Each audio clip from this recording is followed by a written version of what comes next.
worth it at that price, especially if you're someone who travels ever at sea and you want to scrapbook it or send the card. And look how pretty. Oh my gosh.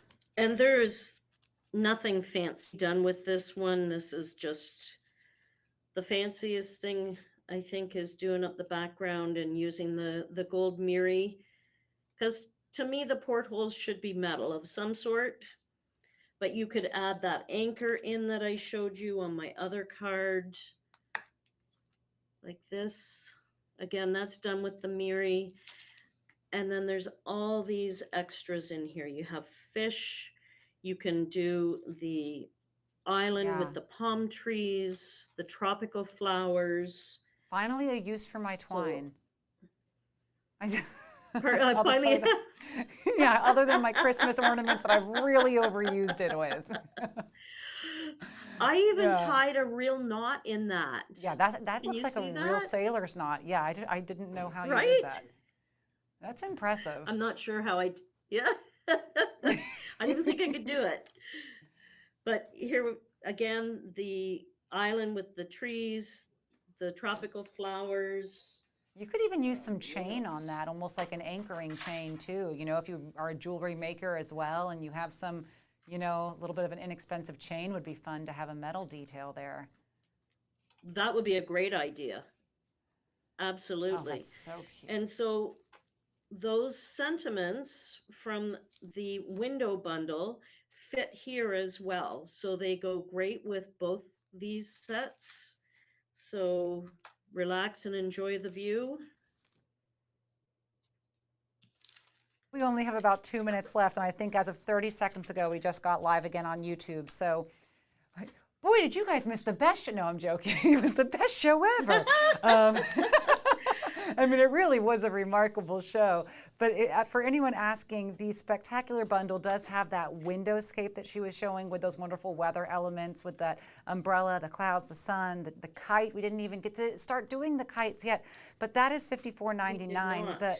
The one that she was just showing, which was the coastal, is, yes, that is a different set. That is just the die set.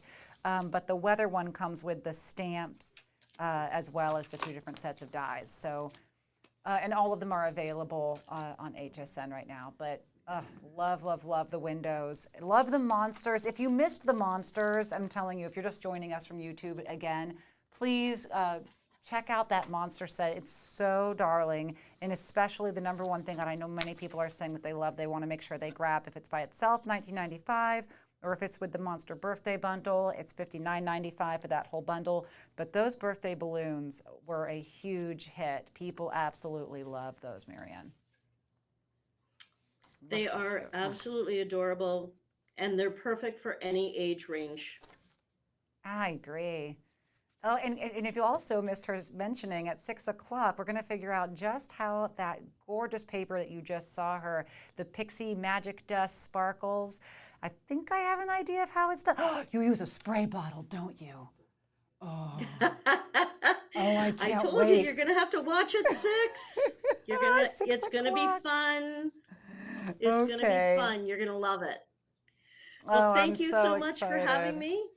This was such a pleasure. I had such a great time. I think that we're halfway there now with our daily stream. So we have 6 hours left to go. Wonderful. Yeah, this was great. I loved every single thing that you did. There's those monsters we mentioned, the dinosaurs. All of these items, of course, available on hsn.com. And Marianne, I hope to get to do more with you. I know I'm new here, but you are just such a joy. Very talented. Well, I thoroughly enjoyed it myself, and I look forward to some future shows with you. Oh, thank you. Well, okay, I know we had our technical difficulties, but what a wonderful crew we have of the loyal followers of crafters here. I know a lot of you joined us on Facebook. We have over 500 of you in the chat right now. So thank you for joining me for the last 3 hours. I had a fantastic time. Look, I made 2 cards. I made a book. I learned so much, and if I can do this, I know all of you at home are far more talented at this than I am, but in the beginning stages here, oh, and look what I have to show you one more time if you missed this. Okay, look, when I love something, I love it. They're gonna have to chase me, thank you, you're gonna have to chase me down in the parking lot today to make me not take this home. just the most relaxing, beautiful crafts.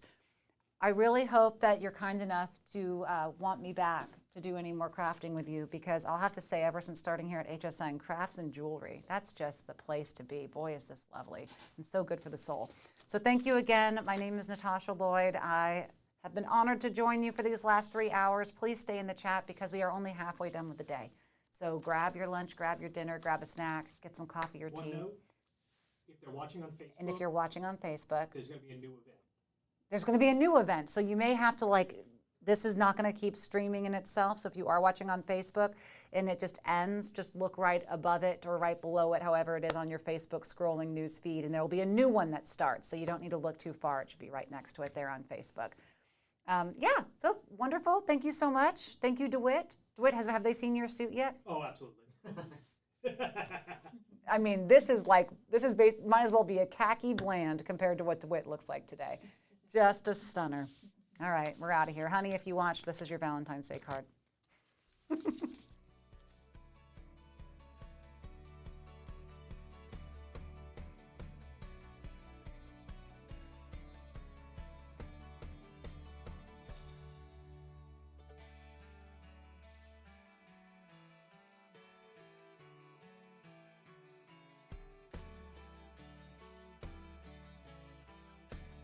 Crafters, I'm Suzanne Runyon, and along with Ty Mayberry and Natasha Lloyd, we are guiding you through our big craft stream event.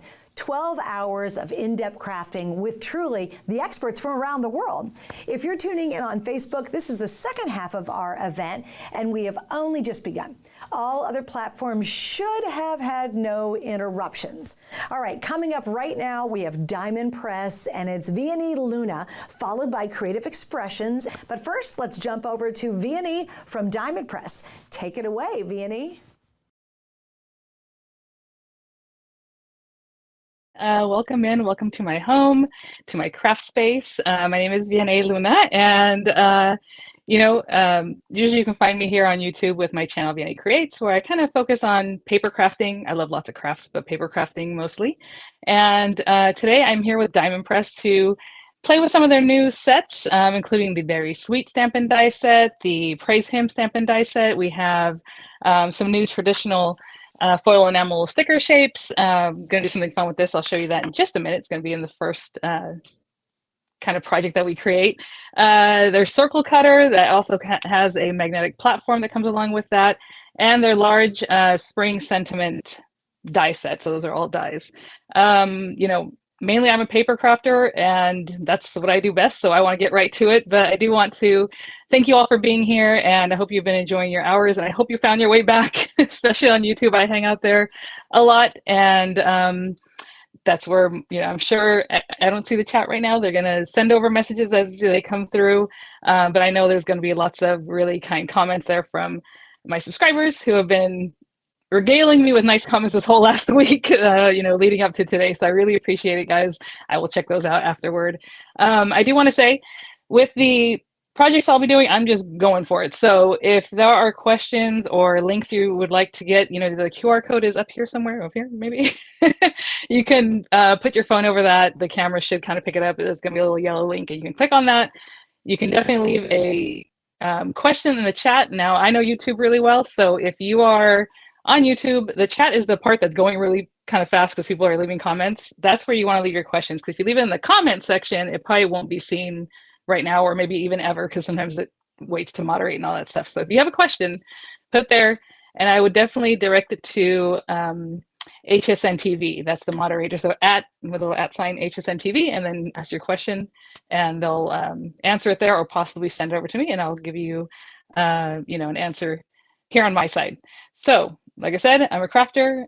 This technical stuff isn't my thing. I'm here. I'm my crew. It's me. So what I would like to do is just go to the my craft space, and we will get started. So if DeWitt can do that, let's go. Perfect. Okay. So okay, guys. So I'm going to start off making a shaped easel card. Super cute. What I like about this one is it's going to give you an idea of how to make an easel with a shape. Really adorable, I think. So I do have my items some of them prepped and ready to go, and some we will work on together right now. So I'm going to put those to the side.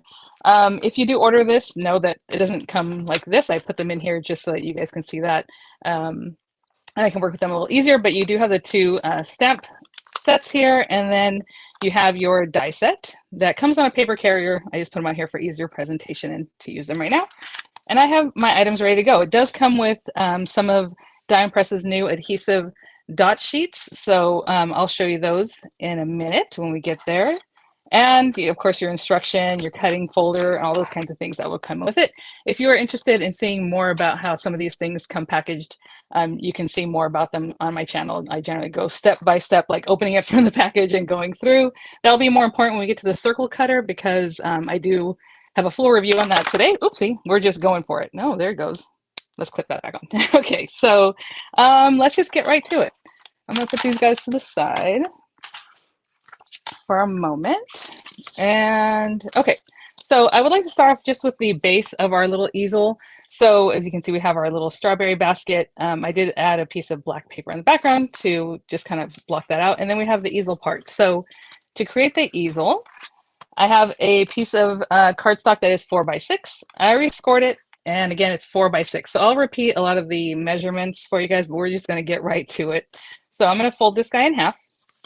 And I'm going to take the basket shape. Now this is really thick cardstock, so I know when it goes through, it's going to maybe have a little like something down there, but it'll be just fine. So I'm going to put that on here.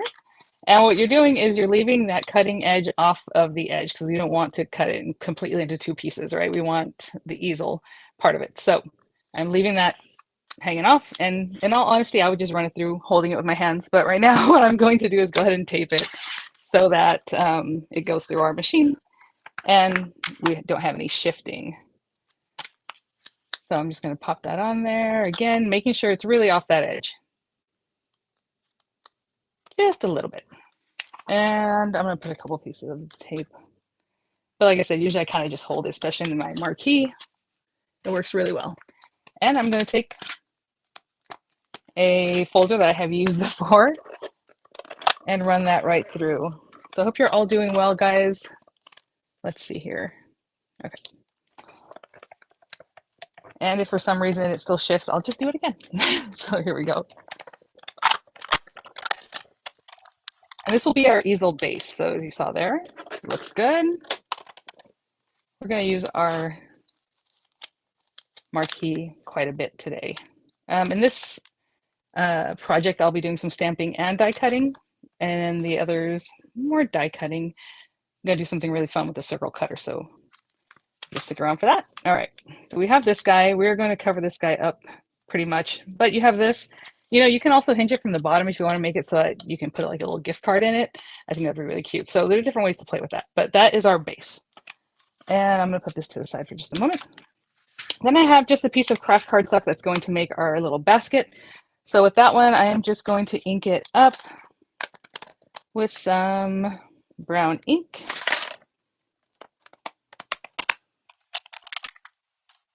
And, you know, here I have lots of beautiful choices. I'm going to go with like a darker brown. So let's go with coffee. And do I have, well, let's use this guy. Oh, you know what? We're going to leave this bracelet off. It's just malfunctioning for me today. All right. Let's put that there. And I'm just going to use a precision tool, but when I did my sample over there, I just stamped it by hand right quick and it works out just fine. So let's put that on here. Get that all inked up. Again, just some craft cardstock. I have quite a few things here. Let's move that over. And let's go. Oh, that is juicy. Okay, can you see all the ink there? Really nice. Ready to go. And let's go ahead and press that down. These are acrylic stamps, so just some firm, even pressure. You don't have to do too much. Let me cover this ink up before I have an oopsie and put that guy away. And if you haven't seen these inks, they are available there on HSN. Die Impress is new. quads. Okay, we're gonna take this guy. I'm gonna cut right into it, and let me just wipe this ink away.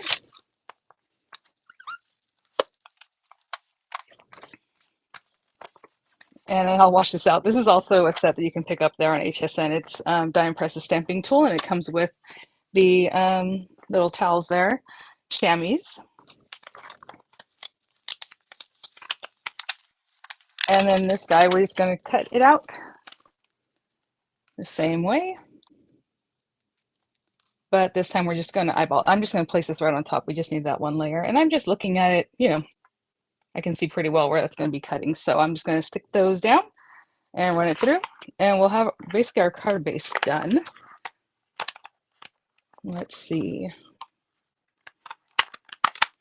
I hope you're all enjoying your day. Lots of crafting. I was in the chat earlier today.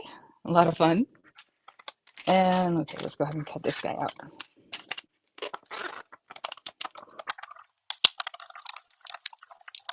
And I'll do this kind of slowly. Don't want to shake you guys too much. Sorry. There we go. And let's see here.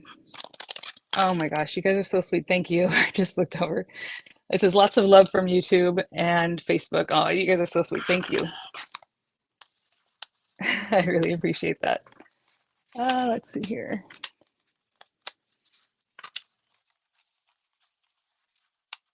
Yes, thank you so much. So yeah, some of the comments here, it's lots of love from YouTube.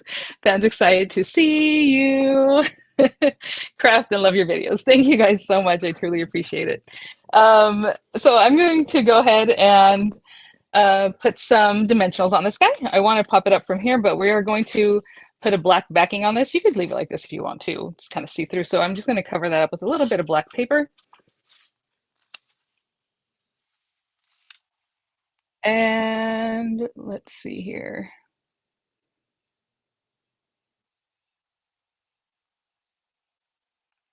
Well, you know what? I'm going to do that here and possibly come back in. It says they lost my overhead. Well, we can work together over here. And so I'm just going to glue these guys together, the back on here. And in the meantime, I will try to reset this guy over here. Sorry, guys. Just a little black piece of paper. You can cut it down, just something to cover that back. So it's just like this. And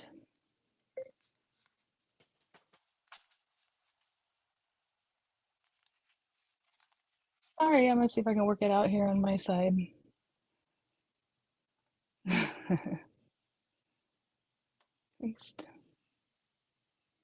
I told you guys it's me. I'm the audio, everything over here on my side on my own.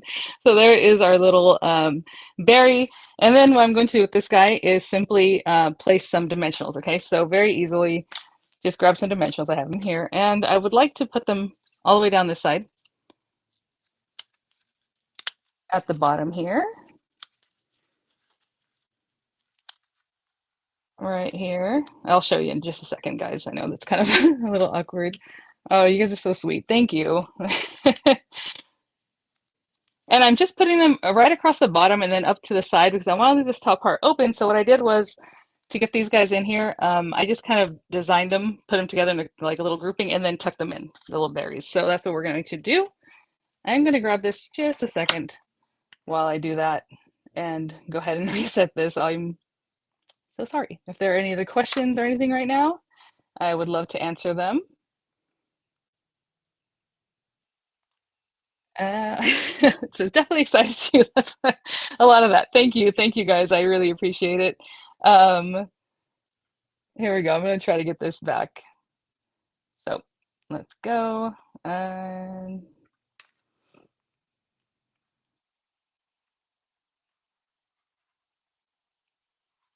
then I'll show you what that card looks like. And hopefully we'll get it back. And if we don't, we don't. And I'll just hold things up for you. That might work too.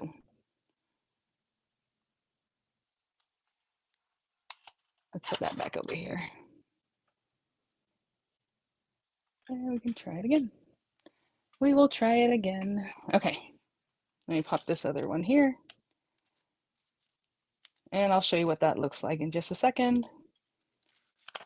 So just not enamel dots, adhesive 3D foam just on the edges, because that's what we're gonna want to do so we can tuck everything in. Let's get that going. What size is the basket? Very good, very good. Oh, yay, we're back. Okay, so what size is the basket? I wonder if it's getting a little hot under my lights for the phone. You know what? Where is my trusty ruler? I'm gonna measure it here. 1, 2, 3, 4, almost 4 inches across and about 2.5 deep. Okay. Overhead is back. Love it. All right, let's see here. We're gonna pop this on here, and that is our base. Okay, guys, so there it is, our cute little base. And like I said, I left this open so I can tuck things in there. So real quickly here, I'm going to show you, we have our little berries. I have some cut, but I also want to go ahead and work with some with you guys. Can you use embossing powder with dye and press inks? I'm seeing that question. So it's a water-based dye ink, so it's going to dry pretty quickly. It probably wouldn't hold on to the embossing powder. I mean, unless you worked super, super quickly, but I don't think so, not with these. You usually want a pigment ink for that kind of stuff. I hope that helps. Let me clear this area here. Okay, guys, let me see. Okay, so I have a few pieces. We're going to use the little sticky sheets later in a different project. For right now, we're just going to do some stamping. So I do have some of my berries ready to go, and then we'll stamp them together. Is that? Yeah. Okay, so we have a few of these guys. And then we have one of our little berries, and I'm wondering if we're back to me. I'm wondering if the overhead is not working anymore. So we have a few more berries here. I do have 2 of the leaves, the larger leaves stamped. There is a smaller set of leaves that you can stamp, and even has like veining, really, really cute. And I have a few little flowers, and I have some of my other pieces ready to go. And what I wanted to do is go ahead and stamp for you guys. Okay, so let's see, with this berry here. Okay, we are going to do some black stamping. On this example, I just basically cut the berries, but we have our little guys here. So for a larger berry, we have these bits here. And then for a smaller one, you have the other stamp that has like a little bit smaller, you know, the little seeds. It's just a little bit smaller. So I'm going to do both on this scrap of red paper here. And we're just going to stamp it. Let's just go for it. So I'm going to grab one at a time. I'm going to use the Midnight ink here. And you can definitely do tone on tone. That's a very cute look also. So I'm going to do one like this. And one of the smaller ones.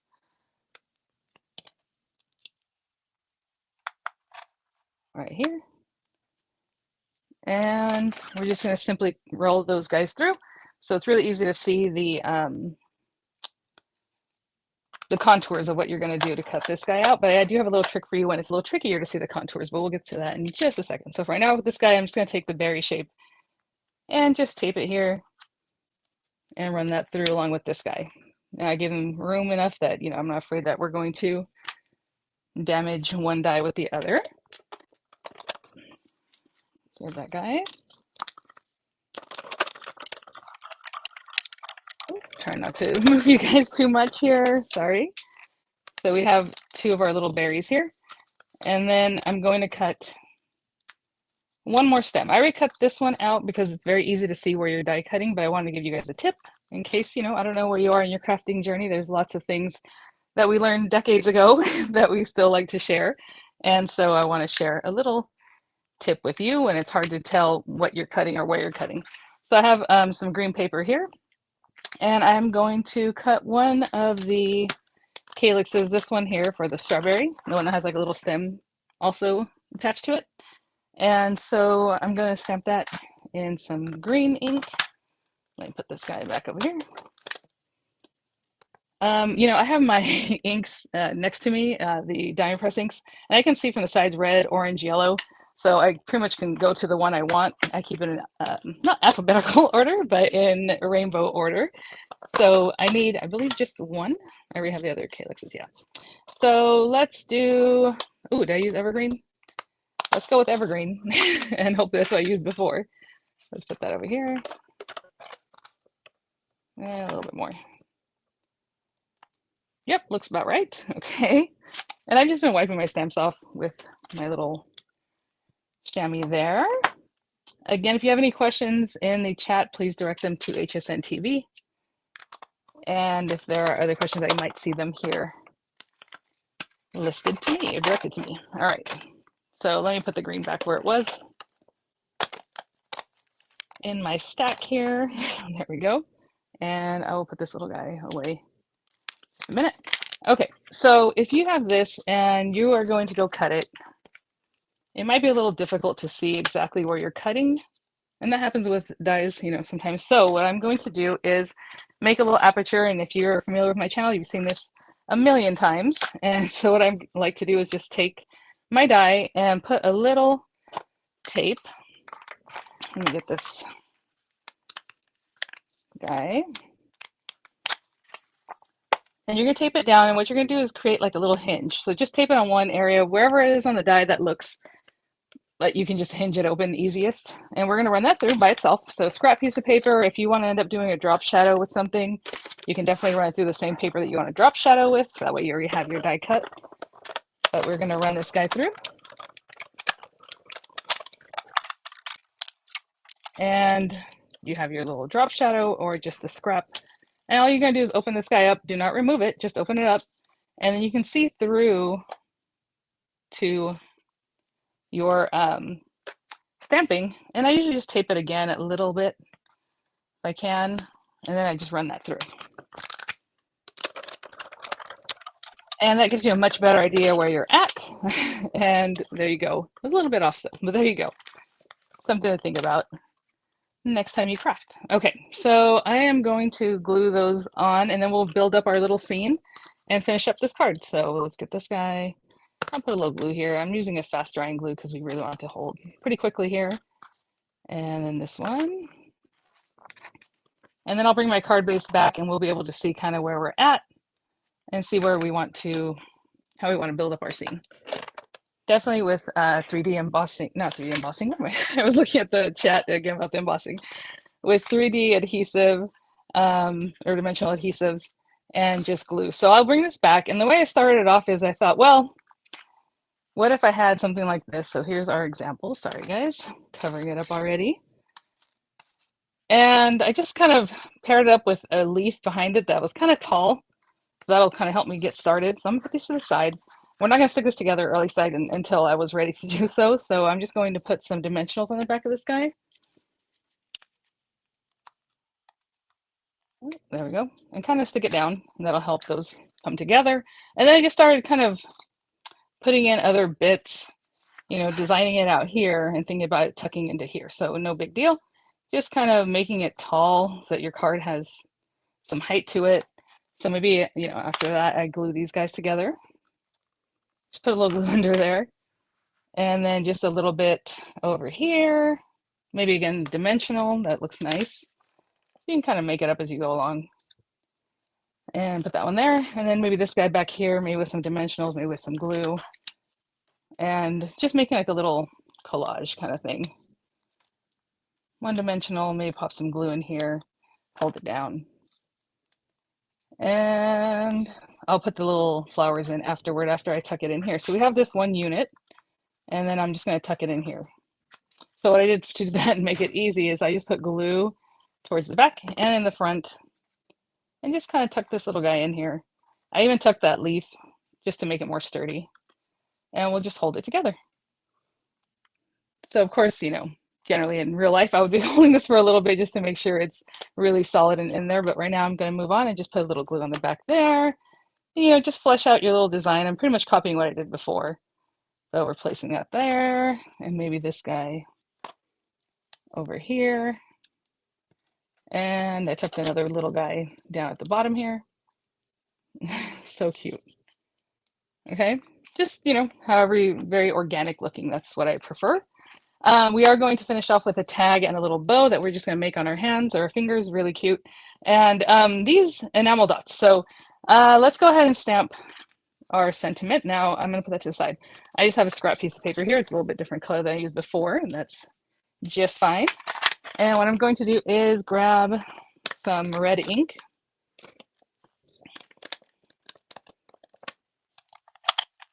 And just stamp one of the sentiments. You're the sweetest. On the other one, I have the sweetest birthday. So let's go ahead and run this guy. Let's see, are there any other questions? Not right now. Again, all the info there, you're going to see it with the QR code or asking the moderator there. So you're the sweetest. And when I'm doing it by hand, like I said, just make sure that it's really touching every area. So we have that. Looks great. And put this away. That little guy over there.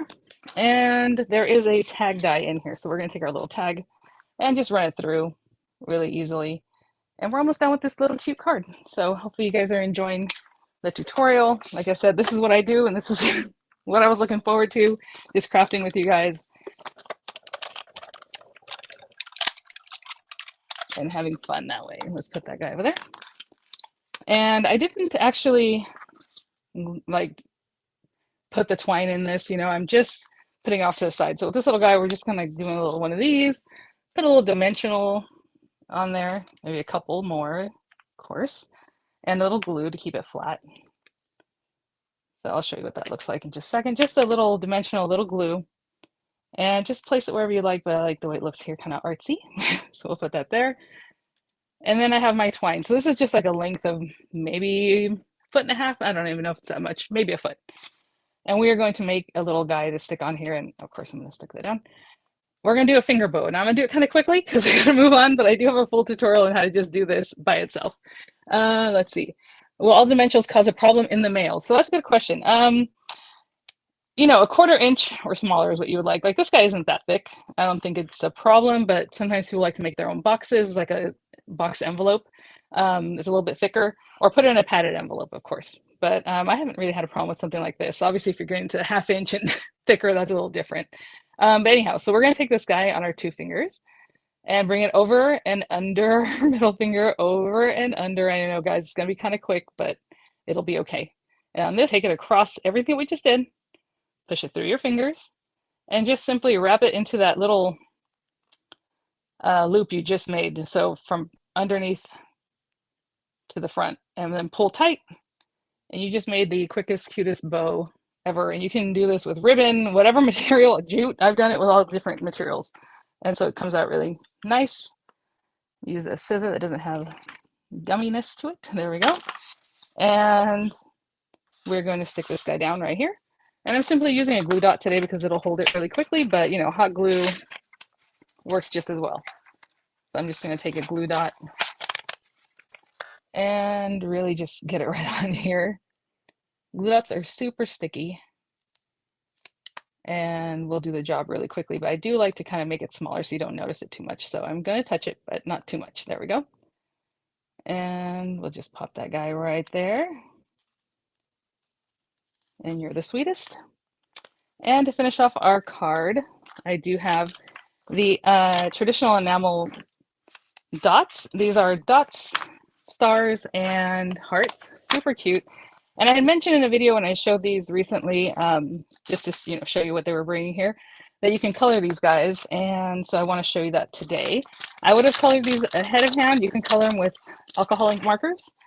It will make them feel kind of tacky if you touch it right away, but if you let it sit and rest, it'll be just fine. So, you know, in these guys, there's like gold and there's copper color and silvers. So I want something red. So I'm just going to use a red alcoholic marker and just color in a few of them. And I kind of like these mid-sized ones, so I'll color 2 of those, squeaky clean, and a couple of the small guys. Now, again, I would let that rest completely, but I'm going to go ahead and start using them. And so I just take these little guys and place them wherever I think is cute and organic looking And that's my preference on those guys. And if for whatever reason, let's say you really just have to move with these like I'm doing right now, you can take your alcoholic marker and go over them again, just carefully. Oh, that's cute right there. Where that one fell, looks great. Okay, guys, and that is basically our easel card. So what do you think? Let's see, Marina's asking, can you use with Easter eggs? Like, how do you mean? Maybe we need a little follow-up, but like if you had little Easter egg shapes, for sure, that'd be so cute. There you go, guys, a shaped easel, and it does stand up.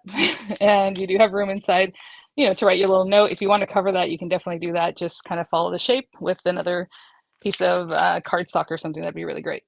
Let me clear some of these things out of the way, because the next thing we're going to work on is a little favor box, and we are going to do that out of the circle cutter, you guys. So it'll be really, really fun. Let me clear this up so we can get to that. And so we are using the circle cutter on this guy and making a favor box. Really easy. If you guys, again, know my channel at all, I like to make a lot of gift boxes and things. So this is the little guy we're going to work on right now. It simply has a base that we create with the 2 circles and some die cuts, again, from the Praise Him set. At the very end, I have tons of examples to show you guys, so I hope to get to that in just a minute, guys, with all the different sets I'll be showing you today. So with this one, you're going to want 2 5-inch circles. Now, I'm just using huge paper. You do not have to have 12-inch pieces of paper. I just want to do this and not have an oopsie and just go for it, right? So with this set, you have the circle cutter, you have a magnetic ruler, you have the magnetic platform that also reverses to a work surface on the other side. You don't want to cut on this side, but you definitely have that so you can stencil on and other things, right? And I'm going to do 2 pieces of paper at once, so that will work really well. And so what I'm going to do is take our circle cutter. I have a full review tutorial how to, you know, load it up and use it and all that good stuff, so you can check out that video on my channel. But for right now, we're going to loosen this up, and I'm going to put it or set it to 5 inches right over here. So at 5 inches, I'm going to tighten that up. The blade is not engaged right now, guys, so no worries. There's no blade down here to do anything. But I do want to show you, if you have a smaller piece of paper and you want to make sure that you're going to clear it, what I would do is don't engage the blade, set it where you want, and then go like this, you know, do a little run through before you actually cut it. And then you should be able to see kind of where you're at and if you're going to need a little more paper or where you should orient it, right? So for right now, I'm giving myself a lot of room because I just want this to work out for us right immediately. So I'm going to engage the blade. This is 2 sheets of paper, and the blade should be in there now. And I'm just going to hold it with this hand and go around and get myself 2 5-inch circles. You can put the blade back up so you don't hurt yourself. And 2 sheets of really nice cardstock cut really quickly. And I believe that's all I'm going to do with that one for right now. So let me put that to the side. And I have some other items. So what we're going to do with this guy to make it into a favor box is we'll need a couple other pieces of paper also. So I'll tell you the measurements on those, and we're going to do some scoring and things. So let me grab a scoring tool. And let's see, okay. So with these guys, you can do it at once, but basically you're just going to take this and you are going to make a score line at 1 1/4 inches. That's what I came up with. You can do whatever you like. You can make obviously larger circles, larger bags. 1 1/4 inches right down here. Use your scoring tool, not your cutting tool if you have a 2-in-1 combo. So 1 1/4 inches, 1 1/4 inches, okay? And I'm just lining the edge of the circle with that. So we have 2 5-inch circles scored at 1 1/4 inches. You're going to need to make the little base of your box here. This is just what I came up with, but again, you guys can create whatever you like. I'm sure it'll be really wonderful. A piece of paper that's 2 1/4 by 7 1/4. So this is 2 1/4 by 7 1/4. On both long sides, I'm going to score it, not cut it, score it at 1/2 inch on this side and 1/2 inch on this side. And then on the short ends here, we're going to do 1 1/2 1/2, I believe. Yeah. And that just gives you a little spot to, you know, tuck goodies in there. So 1.5 and 1.5. And then we're just simply going to gusset this or cut into it to make it into the base for our little favor box. So I'm going to notch in here and notch in here, right where that score line is, meeting up with the 1/2 inch score line. Same thing on the other side. And, you know, I could definitely cut this whole section away, but I just left it there for sturdiness and the ease of making this favor box in the time that we have together. So we have that there. And we're going to head and score all these pieces. And then we also need a piece that is about roughly 1.25 by 4.25. The way I came up with that is to cover that area, that's 1.25. We also made 1.25 here, if you remember. And then if you measure from here to here, it's about 4.25. So that's why I have this scrap that's going to help us kind of cover up our seams. And so here we go. Let's take these guys, and I'm just going to score them, you know, on those lines that we had there. And before you really cut into it, you can go ahead and make some little holes, like, let me show you, to put our ribbon in, or you can do it afterward. Now let me grab my tool because that is one thing I forgot to grab.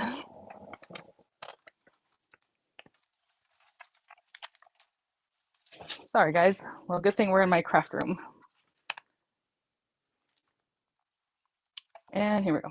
So I'm just going to line these up, or you can do it afterwards, but if you want to line it up right now, definitely line it up on those score lines and just pop yourself 2 little holes wherever you think the center is. And I'm definitely eyeballing this. Do you have those 2? There we go. And let me have a seat again. And we're just going to glue these together. So like I said, you have this tab. If you want to remove it, you can definitely remove it. For now, I'm going to glue these guys on top of this. And then we're going to put this on the top to cover it up. And I'm going to do it relatively quickly. Generally take your time. Okay, so we have this guy here. Putting some glue all over that. And this guy's going to come in here. Right on that score line. Just lining it up. You can see on the other side that that looks pretty good. And then we can take this and put a little glue and just take our smaller piece, the 1.25 by 4.25, to cover that up. And I placed it now because I had so much glue. I just want to be able to turn it over and kind of lick that down. There we go. Hope you're all doing well, staying out of that storm out in the east. Oh my goodness. So with these guys, we're just going to put glue in here. And that's why I said you don't have to keep these tabs. If you want to cut them away, cut them away. That's perfectly great. And if you like to decorate before you glue things, you can definitely do that. I generally decorate after I put things together. So here we go. So again, this is the Praise Him set that I'll be working with in just a moment. But these are the circle cutters that I was working with. You can also notch this out if you want it to look a little more stylized there. But for right now, I'm just going to glue those guys and then just bring it up to wherever you think looks nice. You know, for me, that looks really good. It's right inside the circle. Looks really cute. I'm gonna hold on to that. I generally use a wet glue whenever I'm constructing anything 3D because unless you rip it, it's not gonna come apart. If you have some really great heavy duty kind of dry glues that you like to use, you know, go for it. They will grab faster, but over time, wet glue will hold up better. Okay. And we're just gonna glue those guys. This one here and that guy there. And that is how quickly we made 2 circles into a little gift bag. Super cute. Now, of course, take your time and hold it down. Right now, I gotta get moving. But generally, I would take a moment to hold that there. I don't see if there's any other questions right now, possibly comments. Okay, we're gonna put this guy to the side to set up, but there you go. And then over here, I have just a scrap of ribbon that's gonna help us tie it up. I have the scraps that pretty much I used to create what we have over here. So the Praise Him set comes with your card. It comes with the the adhesive sheets that you're going to use to help you stick down things that have, you know, that are pretty fine areas. So we will use that right now. It comes with your stamp set, of course, with all kinds of beautiful sentiments. You can see all about that with the product link. And right now I'm going to use this guy, that die on there. I'm going to use this die just to cut out this beautiful piece here. And you know what? The Easter blessings. I have this green piece of cardstock. Maybe we'll go with that. Maybe we'll do pink, or maybe I'll switch this over. We'll see. But either way, let me grab the Easter blessings wording from the other set here.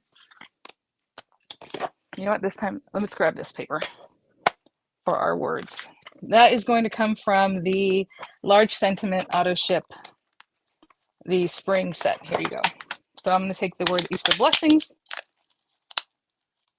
for that. Okay, so I'm not going to use this one here. I will use this one here. And beautiful metallic cardstock. Let's put these guys to the side and put them away.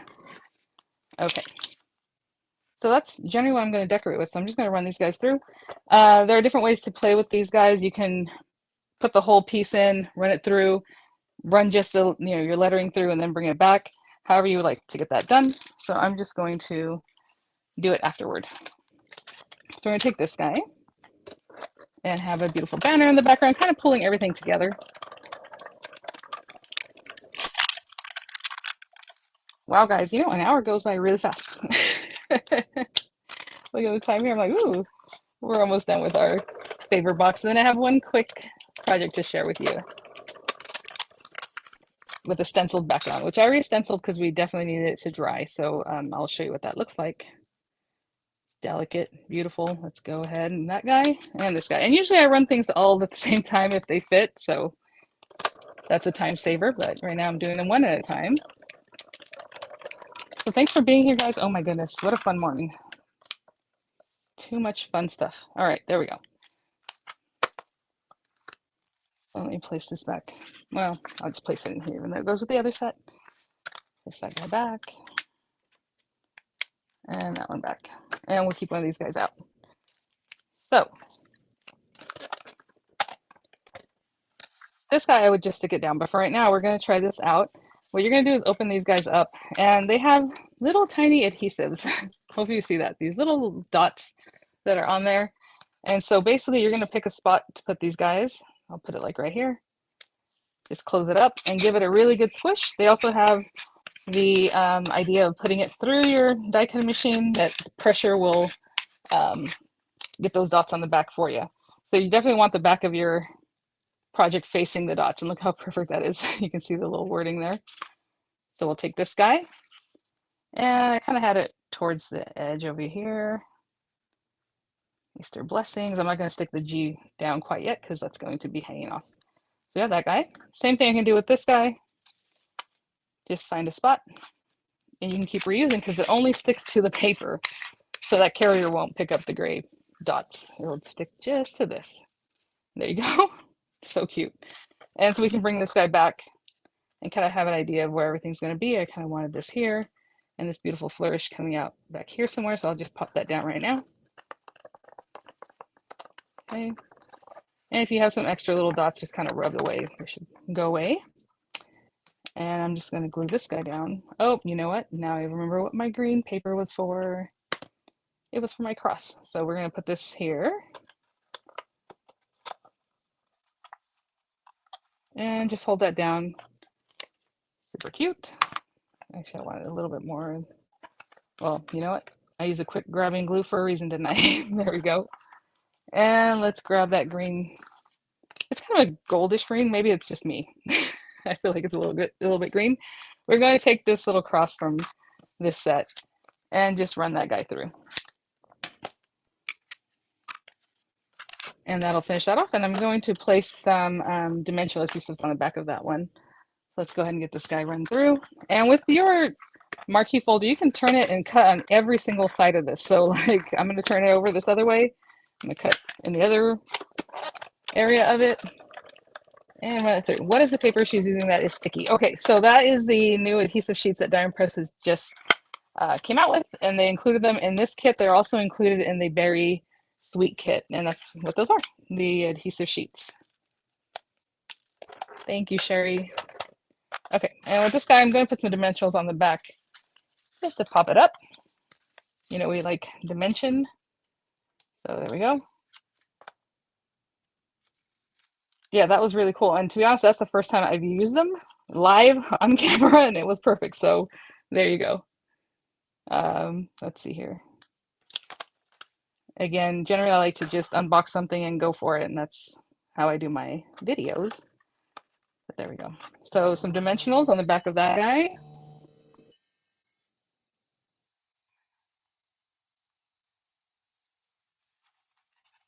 Sorry. Are we here?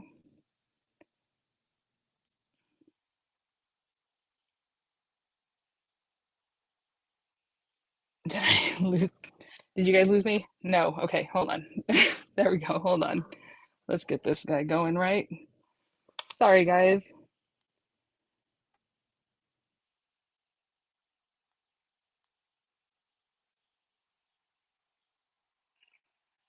Okay. Oh my goodness. All right. So we have our little ribbon here, and basically with this, what I like to do normally, I would say most of the time normally, is just singe the edge. It's just, you know, ribbon that's basically polyester based, but what I'll do is I'll make it kind of pointy so you can get it through one side to the other. So just kind of use that little pointy edge, get it right in there. If we can do it, of course, we're live, so you know, she's giving me problems. There you go. And then right over here, and then back to the other side. And if you can do it at once, that's great, but if not, one at a time is also okay. So let's just get that open and pop it through again.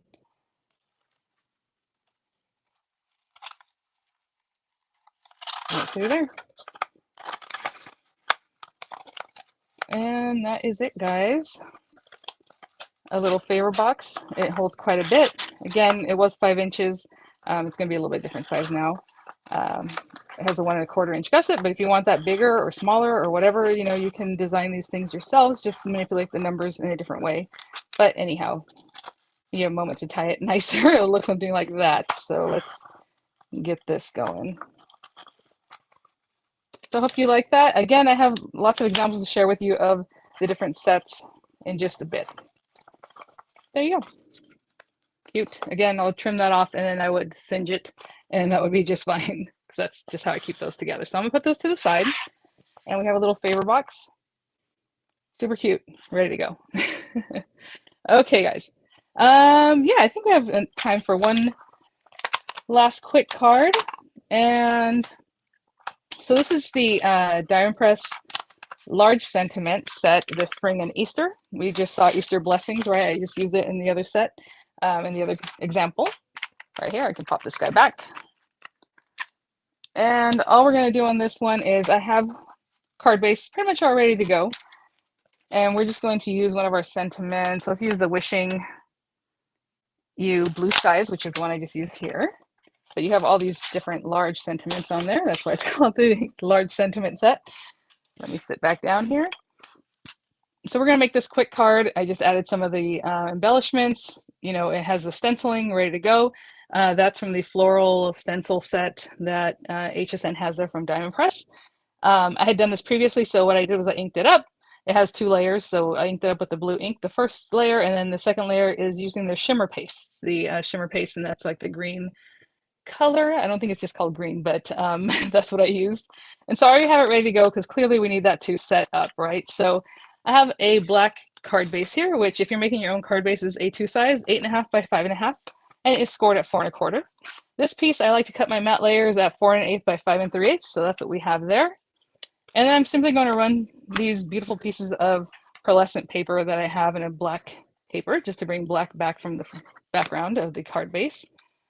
And we're just going to drop shadow those, and that is a quick card. And of course, with your embellishments, really, really easy and lovely. So there we go. I still will run these through one at a time and then just adhere them together. Again, you can use those new adhesive sheets. You can glue them together very carefully, and I can show you what that might look like. And that is that. So I'll get this out carefully. carefully. And thanks for spending an hour with me, guys. It means a lot to me. I really appreciate it. Thanks so much, Diamond Press, for this opportunity, and HSN. This has been a lot of fun. Let's see, let me cut this guy down. And I'm just going to cut this guy out, and then we'll stick them together and do a little embellishing, and we'll check out some samples from the design team. Thank you so much. I do want to mention the design team. Thank you, Sarah, Martha, Pam, Sonia, Karen, Heather, Stephanie, Ashley, Angie, and Shelly. So many great examples they sent in, so I hope we can get to quite a few of them for you guys. We can appreciate those together. Let's see here. There we go. I'm going to have a lot of picking up to do after this. I'm just kind of tossing things over here. Okay. So with these guys, again, you can run through those sticker or the little sticky backs. That would be really, really great. Otherwise, you can just put a little glue here and there. And the most important spots is what I normally do. And then we're going to do the same thing and stick it down to our card base. So whenever I stick things like this together, I am doing it very patiently. So I'll bring these guys over and start me with this top area. See kind of where that's hitting. And I know it's black background and a black background here. So I'm going to try to do this so you can still see what I'm trying to do. But just, you know, working one little area at a time, kind of holding them down. And generally at home, you wouldn't rush it as quickly as I am right now. But there you go. And again, wherever it's most important, or, well, I can't do it right now, but put glue on the back of your hand and dab, dab, dab. I generally do that on my videos, but then I go wash my hands. And right now, I would not be able to walk away, but I would dab it, and that helps also get rid of some of this glue. And I'm just putting that in the center here. Look at my lettering. And I would just hold that down for a good while. And there we go. So I'm going to hold those down. Generally, I would hold it for at least a good 30, 40 seconds. And we can finish it off with some of our embellishments. So let's do, you know, if I do it the same way I did before. And again, if you want this blue, take a blue alcohol ink marker and color them in, and you'd be good to go. Let's see here. I'm going to pick these up. So these are enamel stickers, and they're kind of jelly-like, so I try to be careful with them so I don't like gouge it. So I'm going to use my own nails to pick it up and just pop some of these little guys wherever you like. Nope, did I get it? No. It's so funny. I told my husband I can't do anything around the house right now because I don't want to break my nails. You know, I'm ready for my close-up Mr. DeMille. So here we go. And now my nails are hiding these things because they're so long. Okay, there we go. And you know, just that's not where I would pop that one. Let's get it off. There we go. Really wants to stick down, which is great. And just a quick card, again, stenciled earlier. I love just doing lots of stenciled backgrounds to have them ready and just cut them down and use them for, you know, whatever you like. So there you have it, guys. Thanks for watching. I will show you a little more of the shimmer paste backgrounds that I did previously. Really, really beautiful stuff. I love how it just looks so metallic. That's what I was really struck by. They did an awesome job with those. Okay, let's see here. And examples, guys, we have a few minutes left. So I would love to show you some of these beautiful examples again from all the design team. Look at this one, little 3D dimensional box. You can tuck little candies in there, have the sweetest birthday, just adorable. I'm going to go through them kind of quickly because we have a lot of them. So look how cute. The box, I mean, the little basket, like they just filled it with berries back here. They probably just stamped and then just kind of added the whole piece instead of cutting individual berries. It looks really, really cute. Love you so very much. I love the gingham on that. Look at this guy with his different layers, lots of layers. Looks gorgeous, just beautiful. Look at this one, totally different colorway. Love it. I love the pattern paper they use there. Look at this little guy, just a little background, wishing you the very best. Look at the colors on this. Gorgeous, gorgeous, wishing you the very best. So cute. I love the dark red on that. And then this guy's so classic with that gingham, beautiful. You're so very sweet with a little layered up sentiment there. The sweet is cut out a couple times and layered. You can get dimension from that, and it looks really lovely. I mean, look at all the different examples, the colors of the basket, everything so cute, layered up, nice and juicy, really adorable. I have some examples of just like the embellishments, you know, like this one. Look at this. It's just a piece of rectangular cardstock that's like metallic, run through an embossing folder, and then just pop the little embellishments on there. And then the bow, and it looks like a gift, and that is such a cute idea. Oh Happy Day made so much more awesome with the stars background paper, and then she put the little stars all over the place. Super cute. I mean, look at that. Oh my gosh. So cute. You're So Very Sweet. Some patterned paper just popped on there, but made extra special with all those embellishments. Look at this little guy. Oh my gosh. Beautiful with the stars and all the glimmer they added there. Love You. Again, embossed paper, some ephemera, or just die cuts, and then the beautiful hearts. Look at this little guy. So cute. And here we have Good Things Will Find You on a little like mandala type die cuts. Again, super decked out, different colors, and even the finishes popped in there. It looks really. This one, again, just made extra special with the stenciling, but then every single area they added all those beautiful embellishments. And our Praise Him examples. Let me put this over here.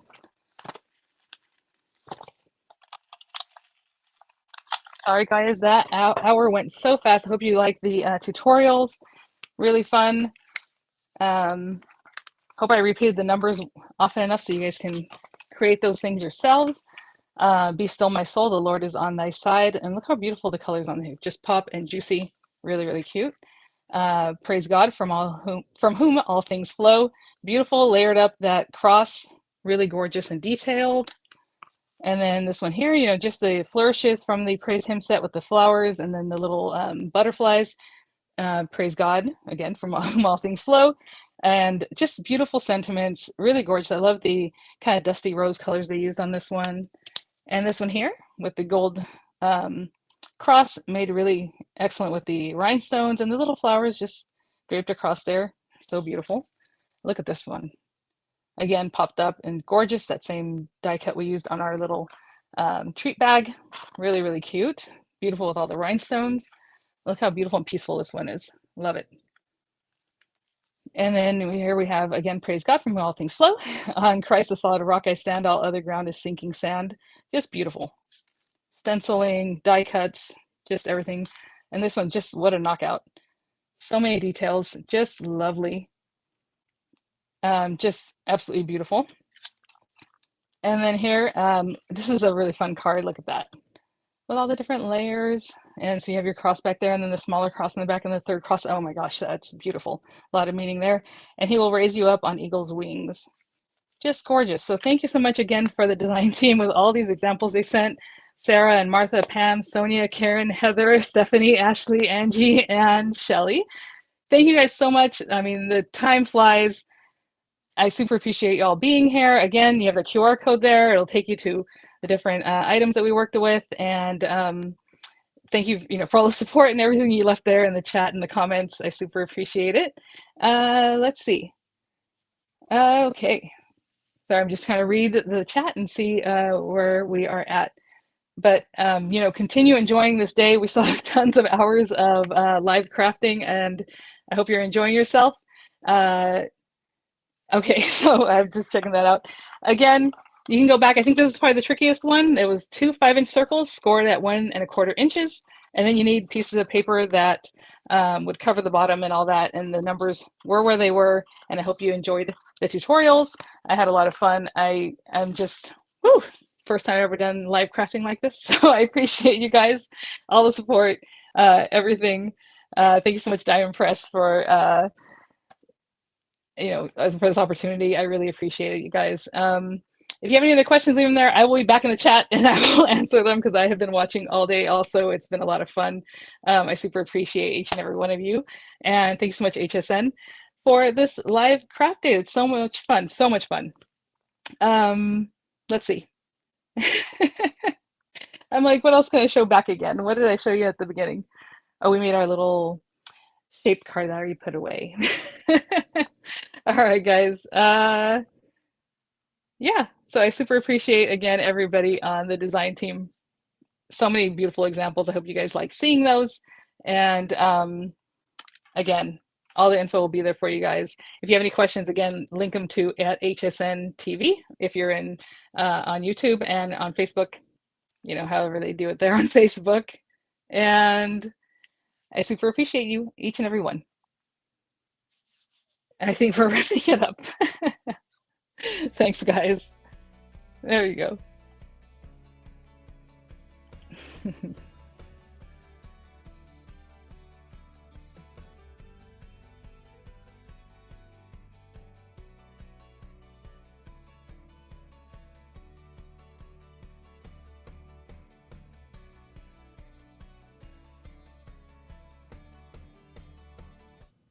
Thank you, Vianney. I love everything Diamond Press comes up with, and this was no exception whatsoever. All right, we're coming up on our 8th hour of the event, and we still have so much more, believe it or not. Creative Expressions, Glowforge, LDRS, and 3/4 Designs are all joining us to help you get the most out of your crafts and to really show you the best tips and tricks, and of course, their amazing creations. All right, coming up next, 2 of my favorite crafters. They're a very frequent guest on HSN Gets Crafty, representing, of course, Creative Expressions. It's Emily Signer and Anita Olskamp. Miss M, take it away.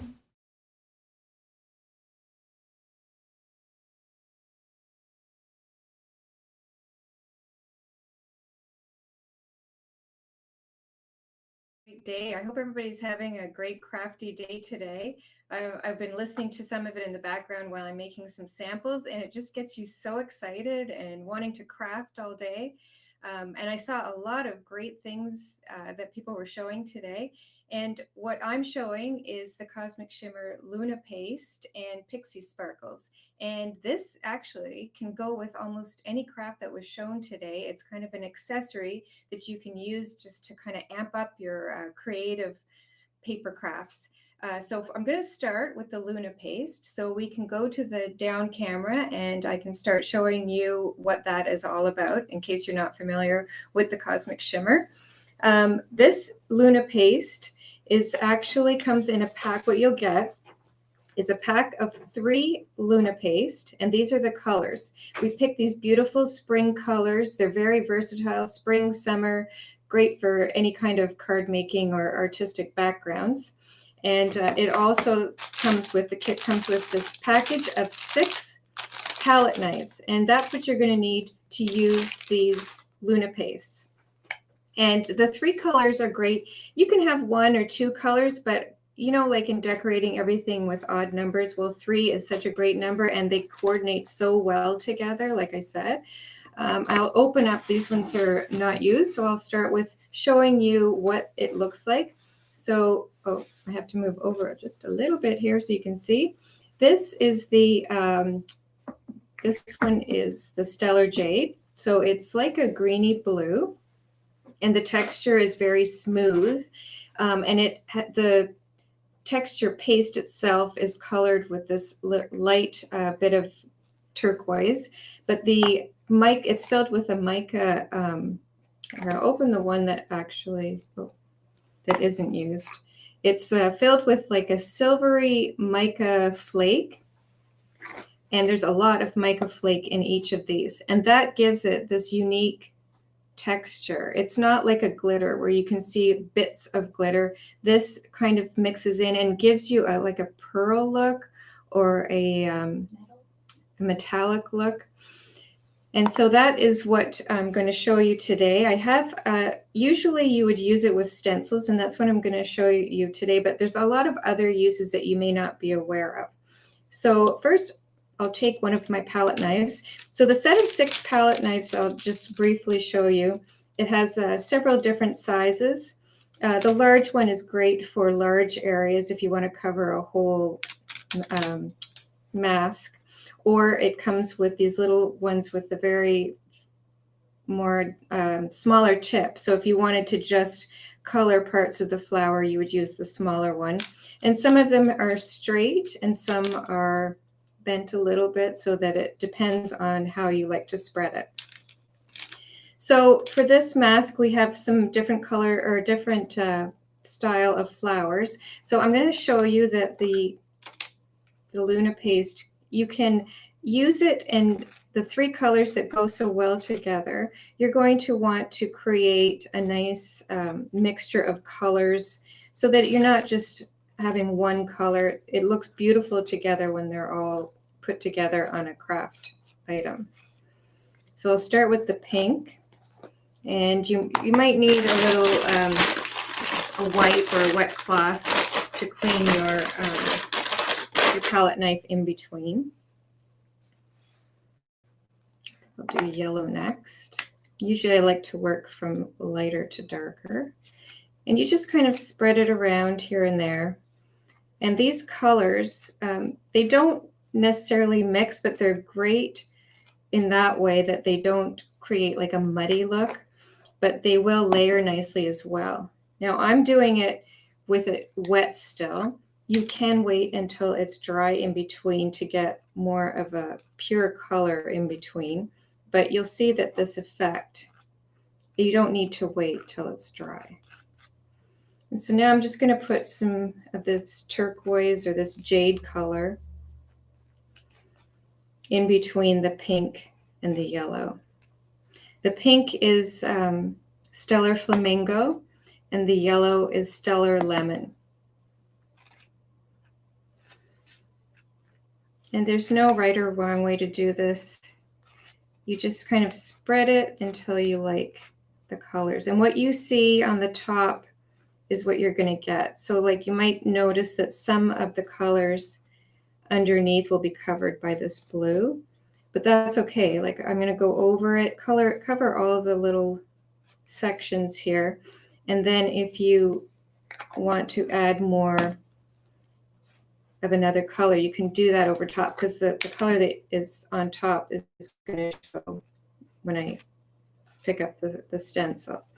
So I'll just add some, make sure I cover all the little pieces. I'm going to wipe my palette knife, and then I'll lift this off to reveal it for you.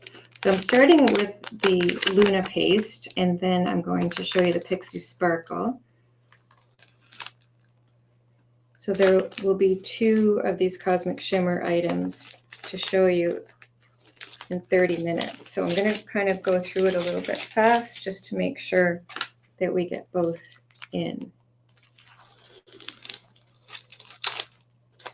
So you just carefully take your masking tape off. And then I'm going to reveal underneath the beautiful textured background. Just move that wet stencil off to the side, and I'll show you up closer how it looks. Now this will dry pretty much the same color, but isn't that gorgeous? And I'll try and show how it is glimmery. Might not be able to see it that well, but it is glimmery and it is shiny, and it's beautiful against the black background. I have a finished one that I can show you. Once it's dry, you'll see a little bit there. See, now you can see the gloss, the shine a little bit more. And that's the same stencil with the same 3 colors. And then I also cut out this little happy birthday sentiment. After I cut it out, I also put the Luna paste on it to add that little bit of shine, and so that it coordinates with the rest of the paste. You can also die cut it. Like if I wanted to cut that happy birthday out, I can color a piece of paper and then cut the die. So what I did for this sample is I colored the paper with the 3 colors. Once it was dry, I used my die machine and a die to cut out.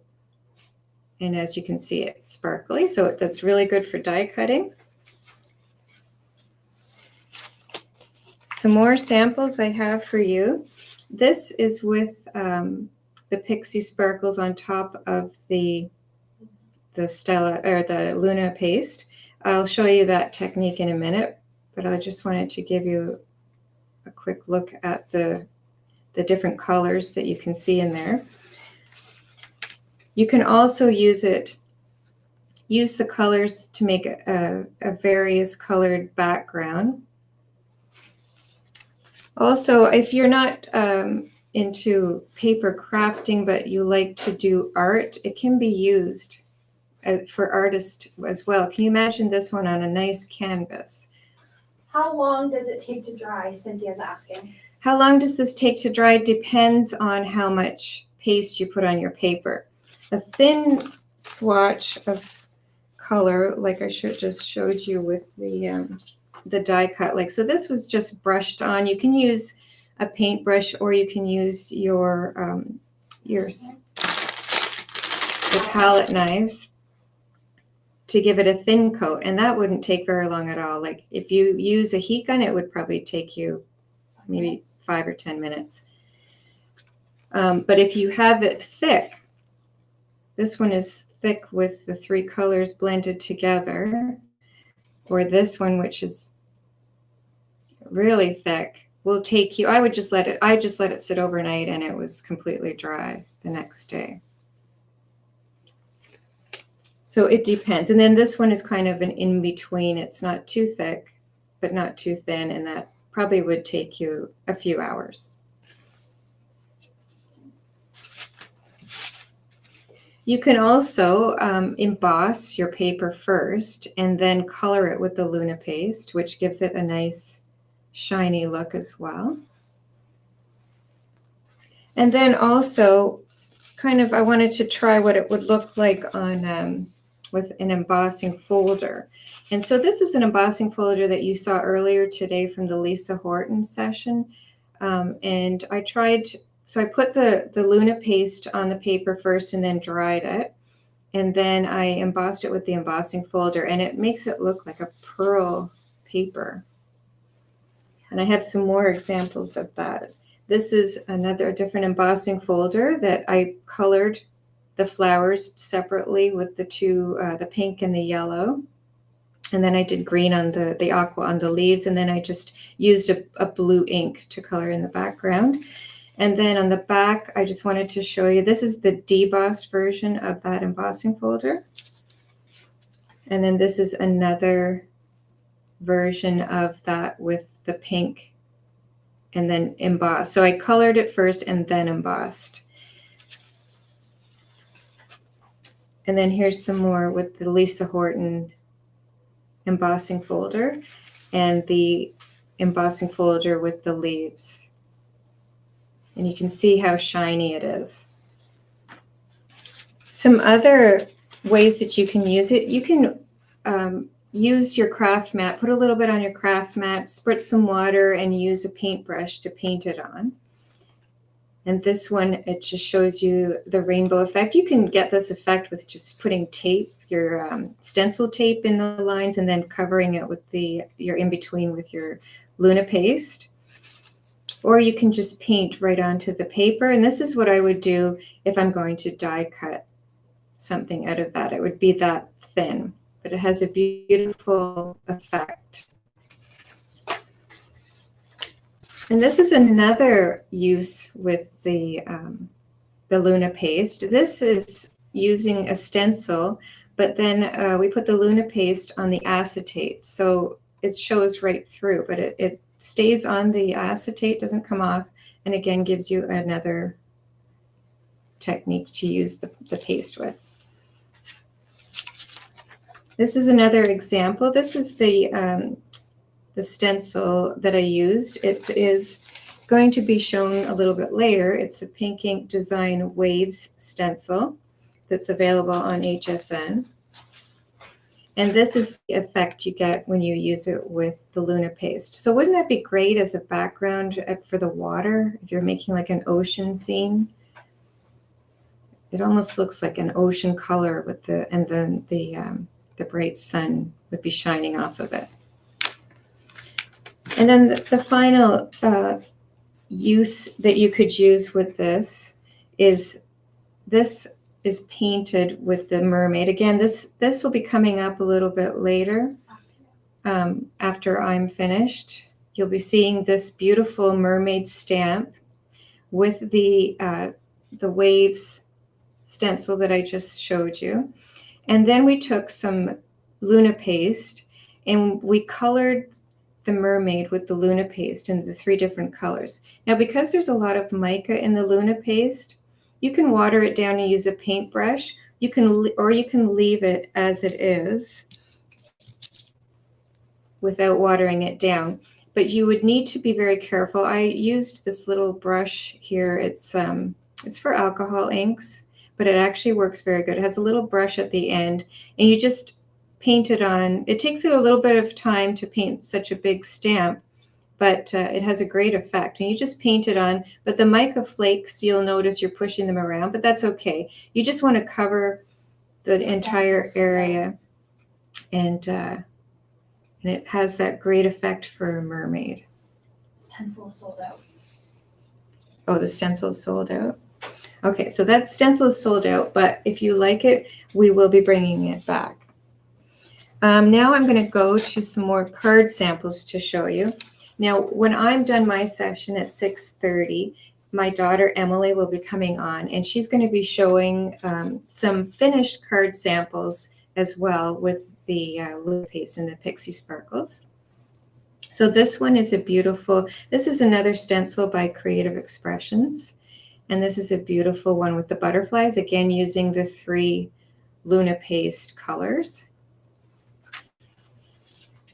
On this card, I used just an embossed background, but if you take your Luna paste and your palette knife and spread it across, it will catch into some of the debossed edges and will create this beautiful effect. And this is a finished card, another one with the mermaid. Is this a glittery type paste or is it smooth? The paste itself, here, I'll show you. Somebody was asking if it's glittery or smooth. It has a very fine mica in it. Let me see, I'll get a piece of scrap paper here. It's like glitter pastes usually tend to have larger chunks of glitter in them. This has a very fine there. See how you can see the little, that's how big the flakes are. So it is, it's a very small amount of chunks of mica in it. And it's very smooth. And this is water-based, so it should go on very smoothly. If it starts to feel too thick, you just spritz some water, stir it around, and let it sit overnight, and then it should be back to the way it normally is. And here's another beautiful example of a card finished with the Luna paste. And these were just shown earlier. Marianne showed the monster dies that are available on HSN in a bundle, and she used the Luna paste for the background. And these are great examples. I love both the die, and they work so well with the Luna paste. It's just adorable. And then finally this little monster one with the Luna paste background. So those bundles with the die can be are available as well. Okay, so now I'm going to move on to the Pixie Sparkles. Just move some of this off. Actually, I'm going to keep this Luna paste because I'm going to show you how the Luna paste reacts with the Pixie Sparkles. That will be my first little demo here.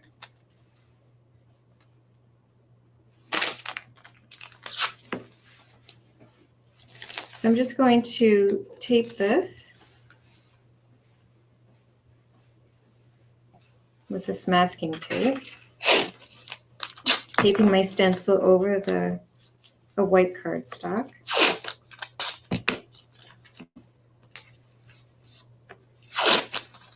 And this is great to experiment with.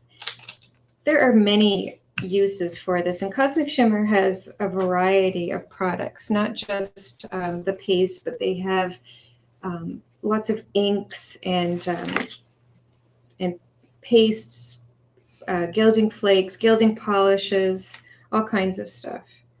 And it's neat to experiment with it and see what reacts with what, how it mixes together. So we were experimenting with this and found a really nice effect. So I'm just going to put the yellow on, spread it over my stencil. And I wanted to use a light color because I wanted to really show you the effect with the Pixie Sparkles.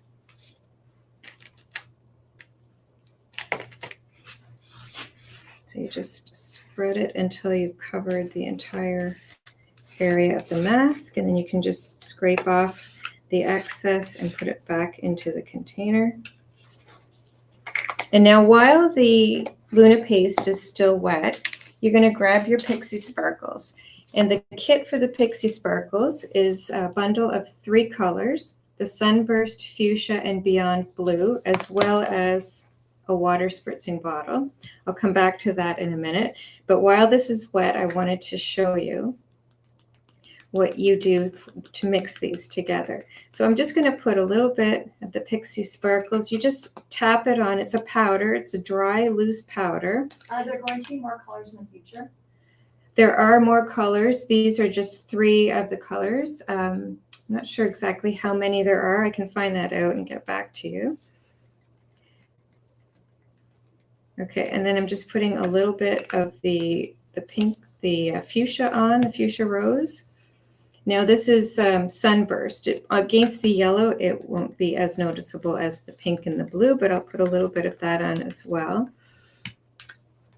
And while we're here doing this, you're going to see that the Pixie Sparkles will really react with the wetness of the Luna paste. And it's the wetness of it that creates the reaction. There's 26, but not on each There's of them. 26 colors of the Pixie Sparkles, but we are just starting with the 3, and we will put more on very shortly. So now I'm going to just pull back the tape.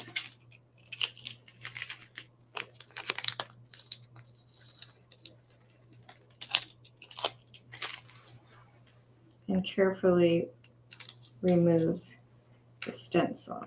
Hopefully I will not. Okay, I did it. It's not very pretty, but I got it off without making a mistake. Thank you.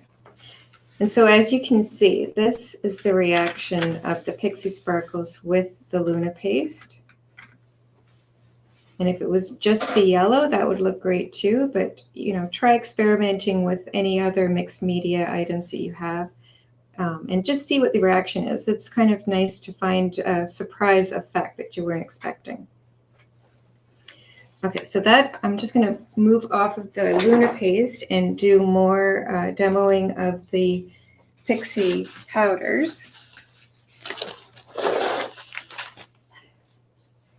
This is the Pixie Sparkles that I said I was demoing with, and it comes with this spray bottle. Now this is a great size of a little spray bottle. It doesn't give too much water, and I find it really good for that you can give just enough water to help spread the Pixie powders react. So I'll just experiment a little bit with this. Now I'm not going to use a tape for this one, but I'm just going to show you how you would use it. This is one of the ways you can use it. So I'm just going to put, this blue is very pigmented, so it doesn't look like you're putting much on, but there will be a lot of pigment come through when I put the water on. And next is the pink, again very pigmented, so I'm just going to lightly tap it onto my paper. And then this is the Sunburst. This one is lighter, so I can be a little bit more generous with this. And then all you do is take your spritzer bottle And it has different effects depending on how much water you spray on it. So I'm going to start by just putting a little bit on, and you see the effect you get. It's a very defined droplets of color, and you could leave it like that, and when it's dry, that would be your background. Can you use regular cardstock or do you need watercolor cardstock? Somebody asked if you needed special cardstock, but this is just regular cardstock. It's a, regular, I don't know how many GSM. 200? About 200 GSM.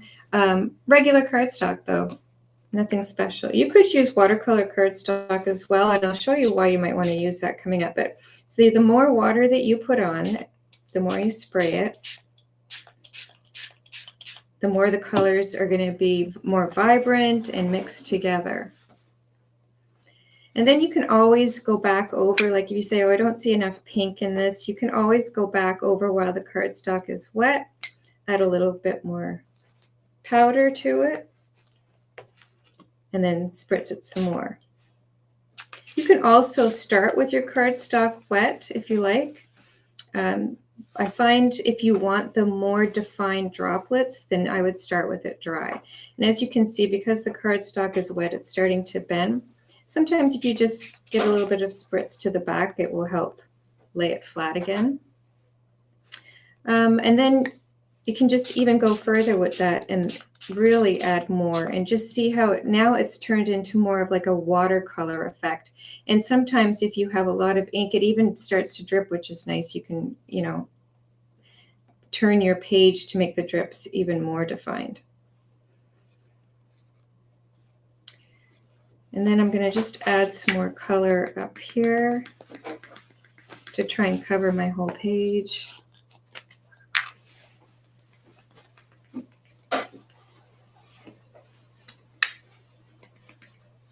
And then really spritz the water on that as well. And now when you're done, you put that aside to dry, but don't leave your mat with the color on it. Another technique that you can use is you just take a piece of cardstock and you pick up the color with your cardstock, and it will give you another really nice effect. Can you use it on a canvas? Can you use this on canvas? That is a good question. I'm not sure how, because the canvas would soak up a lot of the water. I'm sure you could probably use it. I have never experimented with it, but that's the beauty of working with mixed media and art stuff like this. The more you use it and experiment, then everybody benefits from seeing the different uses. So that's just another, if you used more color, sometimes on your mat it has a lot of color and it just is a really striking background when you pick it up with your scrap piece of paper. I'm just going to move on quickly and show you some other examples that I have. This one, we put some craft or some ink on your craft mat, some powder on your craft mat, and spritz it with water, and then just use a paintbrush. And that is what you will get, depending on how much of the powder you use, the pixie sparkles that you use. And then you can stamp on it as well. This is an example on a black background with the same three colors. This one, the pink has really shown up on the black. However, the blue turned silver, and there's only a little bit of the gold showing. So that was interesting. This is another one, same three colors, but using a lot of water in certain spots. And again, this is one that's dry that I use very little water, the same three colors. But do you see how different they become depending on how much water you use? This is another one that I use just to clean up whatever was left on my mat. And don't ever, throw them away, because I keep these. And then if I ever need a die cut out of a flower or sentiment or even a background, sometimes I just grab one of these that I've used to clean up, and it works great to have them already done and dried. And this one was used with a stencil. So you can even stencil with the pixie powders. This is my example from earlier today, cleaning up my craft mat. See the different variety of colors that you can get. Such unexpected delight when you see a beautiful mistake or a beautiful something you weren't expecting. And this one was just used to paint. I just used a paintbrush to paint those. And same with that one. And then finally, we have another stencil effect. I have a few minutes left, so I'm just going to go through. Again, these are some of the backgrounds that Marianne had used earlier with the monster dies. There's another pixie powder background, just to give you some ideas on how you can use them. This one, she used that wave stencil that I showed you earlier with the pixie powders in the porthole there.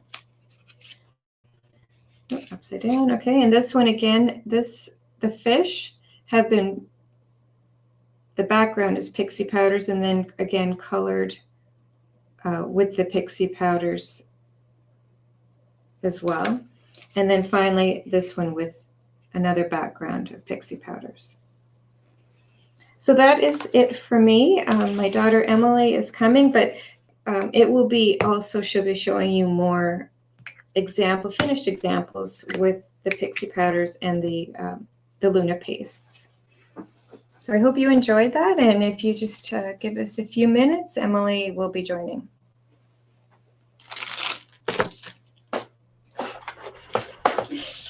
Thank you.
All right, so I am bringing you creative expressions. Sorry, I'm like cosmic shimmer, creative expressions are too similar, get them easily confused. We did have a question that we missed, so to answer that, when my mom was showing the stamp on the Pixie Sparkle, it was a Lisa Horton Cloud 9 ink. I don't know if this is on the website, but any ink will really work on top of it. I don't see why any ink wouldn't. Anyway, we'll jump into what I'm going to present now. We're going to tie a bit of what my mom had shown into the kind of craft we're going to do today. So I'm just going to flip to my downward camera, and I've got some samples here to show you guys. So this is, oh, if my camera will change. Oh, I don't know. There we go. All right. So I'm going to start with the woodware. So we have a 2-stamp bundle here, and they are just the most adorable little gnome stamps. They are perfect for like the summertime. I am going away somewhere that is tropical, so this is speaking to me. And then we have a little luck one for St. Patrick's Day. So I have 2 samples each here. I'll show my favorite first. So this is the, what, does he have a name? Fiesta Time. is his name. This is I literally just stamped the main stamp, and then I used a mask, which I will show you the masking technique in a sample. And then I just masked all around where I wanted to stamp along the bottom. And I had a lot of fun creating these little shakers. I just fussy cut them out. And one thing that I love about these stamps, if you notice, there's no teeny tiny fine lines. So these are so easy to fussy cut, which for those who don't like fussy cutting, makes your life so much easier. But sometimes it can be relaxing. Anyway, so these are really easy to fussy cut, which I love. So I just colored mine with just a marker here, and then I colored this one with a sparkly marker as well. So it just shows you the difference that you can make. The color won't really pick up, but that's okay. And then for my lucky one, what is his name? His name is Lucky Gnome. I have created 2 here. Just adorable little gnome. Again, he's sparkly. I don't know if the camera will really pick it up, but trust me, he's sparkly. And then this one, I used the smallest stamp down here and created a background for my little gnome, a little border. And I just thought this was so adorable. And the sentiments themselves are so cute. It says, "You're my lucky charm." It says, "Lucko the Irish," and "Hola. No time to siesta, it's fiesta time," which is a lot of fun.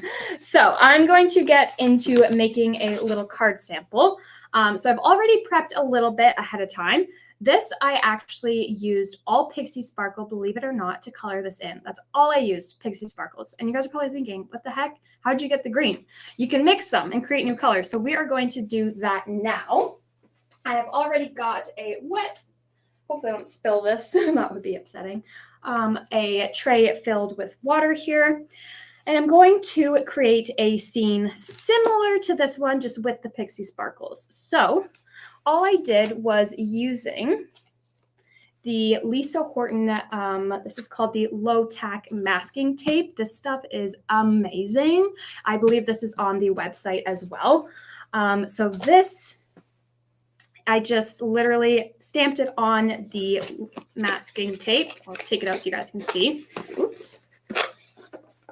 So all I did is it is double-sided like paper. So all I did was stamp onto it and then fussy cut it out. And as I said, these are so easy to fussy cut. So all I'm going to do is take the backing off of this, if I can get my nail to separate the 2 layers. That's always usually the hardest part. Almost. There we go. And I'm just going to remove the backing. And then I'm just going to place this over top of my image and block off the areas that I do not want colored. And I'm just going to do this carefully. I'm a little bit shaky right now. All right, there we go. Placing that down. So now my colored image is nice and protected. So now we're going to mix some colors. So I'm going to mix the blue and the yellow. So these are the 2 that come in the kit that my mom just showed. So I'm going to kind of start mixing my colors here inside of one of these. I think I actually have too much. So I'm going to take a little bit. I don't want to waste my Pixie. I'm actually going to take a little bit out just to have less water. There we go. All right, so I'm going to dump a little bit of the blue in here. I'm just going to squeeze. Question, are the stamps acrylic? The stamps, are they acrylic? Yes, they are acrylic. I'm looking over to my mom and she's nodding her head, yes. So that is just the yellow and the blue. Now I'm going to take a brush. I'm going to use a big brush and I'm going to grab a scrap piece of paper just so I can test my color. So I'm going to mix this up and take a little bit off. And that is a little bit too pale for my liking. So I am going to add a little bit more color back in. So I'm going to put a bit more of the blue and a bit more of the yellow. Same thing, mix it up. I love how you can create your own colors with using the colors that you are given. So let's test this. Okay, it's a little bit darker, but I'm really going to load this in now because I really want it to be nice and dark. And these are so, like, only the little bit of Pixie will go a long way. So don't be afraid to use too much, because only a small amount actually comes out when you squeeze. I think this will be better now. Okay. Oh yes, that's a bit more of the green I was looking for. So we are going to start making our bottom. So I'm going to start with the green, and this is going to be his grass. So I'm just going to paint a little grass layer. And the reason I'm doing green first is because I'm doing blue for the sky, and I'm not really concerned if the blue goes over top of the green because there is blue in there. And I'm just going to take a little bit of a napkin to wipe up my surface so I don't get this all over the top of my paper, which I lost my napkins. Oh, here they are. I am going to need more of these, Mom. All right. Now we'll do the blue. So I'm going to spray a little bit of blue in a palette, a clean palette. And I'm going to rinse my brush off in one that is clean just because it's a little bit easier for me right now. And then I'll just add that in here to take off as much color as I can of that green. Could create some really cool watercolor backgrounds with this. All right. So now I'm going to go in with my blue and just make sure all my edges are actually pressed down. It's good. Mix up my blue. Get my swatch paper. Oh yeah, that's a pretty sky blue. It's nice and light, which is kind of what I want. I don't want too dark. So I'm just going to start at the top and start painting. And you could add multiple layers, which will make it more pigmented. So if I did want this darker later, I could always go back over top and add more, and it will make it darker. And what I do love about this is it is sparkly. So I feel like I'm painting with sparkles, which is a lot of fun because sparkles are my favorite. And then I don't care if I go over top of that green because, again, it's got that blue in it anyway. All right, I'm just going to let that kind of sit for a second. And while I do that, I'm just going to wipe up my surface behind. All right, and this should be okay to peel off now. I just hope it's not too wet. There we go. So I'm just going to slowly peel this because it is wet. It might be a little bit stickier to the page behind, but I'm not having any issues yet. And if I do pull too fast, it might tear something. So we're just going to be careful. So far, it's looking pretty good. All right, there, I'm starting to rip my mask, but that's okay. I don't need it after this. So I'm just gonna tear that off. And then you'll also see nothing got ruined behind because this is a low tack. It's not gonna rip any of the work that I put into it. I'm just gonna peel this last off. There we go. So that is one way of using the Pixie Sparkles. As you can see, like I literally painted with it. And then you can also create a background like before or just like that. Now I'm going to keep going with this card and show you guys another thing. So I'm going to, I already fussy cut, so you guys weren't watching me do this on camera, but I did stamp a bunch of the little clovers, and I colored them in all different colors, like the rainbow colors. I should have done that with the Pixie, but I didn't. So I just stamped it and then colored it in. And I'm just going to glue this. I'm going to make it look like the, it's like the rainbow coming out of the pot of gold, but with the flowers. I just have to remember Roy G. Biv, purple's at the pink's at the last. That's how I remember my rainbows. How do you guys remember yours? Do you have a funny saying that's different than Roy G. Biv? All right, I'm going to do this one now. And I'm going to do them kind of close together because I don't want my card to be too big. My blue. And the different size clovers that I'm using are actually a mixture of these two that are already on him and a mixture of these two that are separate. So again, I just fussy cut from him. Okay, I think green is the next color. And I'm going to do it kind of in a little bit of an arch now. And yellow or orange? Roy, yellow. Alrighty. And then I'm going to keep curving him. And I'm going to stamp something down here. So I'm not too worried about that empty space. Do a nice big one. Oh gosh, I think I'm running out of space here. Maybe I'll stick that in the corner. Might look cool. Yeah, so I should have maybe put those a little bit closer together, but that's okay.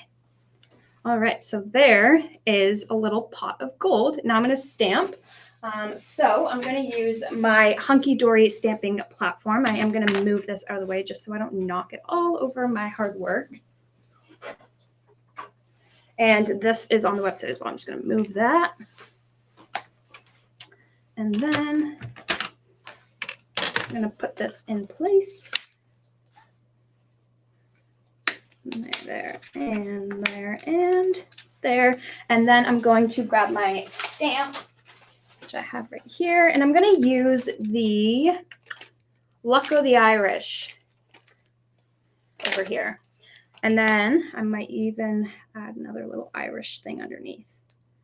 So I'm just going to center that there, and I'm going to put a little clover underneath of it. I think that might be cute, looking like it's coming out of the ground. That's actually really adorable.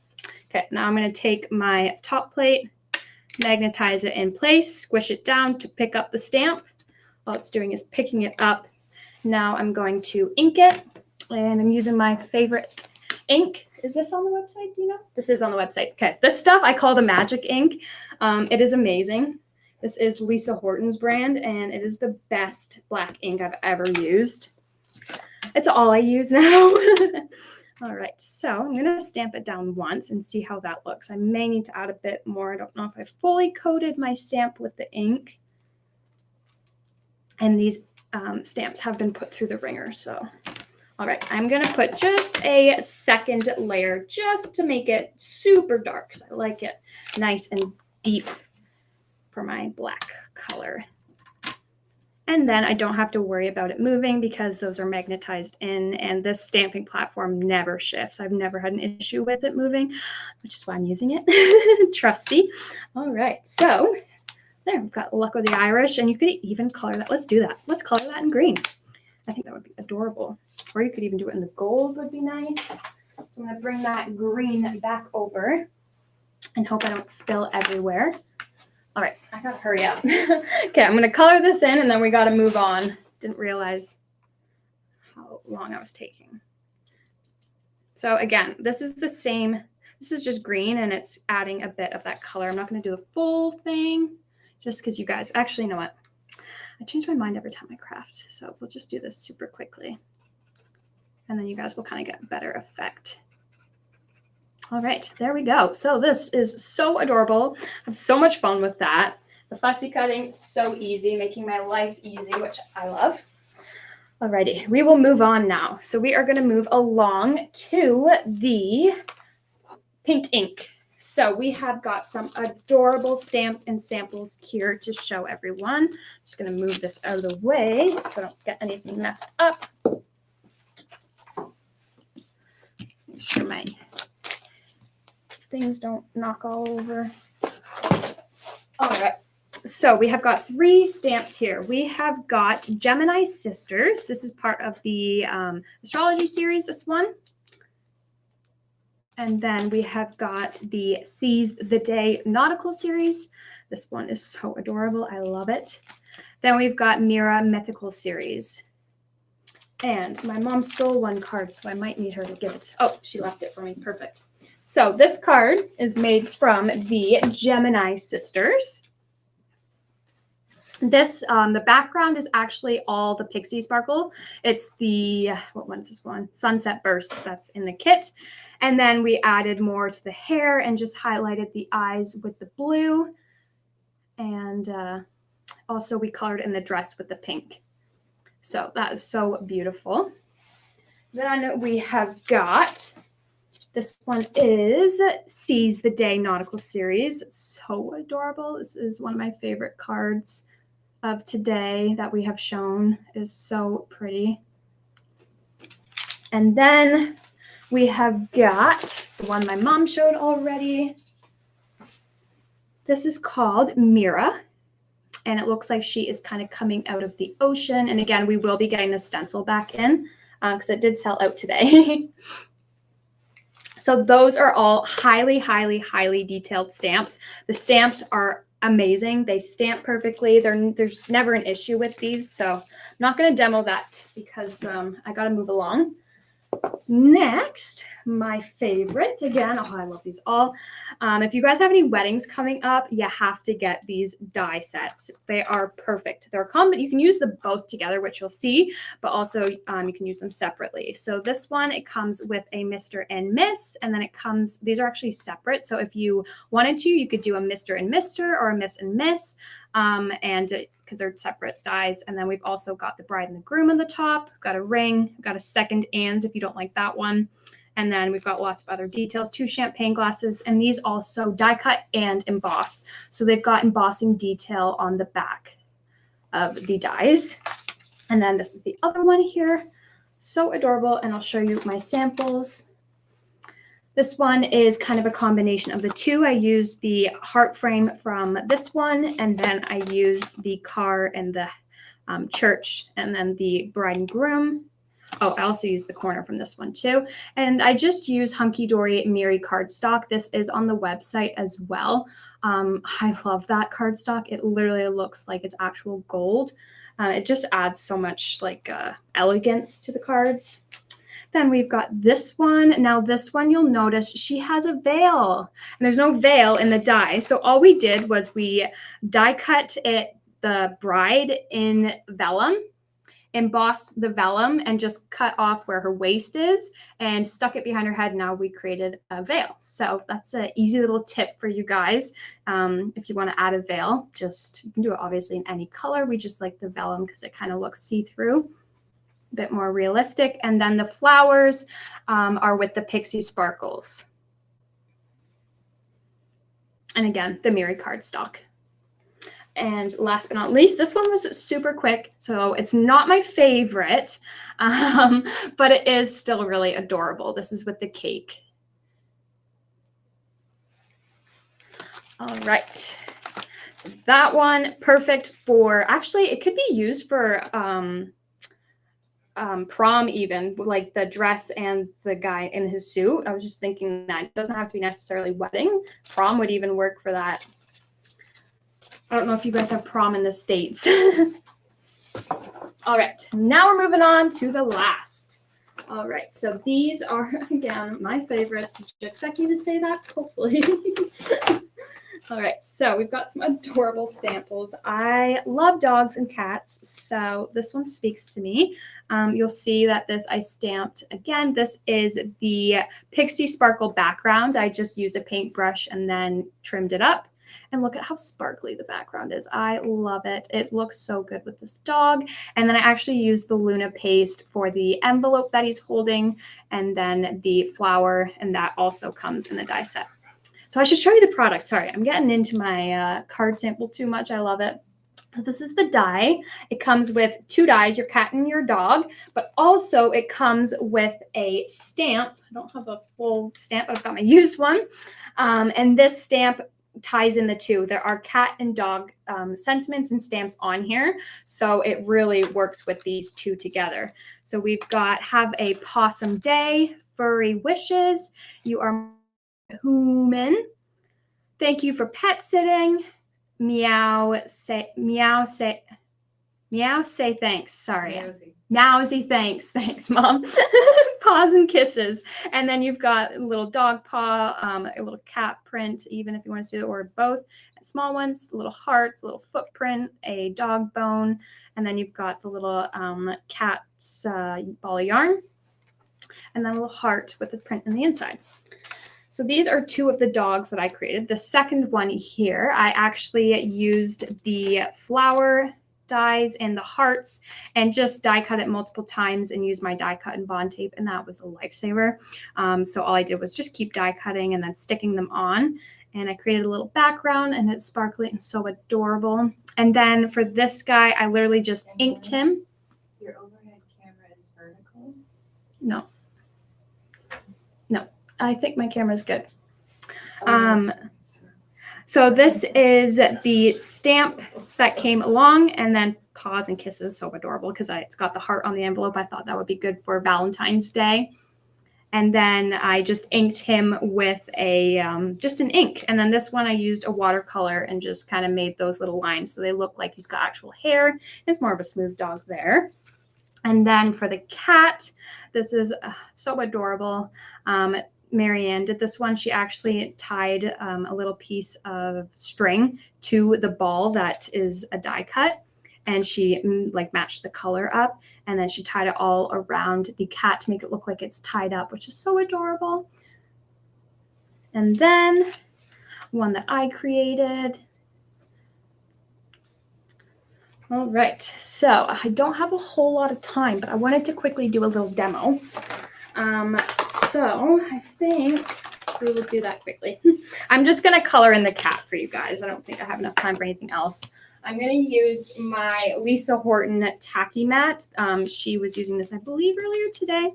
If not, it's awesome. You can see it gets used a lot. So I'm going to just put my cat on there, and I'm going to use 2 Lisa Horton inks and her chunky blending brush. Again, these are all on Lisa Horton, or not Lisa Horton, sorry, these are all on HSN's website. And all I do is just ink the cat. And these are also die cut and bond pieces. So, or not die cut and bond, sorry, these are also die cut and emboss. So when I'm inking, you will see the embossed areas kind of come to life a bit more. It just highlights it and makes it pop with the ink. And then you could always go over top with a marker and even color in where those embossed areas are, just to highlight the embossing, or just to add a bit more like of a shade to the cat, or make it look like it's got some spots on it. So that is it inked. And so I'm gonna lift it up so you guys can see the embossing a little bit better. So you can see there's lots of embossing there. All right, and then what you can do is with a marker, I'm going to use a little brown one. I'm just going to color in the spots that are embossed. And then you can always add your own additional spots. So if I wanted the tail to have an extra spot there, do that. And it looks like he's got an embossed spot here and on the back of his leg. And they're so easy to color in. And then you could even do the mouth and the eyes and the ears. I'm going to use just a small little gel pen.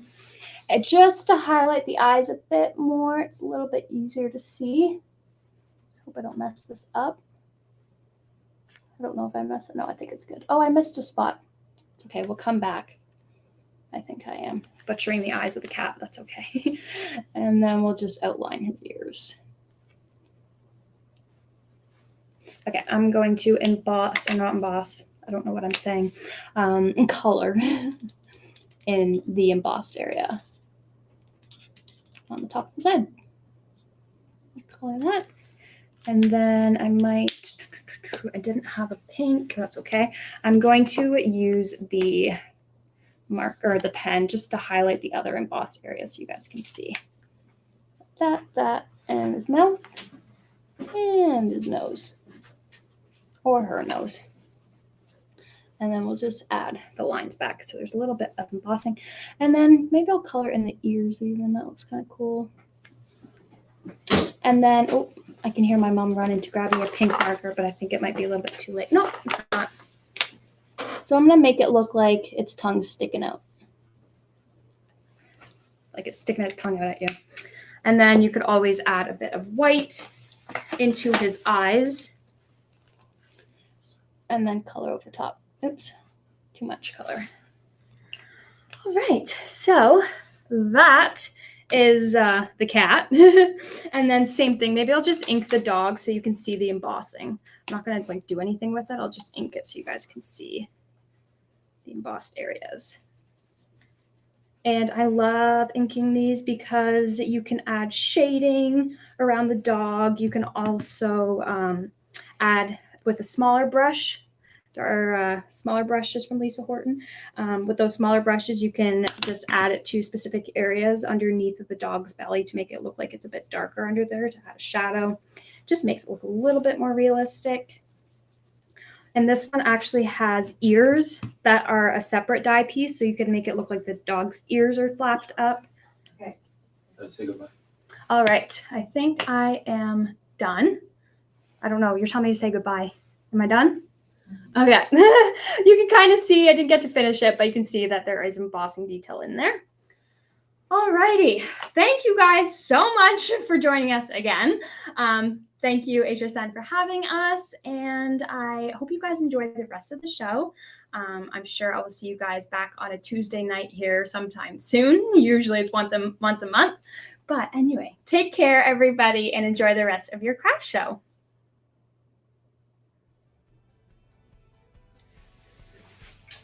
Good job.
Hey everyone, it's Alexis. I'm here with 𝗖𝗥𝗔𝗟𝗟𝗜𝗡, and we are so excited that HSN has asked us to be a part of the big craft stream. Just like the rest of you, I have been watching along today, and the inspiration is fantastic.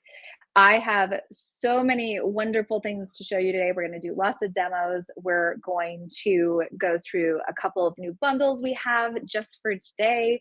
And I'm just really excited to make with you all for the next hour. So let's get right into it. I'm going to first go through the two big things that I'm going to be kind of showing today.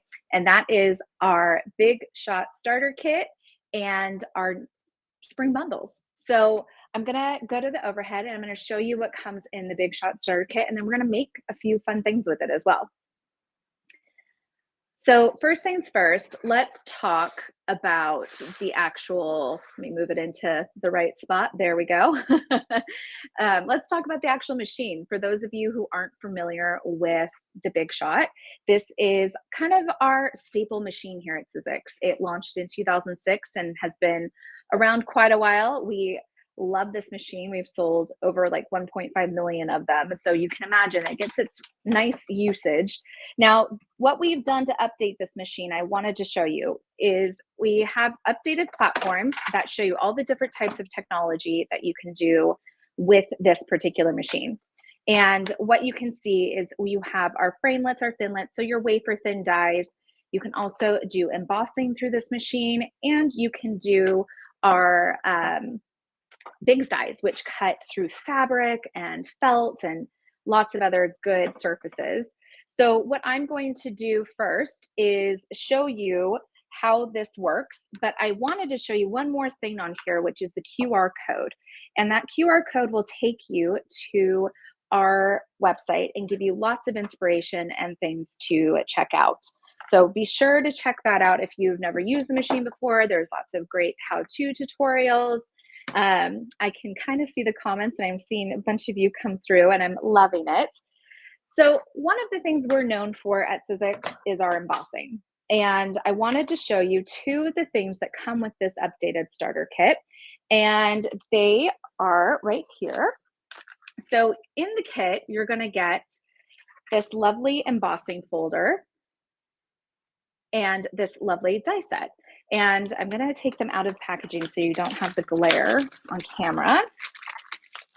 So you've got this beautiful kind of 3D embossing. Let me hold it up a little bit more so you can see really evergreen kind of botanicals.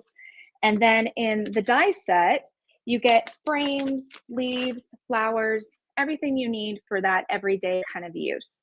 So that's the stuff we're going to be working with right here. But also, and I think that this is where it gets really fun, is we've included cardstock. So you can literally take everything out of the box and start making right away.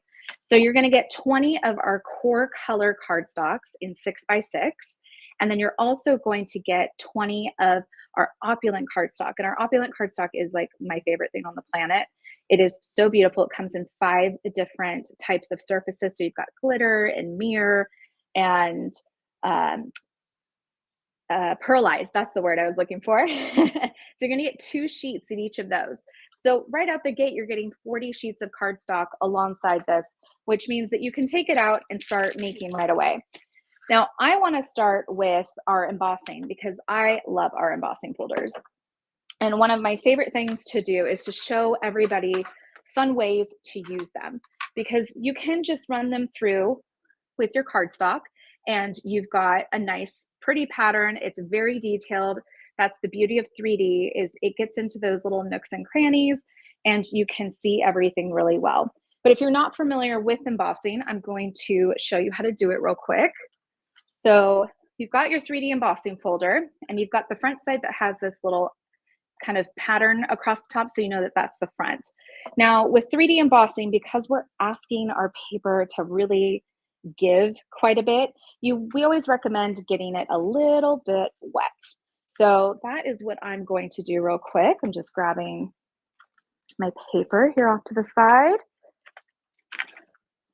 So I've got my piece of cardstock. I'm using our smooth cardstock. It comes in a pack of 60, and I've just lightly misted this off camera, and I'm going to place this in the embossing folder. Now you'll see I've got my platform right here, and I don't need to add anything else to it other than 1 cutting pad. So I'm going to place my embossing folder down at a slight angle so that it goes through this machine easier, and 1 cutting pad on top.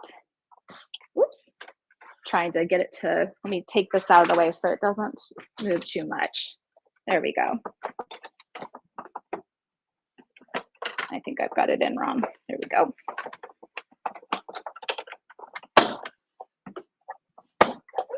I'm going to turn this because it's giving me issues. Okay.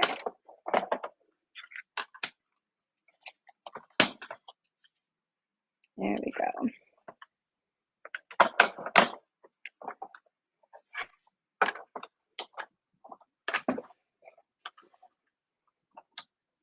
Now what? I'm going to grab one of my other machines right here when all else fails. There we go. I think there was just something wrong with that particular one. So you're going to run it through twice. And this is the magic right here. You can see right away you've got this beautiful emboss. It does come with all the plates. You're going to get your adapter, which cuts through your thinlits, and you're going to get your standard platform. You're also going to get 2 cutting pads. I saw that in the comments. So yes, you are going to get both of those things. So now that we've run it through, now I want to show you the beauty of what you can do with this. So I pulled in my multimedia mat, and I'm just going to pull this up into the camera real quick. I'm so happy to see people like have been using their machines for so long. Please don't take that first one. Sometimes I put them in wrong, but I was like, let me just grab one I've got standing right here. So you can see they're usually really good. We're going to just take some inks here. I'm using my multi-tool so I can do 2 things at once.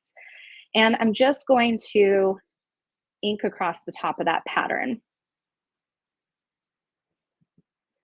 You want to go very light if you just want it to go on the top of the pattern.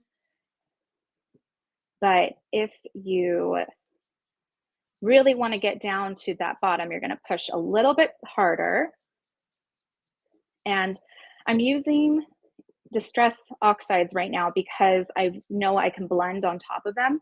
But if you're using dye inks, I would recommend, if you want to just hit the top, ink that panel first before you emboss and then run it through the machine. Now, if you're using a water reactive kind of emboss, or not emboss, if you're using a water reactive dye, then you're going to want to just spritz the back of your cardstock. That way it doesn't mottle the front where you've added all that lovely ink. So you can see it's a really, really beautiful kind of overall pattern. I'm just going to go back in and lightly add in on the top there some additional color. So this comes a little bit bigger than a standard card size, which is great because you can cut it down to that A2 size, or you can cut it down to 2 kind of unique sizes and get 2 panels out of it. It really and truly is one of my favorite kind of things to do. And what I really love about this particular one is that because it's just leaves, you can just use that all year round. It doesn't have to be just for spring. It can be for winter. You just change out your colors, you add some robins on there or some jingle bells, like you really can do quite a bit. So one of the other things you can do is, now this is a silicone mat, so this tape is not going to really stick to it, but I'm going to do my best to kind of hold it in place. I have taken some of our maker's tape and I've masked off the edges so that I can get a really fun looking background. So I'm going to take those same colors again, but I'm going to do a blend this time.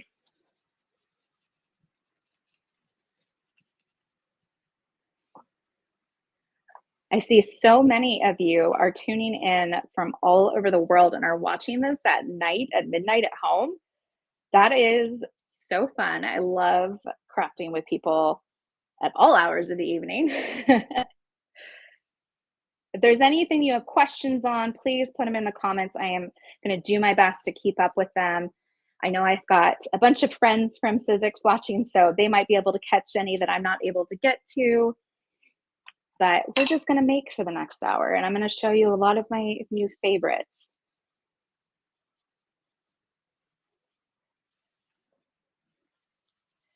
So I'm just adding in a little bit of color up here, kind of trying to do like a nice little blend. And then you can go back in and add that like middle area and get it to be a little bit darker. See how they kind of start to give you a third color. Might not be so visible on camera, so we'll do our best I'll do my best to bring it up to you. So you can see I've done the exact same thing there that I did with this first one. And now all I'm going to do is just peel away that masking tape.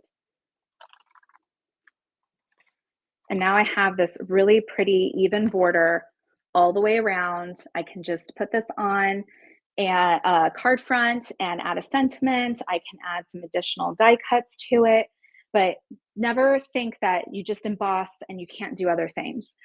There are a couple more things I want to show you even with the folder themselves.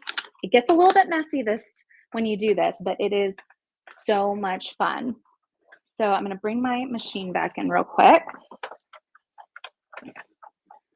Grab my platform. Now you can do this one of 2 ways. I like to add ink to my folders, and then you can get this really cool effect when you do that, which is that when you ink the negative side, so this side that has the flatness to it, and when you ink it, it goes down just into the pieces behind so that where it's pushing the paper forward, it is completely white and it gives you this really beautiful two-tone effect. So you can do this one of 2 ways. I like to keep it not too messy. I brought my machine in too early. I like to use a brayer.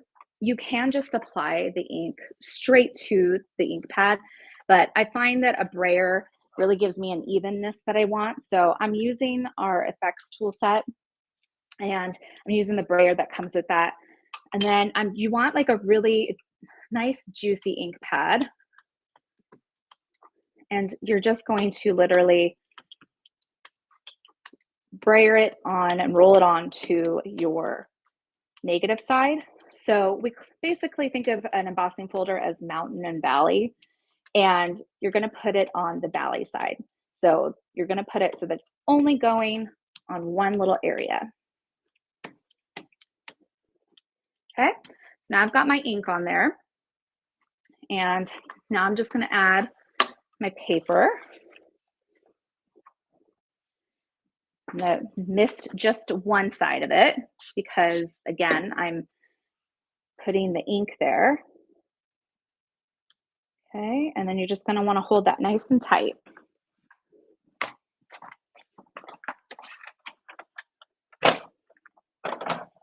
Okay, so we're gonna take our standard platform. We're gonna grab one cutting pad to go on top. I'm gonna run that through, and I'm holding it down on this side so that it doesn't move around too much when it goes through. Okay, now let's cross our fingers that this worked. I think it did. So you can see you get this amazing effect by adding the ink to the actual folder. And then all you have to do is, especially depending on the kind of ink that you're using, you're just gonna spritz it, get it nice and wet, and then you just take a paper towel to it and clean it off. You might need to do it twice because sometimes they get down into those little nooks and crannies, and you don't want that to transfer on to your next thing either. Okay, so what you can see is you can then take that and you can cut it in half and make two little cards out of it. So I've taken the little bird from the die set that comes with the Big Shot starter kit and added the label in and just put a little stamp set, which you will see in a later bundle. Saying, here you go. So they're really, you can see very fast. You can do it in a variety of colors. Like you can pick and choose. You could do half of it in one color, half of it another. I did one where I actually brayered the paper first and then ran it through the machine. Pull these up. So I brayered these on a piece of cardstock and then cut them down and then ran them through the machine and then ran a brayer with a white pigment ink across the top. So you can do a lot of different things with just an inked panel. You don't have to, be this immense artist. It is very easy and very fun for people who are just starting their craft journey. But I wanted to show you just a couple of projects real quick where I did some different things with them. So this one, or not projects, I should say panels, because I like showing you just alternate ideas. So this one, I inked the background and then I spritzed it wet and ran it through. So it's got a little bit more of like a watercolor effect. I'm not using watercolor paper. I can see someone in there, but you absolutely can use watercolor paper. That's a beautiful option. I'm just using our smooth cardstock, which is in the Surfaces bundle that is available on hsn.com. It comes in a 60 pack. It is a pretty heavyweight GSM. In fact, I'm just going to pull it in because I have it right here. And I think I'm going to open it up and get some more. So it is 8 1/4 by 11 3/4. You get 60 in a pack. This stuff is amazing. I'm going to open this up right now, actually, and pull out some more paper for upcoming ideas. But it is a great heavyweight cardstock. It's something I have watercolored on, I do mixed media on, and it really and truly is so easy to use. So I'm going to put that off to the side. So then this one I went back over, once I had embossed it, I went back over with just an ink, but you can get a really cool like mixed media effect. Trying to find the light with the camera. This one I swatched ink pads across this, which my buddy Catherine Pooler just recently showed me. I just took her ink pads and I swiped them across the cardstock, and then I ran it through the machine, embossed it, and then I took a black archival ink pad and just brushed it across the top of the embossing, and that is what that does. It really, embossing is like my favorite thing to do because you can do so much with it. You can also take the shapes that come in the set. So I'm pulling those off to the side real quick. So these are the dies that come in the starter kit.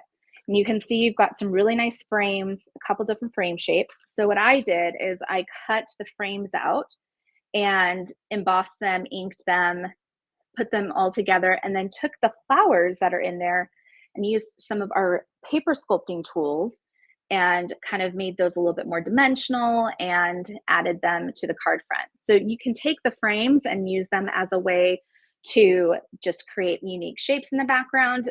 So this is the center of this frame right here. So you get the actual frame cut out as well. But then if you just needed the frame and you wanted to use the piece that falls out, you can add that onto your card anywhere you want. This one I wanted to show you real quick. I had a lot of fun with this one. So I took the frame from this and I took this idea that I did earlier. So you can see I did that in oranges and yellows. And then I added a little piece right here to make my own kind of flower box. And all I did was using that with the things that come in this little tool thing right here, or not tool, but in this little die set. So the little frame right here is from here. This oval shape, or I guess it's like a window really. Use that to cut the frame out, and then I cut another piece and embossed it. So you can have a lot of fun. You can do something very simplistic, but you can also create something with a lot of extra detail. Now, if you're just new to kind of card making, I don't want to overwhelm you with all the mixed media stuff and all the inking. You can just stick with cardstock. And these are really nice and simple. The rose gold is in that pack in the starter kit. So you can take these beautiful hues, just emboss, just cut out a few pieces, and you've got something really beautiful and easy to use. You can also just emboss portions of a panel and then add a few pieces of cardstock and then take the frames to create a little bit of kind of a geometric area that you want, a focal point, and then just center that focal point with some blooms. So that is a little bit of what you can do with the Big Shot Starter Kit, but there's so many other good things in the bundles. I want to get to those to show you. So I'm just going to move these out of the way real quick. And we're going to get into the bundles. But before I do, I wanted to also tell you that not only did we revamp the Big Shot Starter Kit, we also revamped the Big Shot Plus Starter Kit. And that one has got even more amazing stuff in it. So that one comes with a very large folder right here. And you can see this one is big enough to create a very large panel, if you will. And it's a 2D embossing folder, and it's really perfect for creating bigger things like boxes, invitations. And speaking of boxes, it actually comes with a thin lint die set that has boxes in it.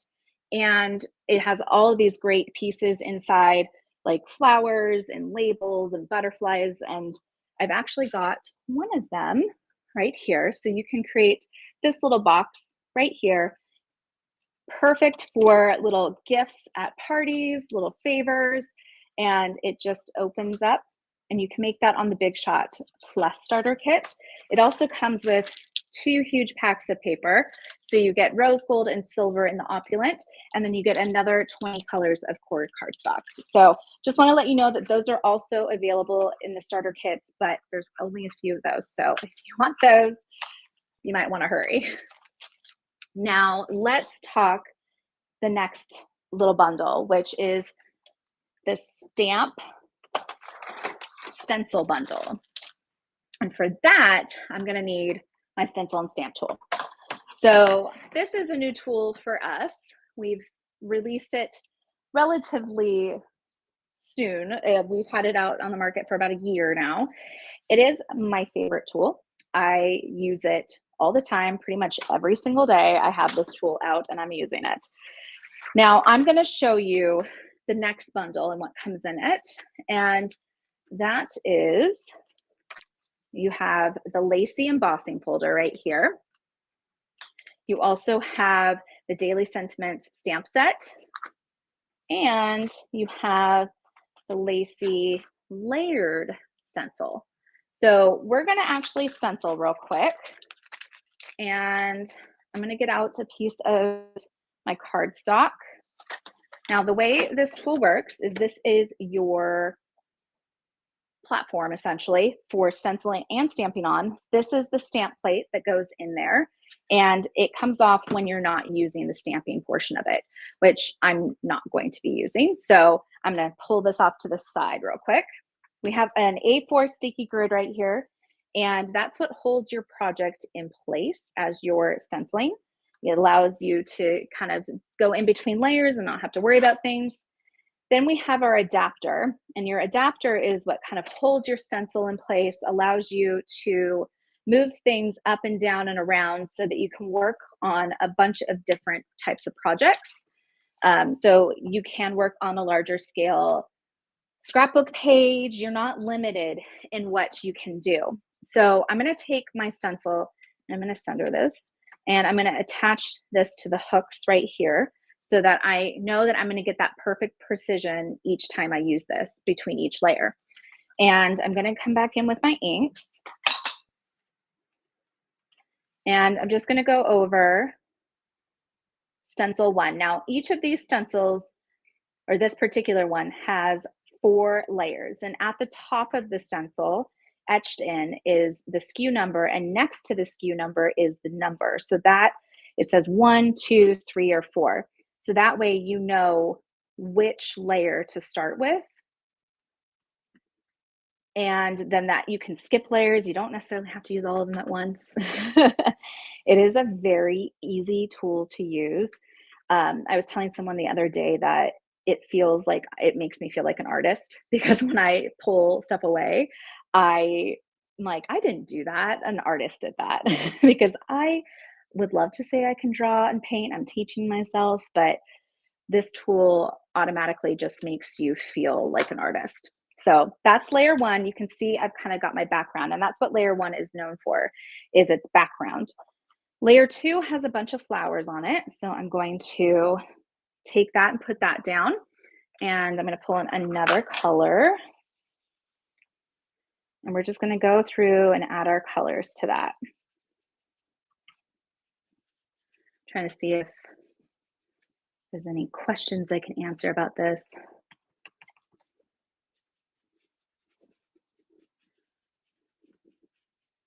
I see someone saying I'm a sucker for the box. Yes, that Big Shot Plus starter kit has a box inside, which is fantastic, because who doesn't need a box? And the Big Shot Plus is really great for people who use larger scale stuff. So if you're making boxes and bags, that one is great for that. And it also fits our bigger Biggs dies, which tend to be larger in scale. So our XL and L dies will fit through that, and some of the bigger ones will too.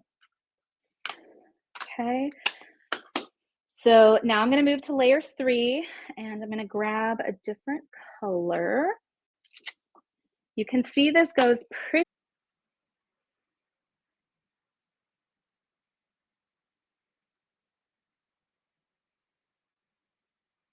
Okay, I think I'm back. So we'll go back to the overhead in just a second, but if it froze, what I ended up creating was this little beauty right here. And so what you would do is you would just cut this out. You can use just that panel, or you can emboss it, which is what I'm going to do. So we created stencils that you can work with embossing on, and I'm going to get that folder out real quick, and we're going to do that. Okay, just glad we're back. If we can go to the overhead camera for the next little bit, then we are golden.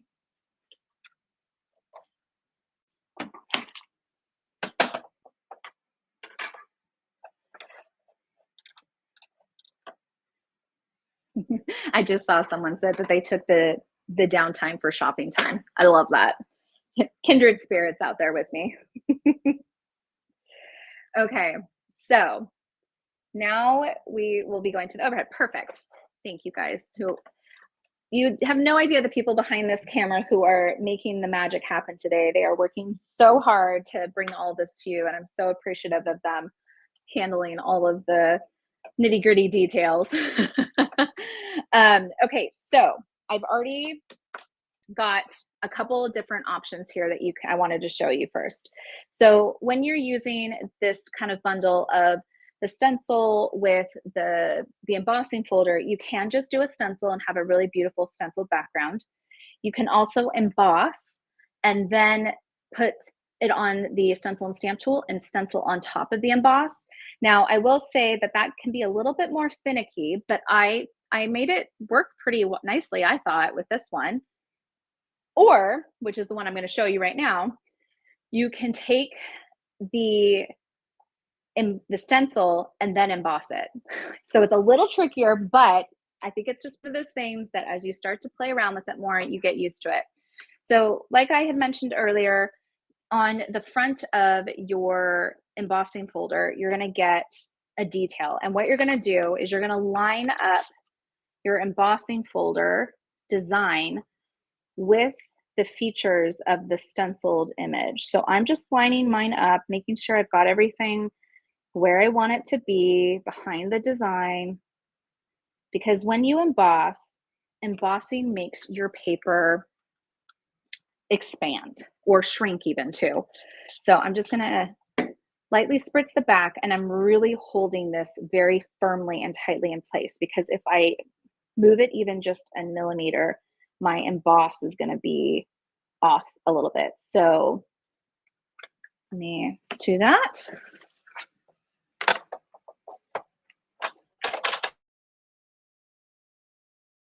I need the leverage going this direction. Sorry about that. So you can see it doesn't want to go in, and that's because you want to put it at a little bit of an angle. So it makes it easier for it to go through the machine. That I'm glad happened, so I can show you that little rule. So when you have this, you have steel rulers in here, I should say, the little parts of the inside of the machine.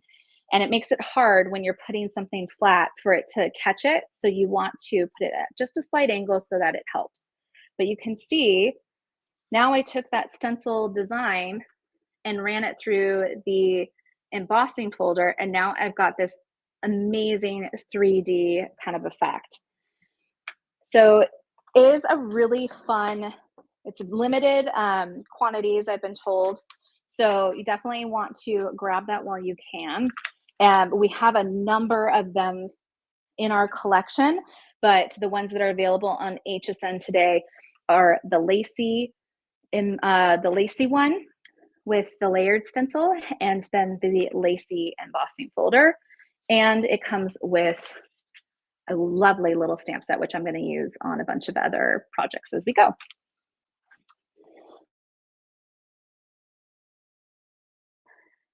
I think crafters will understand the mess that is next to me when you're showing a lot of different things. I am going to show you a couple of other projects that some lovely makers of ours did using that embossing folder. So first one up is just using it as a stencil. And as you can see, you can actually create masks there. And that is a really easy thing to do. So what you do is on your paper, when you put it on the tool, like this, if you want to create a mask, all you do is place a strip of paper across. And so you'll be able to stencil everything away around it. And then when you peel that up, that leaves you space afterwards to then be able to stamp a sentiment if you wanted to. Then you can stencil and then cut a little aperture out of the center and add another sentiment. You could also then make that into a shaker card. Really amazing way to add some fun features to elevate something as simple as a stencil card. I love this one. They just did the same stencil twice and then layered them up, which is so much fun. They just took some foam tape and added a second layer to them. This one's so fun. So they did the stencil emboss, and then they added luster wax. Now that's something I didn't talk to you about earlier, but luster wax, if you have it at home, some places it's called gilding wax, is a great thing for on top of embossing folders. I didn't want to ruin the beautiful colors today, so I didn't do that. But I did want to show it. There's some silver on top of this one. So you can take those amazing kind of embossed images and elevate them with an antique look just by adding a little bit of that to the top of the design. Okay, so we're moving on. So excited to see how many people are loving that in the comments. The next bundle I want to show you, I'm going to show you all the projects first, I think, because this one has so many amazing ideas in it. And this is our Thinlits die bundle. And we have 3 Thinlits dies in this. And the first one is by Kath Breen, and it's the vintage tags and banners. So with this one, we wanted to kind of update what our kind of essential shapes were. And I love this because it can be used for birthday gifts, Christmas. It also, as you'll see on a bunch of these projects, is used on the actual projects themselves to create, you know, dimensional features. So you can actually layer them on top of each other. You can stamp sentiments right here if you wanted to. Just a really fun way to add little details to whatever you're doing. But the one I want to show you right now, and I'm actually going to show you how to make it, is Card Label by Jen Long. So Jen has notoriously always done these amazing kind of interactive cards. And this one is probably one of my favorite ones that she's done yet. It's a very classic design, really beautiful lines. But it is literally one cut to get the card base. And then it has this amazing flip feature in the center. So I want to show you how easy that is to put together. And I've got the dies right here off to the side. So just going to grab those, bring my trusty Big Shot back in. So with this particular die set, you get this piece right here, which creates the label. Or the card label, I should say. Now for this, you are going to need all portions of your platform sandwich. So you're going to take your standard platform, and because we are working with a Thinlits die, we're going to need our A adapter, which is what allows us to be able to cut these particular types of dies. You're then going to put down one cutting pad. I'm going to cut this paper right here. And you put your die down. Now, you can do this facing this direction as well. They will both work. Just want to point that out because the directions show you one way, but you can use them with the die facing up or down. Now, if you face it up, you do get a better cut sometimes, especially with those intricate kind of dies. But you'll see just one pass, and I've got the card base right here. Now, how does one fold that? So there's these score lines that are etched into the card base. And first thing you're going to do is fold this one back towards you. And I'm doing white on white right now. Let me pull this in real quick so you can actually see it. Hopefully that makes it a little bit easier to tell. So I'm going to fold that in. And then this one I want to fold back.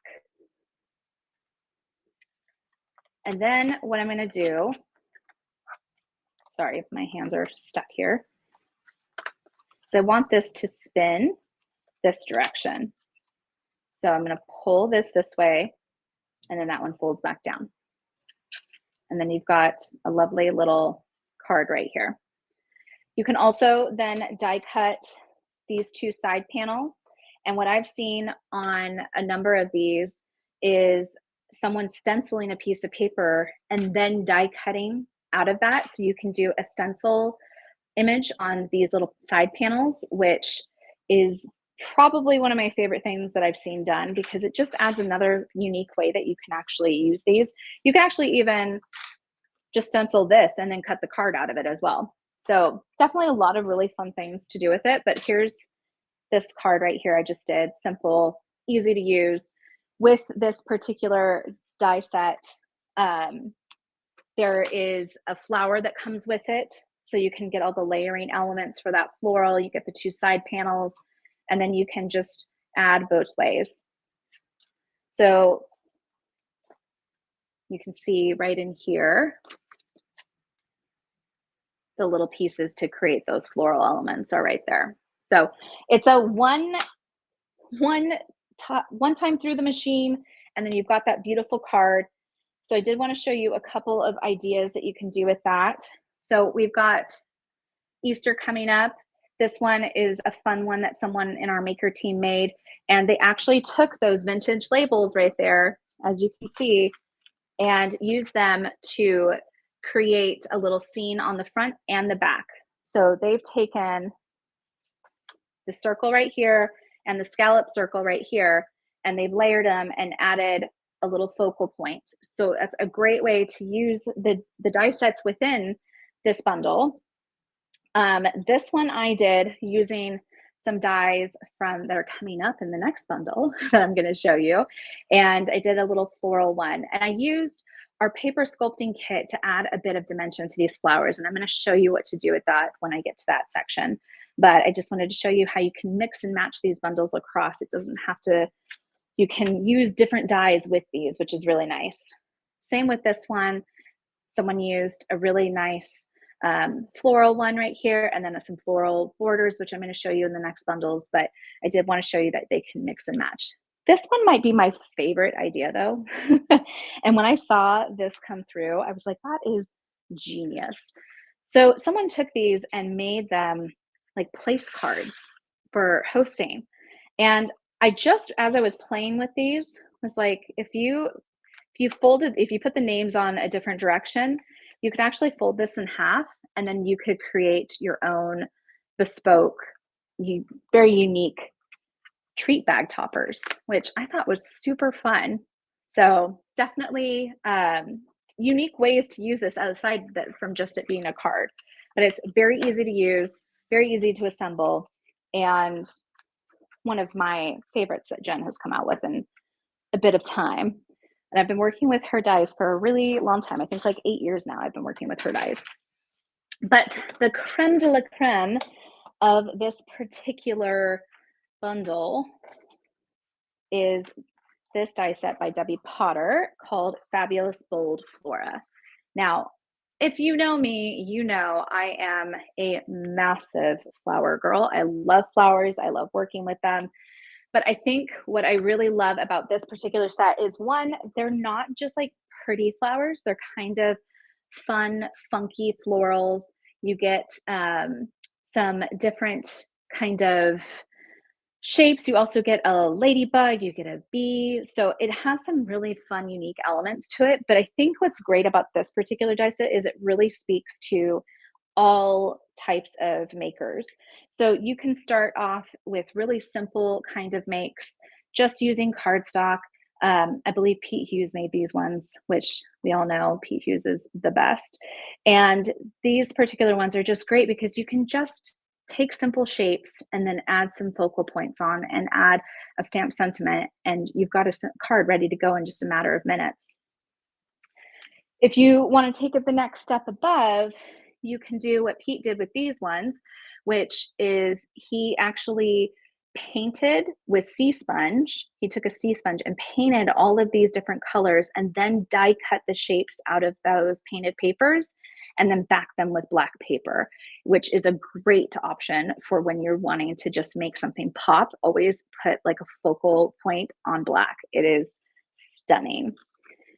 Then another great option, let's say you're moving up, you're learning different things. There's a lot of really great shapes in there for you to just be able to create pattern backgrounds. So this kind of gives like a retro 70s feel, I feel like. You can just take them and create all these different types of pattern backgrounds, and it's just a fun way to play with colors. You can change out everything seasonally. That's what I always tell everyone when I'm making with florals is you can take these, and everyone's like, oh, it's just for spring. No, absolutely change the colors. You can use these for Christmas. You can use them for fall. You can use them for summertime. It is not just a one-hit wonder, you would say, for seasonality. It is an evergreen, all year round kind of thing. So that is an easy one to use if you are just getting into card making or you want to make quick samples of cards, you can. But as you start playing around more, you're going to notice that you can start creating scenes. And this is by far my favorite thing to do with florals, is to create scenes. And I love this one. One of our makers did for using with a envelope, and they just took all the florals and created this beautiful envelope. And then you can include the like a card on the back, or you can just send it as is right there. It's just like a really pretty focal point. You can take embossing folders behind and set up a really pretty floral scene on the front. And then you can see that those vintage tags and banners are in there too. So you can add those into your pieces. This one is so pretty. I love that. So you just take shapes and then use your shapes to kind of center your florals on there. This one's so pretty. You can actually use like a little bit of dye ink on here and then take black pens, white pens, and add detail marks. This one, the little bee, the wings are done out of vellum. So cute. Love all these ideas. These makers are so talented. And I've actually got a little demo. I've already pre-cut everything because who wants to watch me cut like a million pieces on camera? And I'm going to show you how quick you can make a pattern background card. So I've cut all of these real quick, and I'm just going to glue them down. You can use our amazing adhesive sheets, which are part of the surfaces bundle that's available on hsn.com.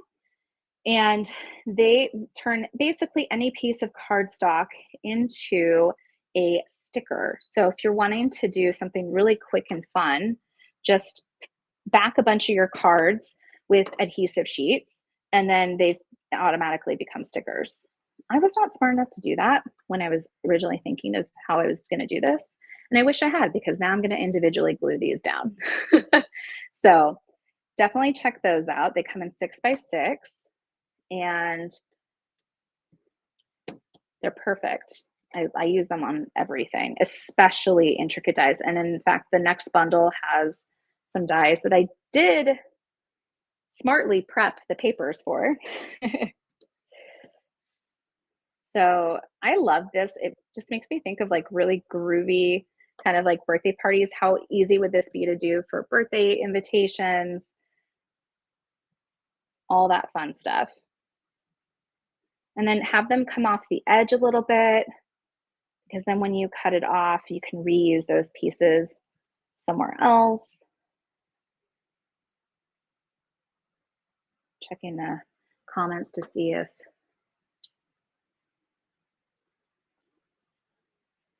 love the retro color combos, right? They're so much fun. Just another fun way to layer these over like that. So then once you've got them on there, I'm just going to flip the card over.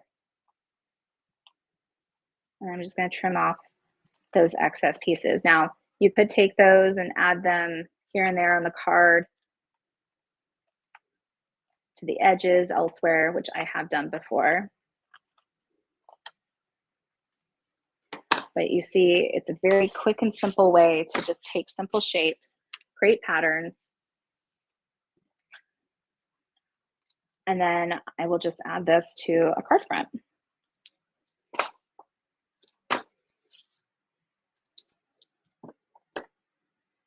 All right.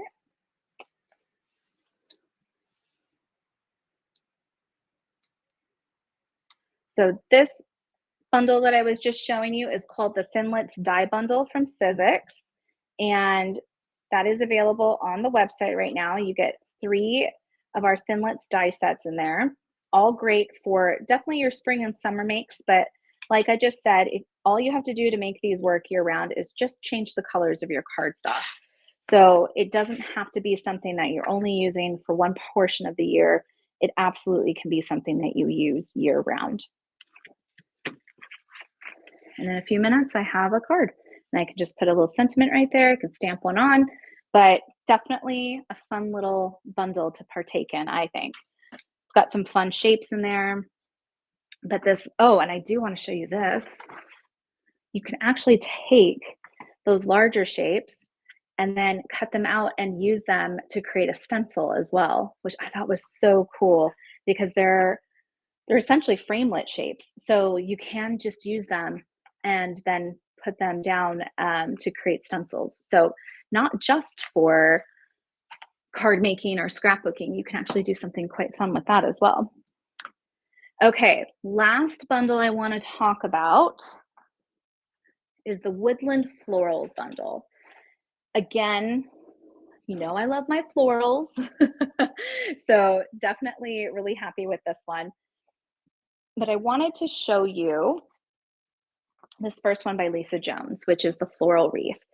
This is such a stunning skeleton shape, and it has all the layering elements with it, so you can add those extra bits and pieces on top. But this is one you definitely want to use your adhesive sheets with, because it is so fussy that gluing down all those little pieces would be probably not the most fun thing you've had to do. So I've actually already die cut one out, and I have the adhesive sheet on the back. So I just wanted to show you quickly how when you peel that away and you lay it down, that's all you had to do. That's it. It makes for such an easy way of laying something in. And then I've got all of the other little layering pieces here off to the side, also with the adhesive sheets on the back. And I'm just peeling away the backing, and I'm just layering them down. Can you imagine if I had to glue these on individually? I would not be happy about that. So I'm very glad that we have adhesive sheets out there. So these are part of the Surfaces bundle, which comes with a botanical cardstock pack, the white cardstock I'm using, and the pack of 10 of the, sorry, got stuck there for a second. I was trying to figure this out. A pack of 10 of the embossing, not embossing.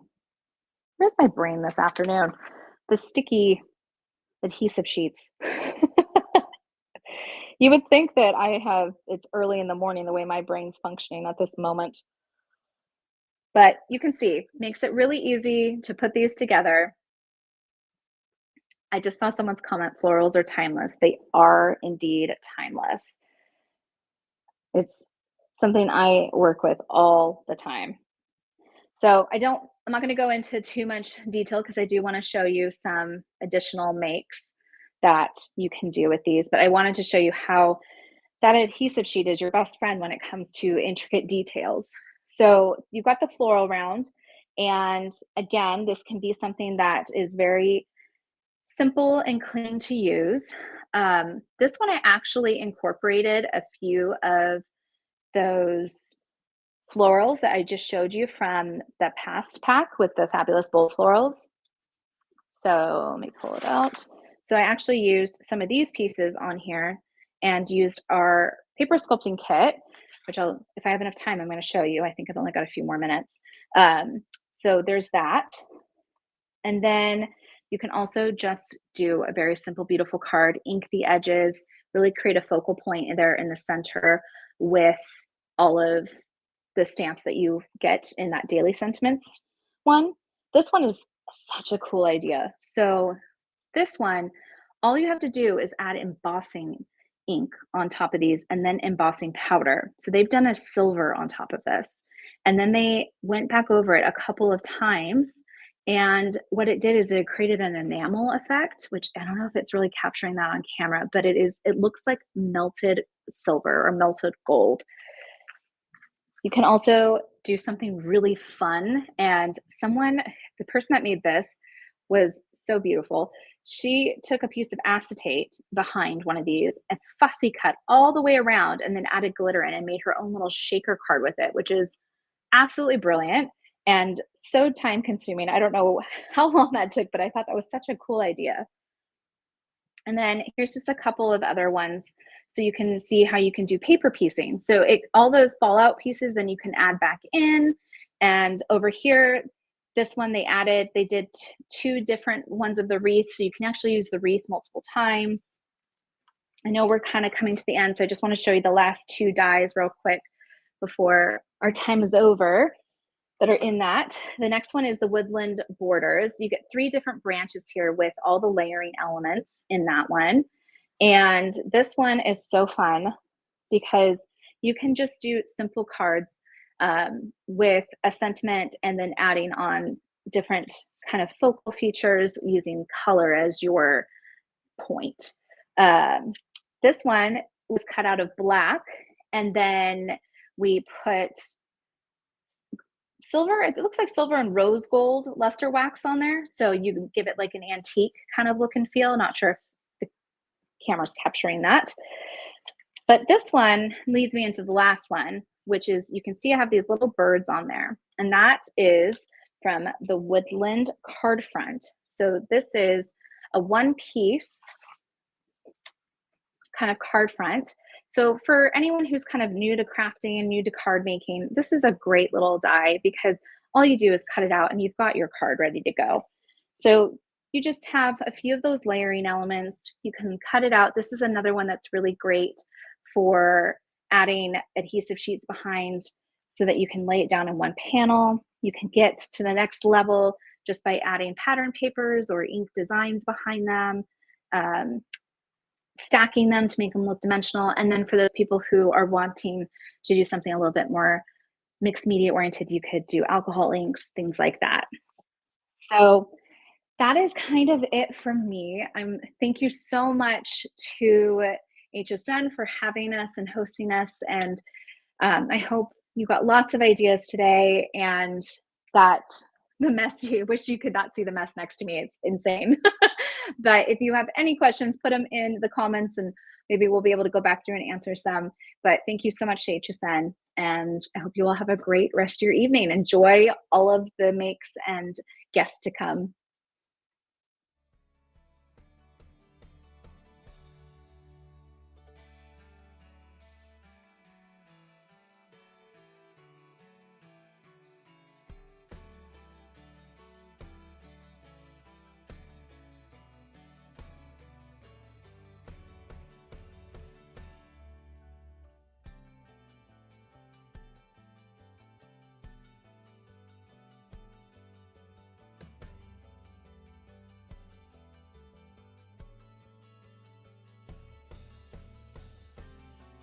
Thanks, Em. Only 4 hours left, and we still have so much more to explore. At 8 p.m., Ty Mayberry will be crafting along with LDRS, 3/4, Janome, Hunky Dory, and Ranger's own Simon Hurley. Before I sign up for the night, though, I truly want to thank you all for joining this event. HSN's crafting community is absolutely amazing, and it's the creativity and the passion and the dedication that makes truly this group something special and allows us to bring you events like this one and shows like mine, HSN Gets Crafty. We love you so much and literally cannot do this without you. Thank you, Suzanne. Hello, everybody. Yes, this is, wow, 12 hours here. We went from 11 a.m. We've got 3 more hours to go, 11 p.m. My name is Ty Mayberry. I kicked it off this morning with Sarah Davies. Maybe you were joining us, but thank you guys so much for being here and joining. And I'm keeping an eye on our Facebook stream. If you have any questions, let me know. Also, I just love to know where you guys are joining me from. Let's see. If you if you are expert crafter, welcome in. I know you've been waiting for this day. Also, if you're a beginner crafter, maybe what I call crafting curious, stop by. Here's what's great about these live streams is that when you watch live on air on HSN, normally we're trying to show you as many items as possible, and we don't really have time to delve in and relax and go from start to finish. But here on these live streams, it's great. We can really take our time and kind of get into it a little slower, kind of give you a tutorial from start to finish. So I am so glad you're here. We have 3 more hours to go. We go until 11 p.m. We have a lot of great guests coming up. Angie Hunt is going to be here. We have Joe Johnson is going to be here as well. Jennifer Tryon is going to be here. And then we're ending the show with Simon Hurley, who you probably know from his big social media following and all of his tutorials there. But let me take a look and see who's joining us. Thank you, everybody, for being here. First name I see, Joy is here. Joy, thank you for being here. Thank you for joining us here. How are you? Donna is here as well. We have the loveliest group. I say this all the time. Every time I do these live streams, I'm just reminded what a great community makers and crafters and creatives are that we have here at HSN. So thank you guys so much here. Brenda is here as well. And Joy says hi again. Ty, hi guys. Chrissy is here. Thank you guys so much. Let me just show you real quickly what we're going to be looking at here at the top of this hour. I've got some items here to show you. Angie's going to be here in just a second, but I kind of want to give you an idea of what she's going to be going through and what she's going to be showing you. There's my overhead shot. Isn't this fun? Don't you just love the look of this? It's all from LDRS. Let's start right up here. We got the Birthday Bash stamp and die set. So you see 15 stamps here. You have your balloons, you have your piñata, really fun, like gifts and birthday cakes. Here's your 11 dies and a couple of finished products you're going to see here. Also, we're also going to show you the all-in-one floral stamp and die set. Again, you see your stamps here. 9 stamps in this sheet, 3 dies here. This is the tulip set, and then you're also getting the orchid set here. 9 stamps, 3 dies, a couple of the finished products here. And then down at the bottom, it's called Just a Note stamp and die set. These are really cute here. 16-piece Just a Note stamp set right here, all in one sheet here. 10-piece Just a Note coordinating die, and then we're going to show you some of our finished products here. Now, you're thinking, okay, how do I grab these? How do I jump on these now? A couple of ways you can do it. You see on your screen there, the item number 865948, right? That is going to be for the Just a Note stamp, the one I just talked about down here. You can take that item number to hsn.com, put it in, order that way, or right at the top of your screen here, I'm going to try to point to it right there. At the top, that is your QR code. If you use your smartphone, open the camera app, aim it at the QR code like you're going to take a picture of it. A link will come up, hit that link, and it will take you to our big crafting stream event at hsn.com, and you can shop all your crafting there. Hey, take a close look at our crafts on clearance. Up to 70% off on some of that, and also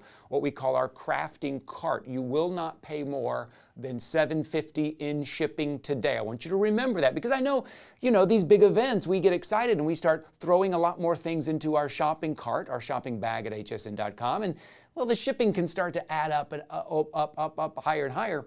$7.50 is as much as you are going to pay on shipping. Okay. Oh, and underneath was the mat. I didn't even talk about the mat, but we'll get to the mat. You'll see that as well. But I believe Angie Hunt is here. Angie is ready to go. Happy to see Angie. Hi, Angie. Good to see you there.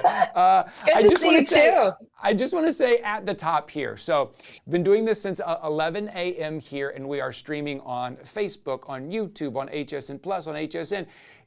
Our man DeWitt, who everyone loves here, keeping his eye on all the tech. The tech sometimes comes in and out. We do what we can, but we're just going to keep crafting and keep going. Right now, everything looks good, and we're happy to have you, Angie. Thank you so much. I'm so excited to be here. We have a ton of stuff to show you guys. So I'm going to kind of dive in. First of all, if you don't know LDRS already, we've been crafting a long time. We're known in the industry not only for our gorgeous and as well as whimsical illustrations, but also really and truly for our high quality products. So, all of our stamps are photopolymer. They are made right here in the USA. They are top notch. Our dies are absolutely fantastic. We're going to be showing you these special kits, stamps and dies. We're going to go overhead. We're going to start off with that glass mat because I really want you guys to see that. Yes. All right, here we go, because this, I think, is the big showstopper. This is an absolutely stunning glass mat. This mat is 18 inches by 24 inches. It is tempered glass. You can see it has this amazing rainbow of colors and this beautiful garden that's surrounding it. We have all the measurements you're going to need, but they're not in your face. We've put them kind of in the background there in this beautiful white. It's not going to interfere with your creativity and your inspiration. But the big thing about this is fully backed in iron. We have a full sheet of iron in the back. You're going to get 4 of these gorgeous, amazing, look how strong they are. They just grab each other. These are neodymium magnets. They are, they're called puck magnets because they have a low profile. You're going to get 4 of those. You're also going to get this ruler, which is 12 inches long, and it also has magnets on it. Now, what's so special about this glass mat? This is tempered glass. It is absolutely stunning. You're going to be able to use this as your entire work surface. This is so beautiful. You're going to leave this out year round. If you want to have one of those professional looking craft studios, this is the place to start. This is going to give you inspiration. You're going to be able to do all your crafting on it, fit everything on it. You're going to stencil, stamp. It is scratch resistant. You can heat emboss right over this, mix your paints and everything. It is outstanding. So that being said, we're going to start crafting on it. I also want to mention, if I can, the price that HSN is offering on it is almost 50% of the retail cost on this thing. So grab it while you can. I know there aren't a lot of them. Yes, that is true. Yeah, grab it. You can do that by just scanning that QR code right there. Okay, I just want to make sure people know how they can grab theirs. Yeah, I think this is going to be going quickly. So if you want this, if you want an amazing glass mat that you never have to put away, I don't care if it's in your dining room, it's going to be amazing. All right, so I'm going to get started. We are going to craft today, and I've got not a whole lot of time, but we're going to get started with this wonderful, wonderful floral kit. In this kit, you're getting both of these florals. So you're getting your gorgeous tulips and your orchids. These are two of my favorite flowers. I cannot grow orchids, so I had to have a stamp set. That's why we have that, because I can't grow them, but I love them. And you're going to get the dies. So everything in here. On the back of our packaging, you're always going to see some inspiration. So I'm going to craft with these, and I'm going to show you how you can make some beautiful and easy cards. Once I find my glasses, because, you know, I need me some, I need to be able to focus. At my age, I can't focus anymore. Okay, so I always start, we're going to go ahead, if my cameraman will zoom in for me. There we go. We're going to get a little bit closer here. So I've already got kind of a start here. I'm not going to be completely going through these cards start to finish, because like I said, we've got 3 kits that we're going to go over. But I really want to show you some of the things that are special about this, and I want to explain the stamp set. Let me see if I can find my working set. Here's my working set right here. You can see it's in one of our storage pockets that's also available on hsn.com. So I have them stuck because this is the best storage you will ever have. I don't lose anything because of how they stick on there. I'm going to show you how wonderful it is to stamp with one of these. I've got a stamping block right here. I'm going to just ink this up really quickly and do a quick color on it. I want to show you how easy it is to get these colored up. Now, the really cool thing as I do this about these stamp sets, these 2 florals, we call them all in one, because you literally have absolutely everything you need in one of these sets to create a card. So you're going to have your main floral. I didn't do it perfect, but that's okay. We're going to cover it up anyway with some color. But you've got your main floral.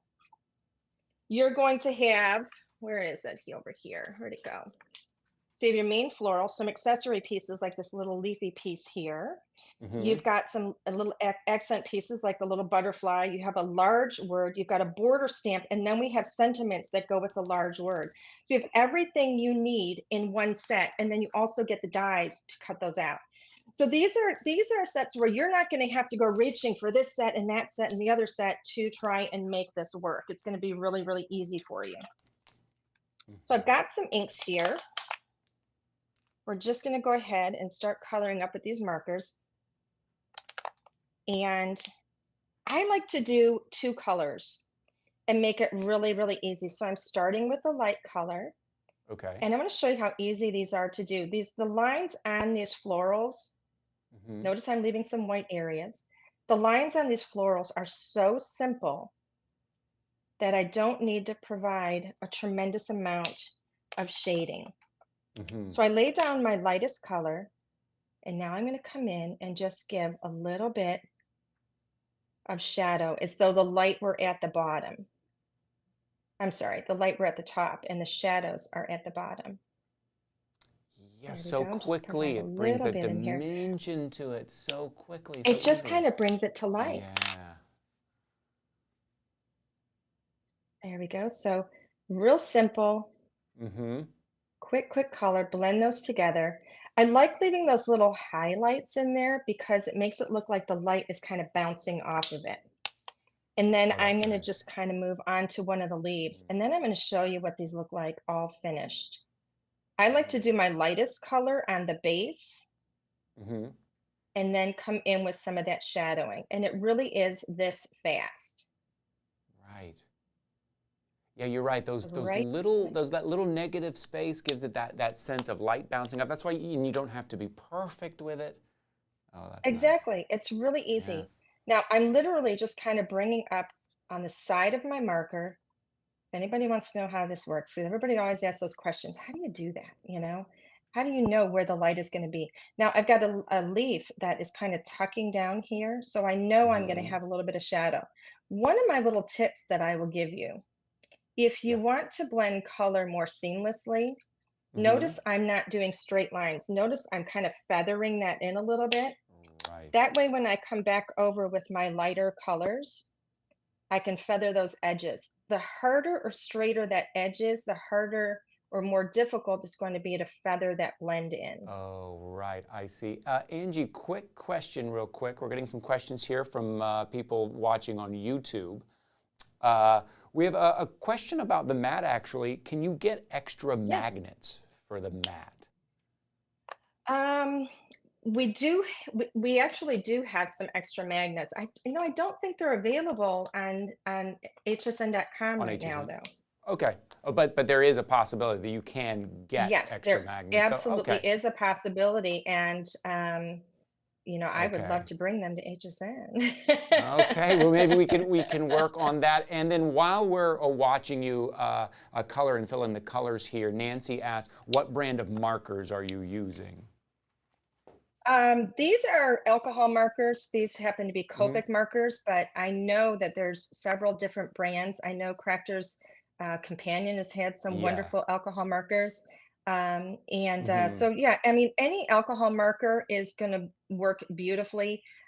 This paper that I happen to be working on is it's actually called Nina white cardstock. It's just pretty standard in the industry, but it works really well with your alcohol markers. But yeah, I mean, these are just, like I said, alcohol markers. So any alcohol marker is going to work beautifully. They blend gorgeous together. I'm sure you've seen Sarah using those.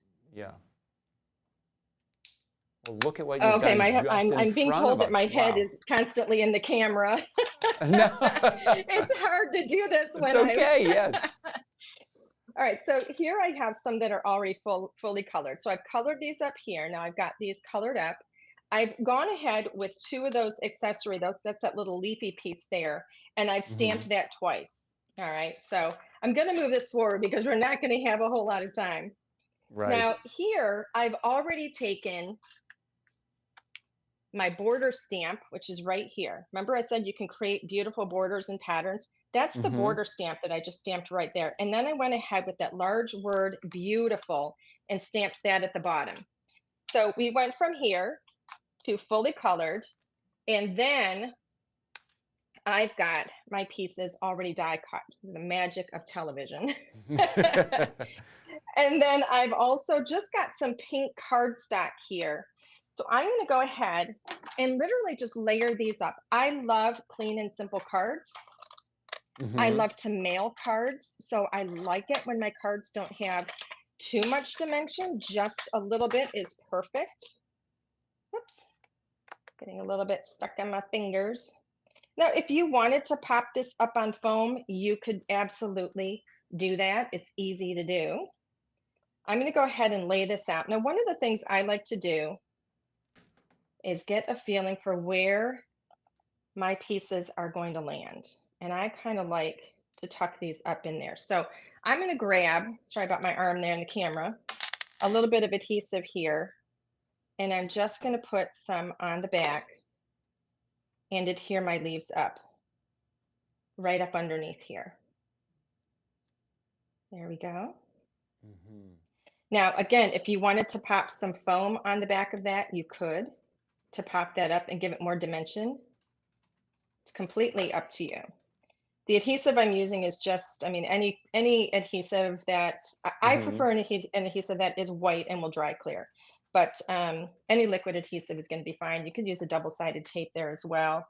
And then I am going to grab a little bit of foam. Where is my scissors? Here we go. I'm going to pop the ends off of, just cut the ends of these. Now, if you want to put this through your paper trimmer, you can. Mm-hmm. I'm going to put a little bit of foam on here and just give this that tiny little bit of dimension. Don't hesitate to trim your foam. Cut it to the size that you want it to be. I'm going to give that a little bit of adhesive underneath there.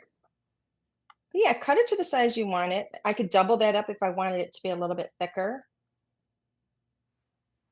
And then I'm just going to place it just a little bit off center, right there, over the top.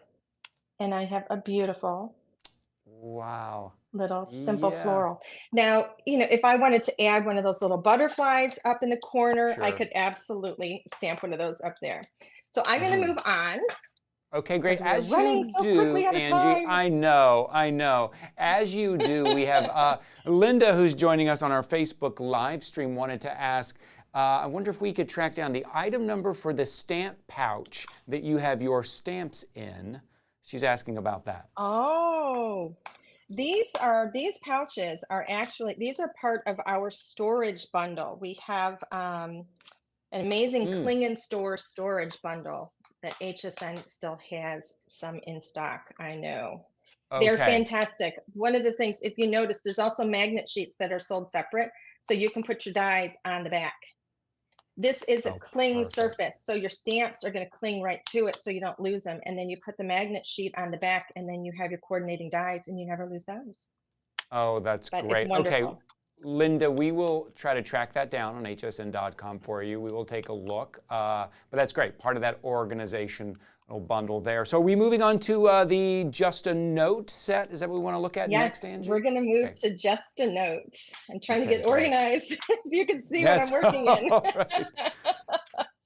Okay, so Just a Note, I absolutely love this set. Now this set is designed, this is all layered stamping. So you can see on the back what you can create when you put the pieces together. I'm going to go over that. And then I'm also going to go over these dies real quick because there's something really special about these dies. So I want to come to those dies real quickly here. Where is my packet? Here it is. So I want to show you what these dies do. If you look at it in the packaging, it looks like one die right here. Right. But there's actually 3 circular dies there, or round dies. So I'm going to pull this out of here and show you exactly how that works. So this larger piece, this larger die here is going to cut this beautiful kind of doily. And then we have this other layering piece right here, this other layering die that cuts a circle. Now, if I take that circle and I use the Just a Note die, I can cut Just a Note through it. And then you see if I pair them up in 2 different colors, it reads Just a Note. So you really get so many different things you can do with this. And then you can also use the letters that pull out of there. I have my little Just a Note letters that I pulled out of there, and I can make a whole other sentiment with that. So it's really, really cool. Really fun. Now, all of these little fruit pieces here, when I layer them up, and we show you on the back how they layer, this is how they're going to layer. I'm going to go ahead and I'm going to go ahead and show you how to do one of these. Where is my paper? Here we go. So I do want to show you how easy this is to do, and I'm going to do this with 3 colors here. So I'm going to get my block, and you don't have to have, where is it? Where'd it go? I've lost it. It's right here on the back. There we go. Okay. I know. It's all, if you can see what I'm working in. Right here, I'm going to go ahead and just layer up just to show you what it's like to stamp one of these little watermelons. Now, I do like to stamp these a couple of times. I'm going to hold that there just so that it soaks in a little bit. I do like to stamp it like more than once some of the time just to make it really, really crisp, but we're not going to take the time to do that this time around. Right. And then I'm going to grab, this is the rind, I guess, the peel or whatever you call it there. So that is my pink for my watermelon. I'm going to go ahead with the green. And this is going to work with any kind of ink. Watch how quickly this comes together. So just by looking at the pictures on the back of the packaging, we give you all that for inspiration so you can see what you're doing, what you're supposed to be making, Right. and how right. easy it is to do. So then I'm going to pick up, look at this is the little seeds. I love these, they're so cute. And just like that, layered stamping, no coloring. Right. And like look magic, look how I cute have that is. That has so a much character. watermelon. They're so fun. So let me show you how you can put together a really fun card. So here's all the little things that you can make. Here is a card that we can put together kind of quickly. Now remember I mentioned some of those border stamps. We also have one of those border stamps right here in this set. So again, you don't need to go reaching for anything else. All you need is this set. So we're going to go ahead and just layer this up. I have some red cardstock. It's already on a white card base. I've trimmed a little bit of that card down. And then I can make some choices here. So if I want to pop this up on foam, which I actually am going to do, I'm going to pop this one up on foam just so I have a little bit of dimension. Just like so. Easily this comes together. I just love it. I'm actually going to go with the red, I think, here. I think that's going to be really cute. Yeah. Angie, quick question. I love that red. Yes. Deborah's just asking what brand of cardstock that you're using. Oh boy, you know what? I don't really use a particular brand. I'm going to pop that up Okay. on foam too. I mean, I kind of use. I've had stashes of cardstock for so long. I don't even know what the brands are, to be honest with you. Right. I do like to pop some of these up on foams because you look at that little bit of shadow that you get with that, Look, and it's just darling. And then I'm just going to start building my little fruit garden. And watch how cute this comes together. Now, really fun here. See how we have this lemon in the line? That's actually the same stance. You can choose if you want it to be a lemon or a line. It's completely up to you, however you want it to work. And that might go there. I'm going to do this little orange. I'm going to pop that one up on a little bit of foam and put that there. Look at all the little marks on the orange too. They're so darling. All the detail. It's literally stamp, stamp, stamp, 1, 2, 3, and you're done. Right.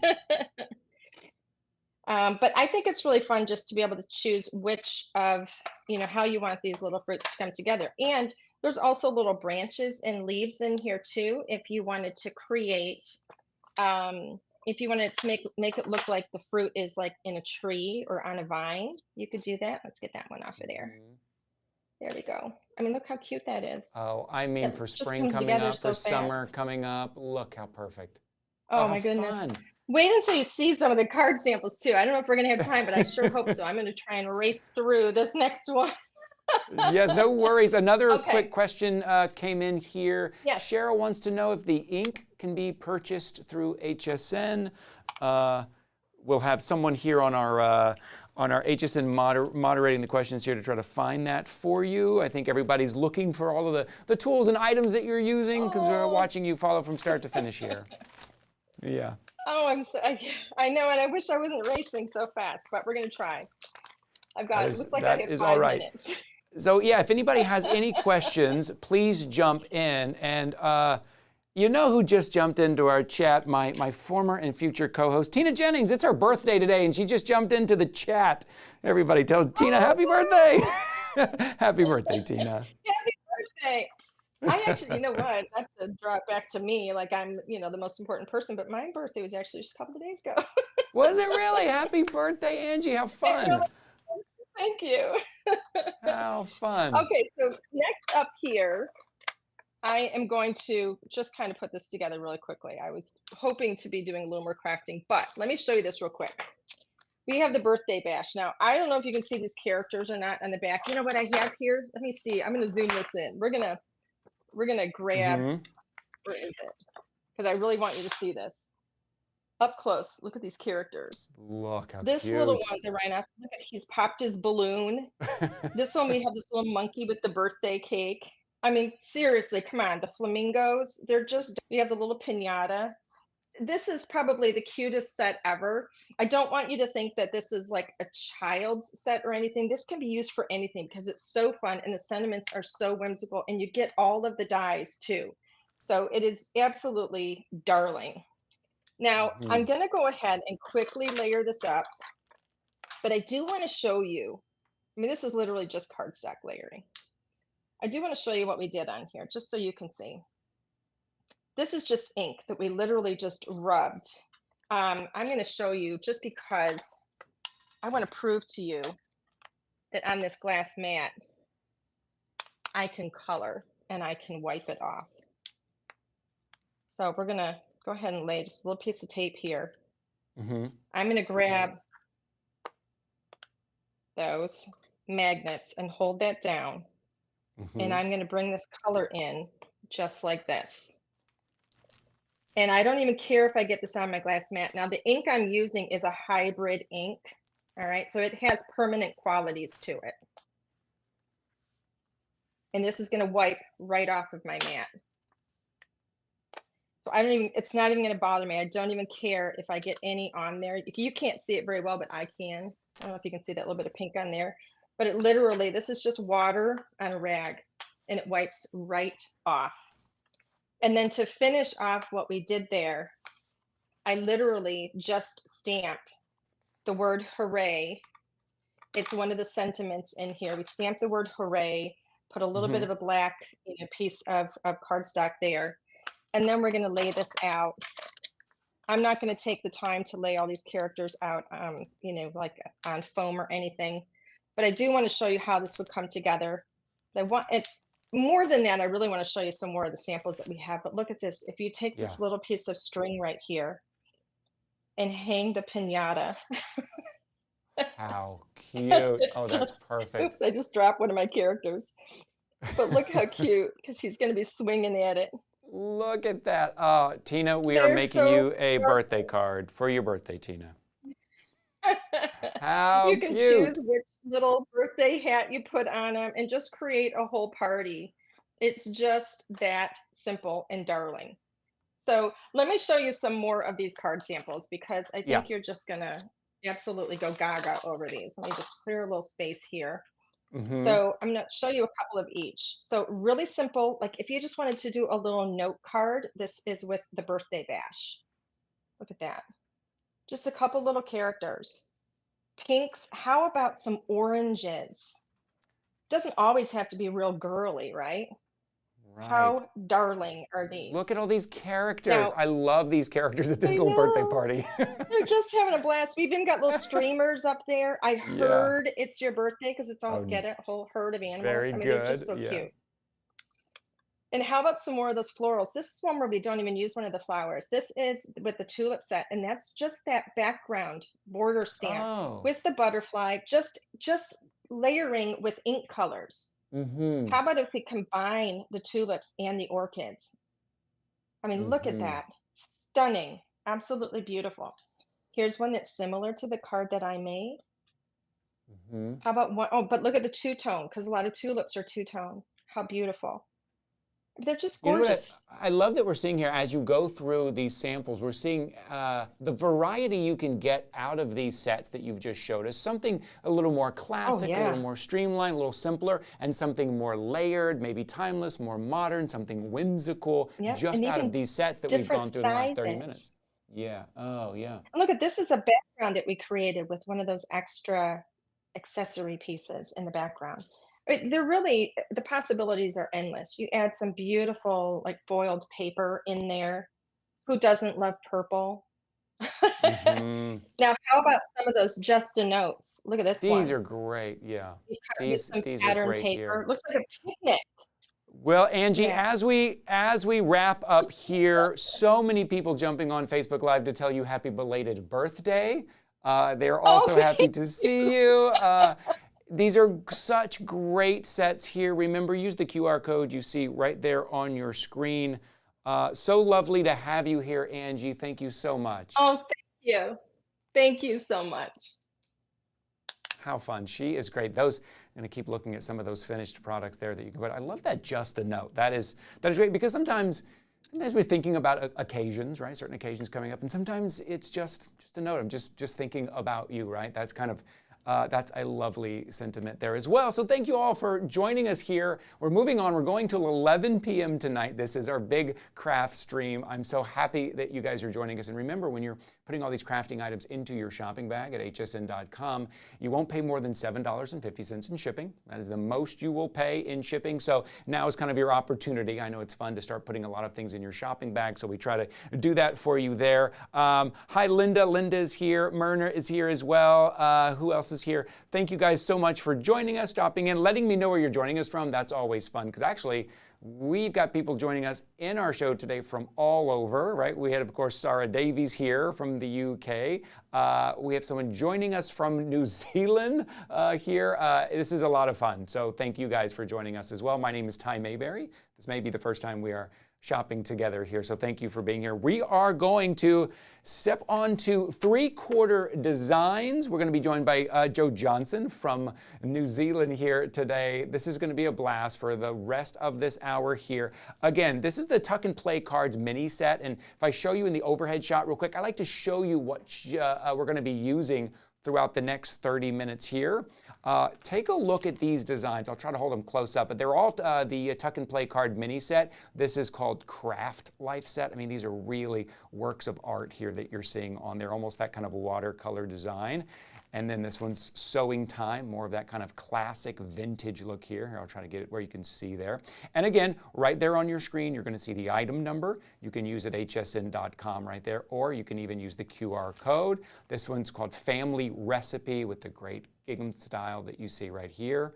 And then green thumbs for all those garden outdoor enthusiasts as well. So these are some of the bundles that we're going to be going through here. If Joe is ready, we'd love to bring Joe on and we can get started here with all of our designs. Thank you all. Again, if you have questions, jump on, whether you are on YouTube or on Facebook, let us know. And there's Joe. Hi, Joe. Welcome in. Thank you for being here with us.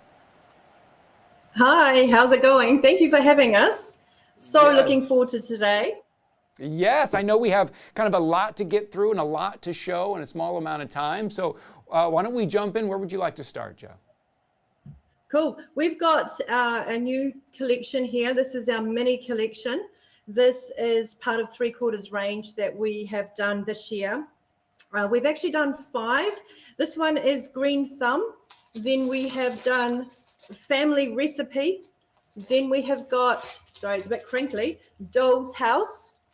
And we have Craft Life, Sewing Time. Now, hopefully these are not too shiny. And then what we've done is we turned around and we've made some really cool extra products called Tuck and Plays. Tuck and Plays are just cards, and they are 5 3/4 by 3 3/4, and also ATC size. So there's 2 different sizes in there.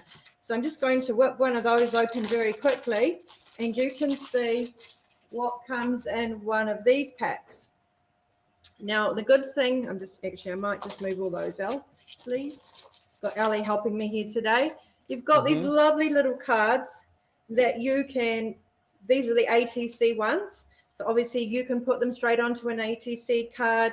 You can use the back. They've just got a plain design, so you can stamp your ATC bits. You've also got the next size up, which would work really well on your cards. And there's a whole range of those in each pack. Now, this is a mini collection of Tuck and Plays because they go with our mini scrapbooking packs. And so you get 10 of each card in your pack, and you can decorate them up, do all sorts of things with those. So I'm going to show you just quickly the layouts, first of all. So we have the Green Thumb layouts that I have in front of me here. And I'm just going to whip up a couple of or a layout very quickly, and I wanted to show you what you get.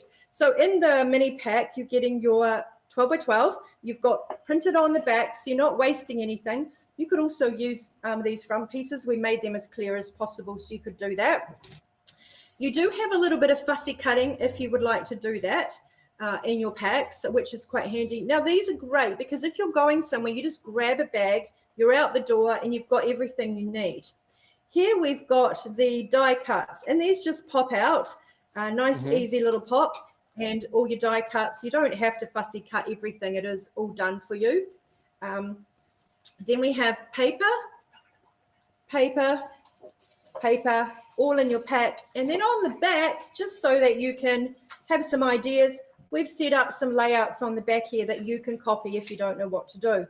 Now, everyone reckons that they're, time poor. We don't have time to craft. Well, we do have time to craft because, hey, you just grab a bag and you get going and it's done.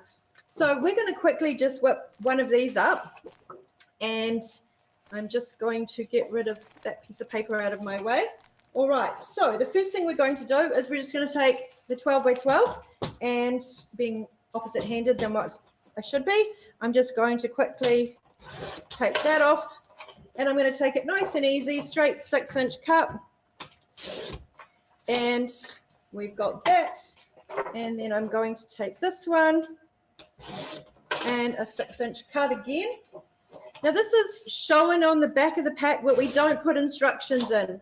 And the reason we don't put instructions in is it's an idea of what you can do. You don't actually have to do it all.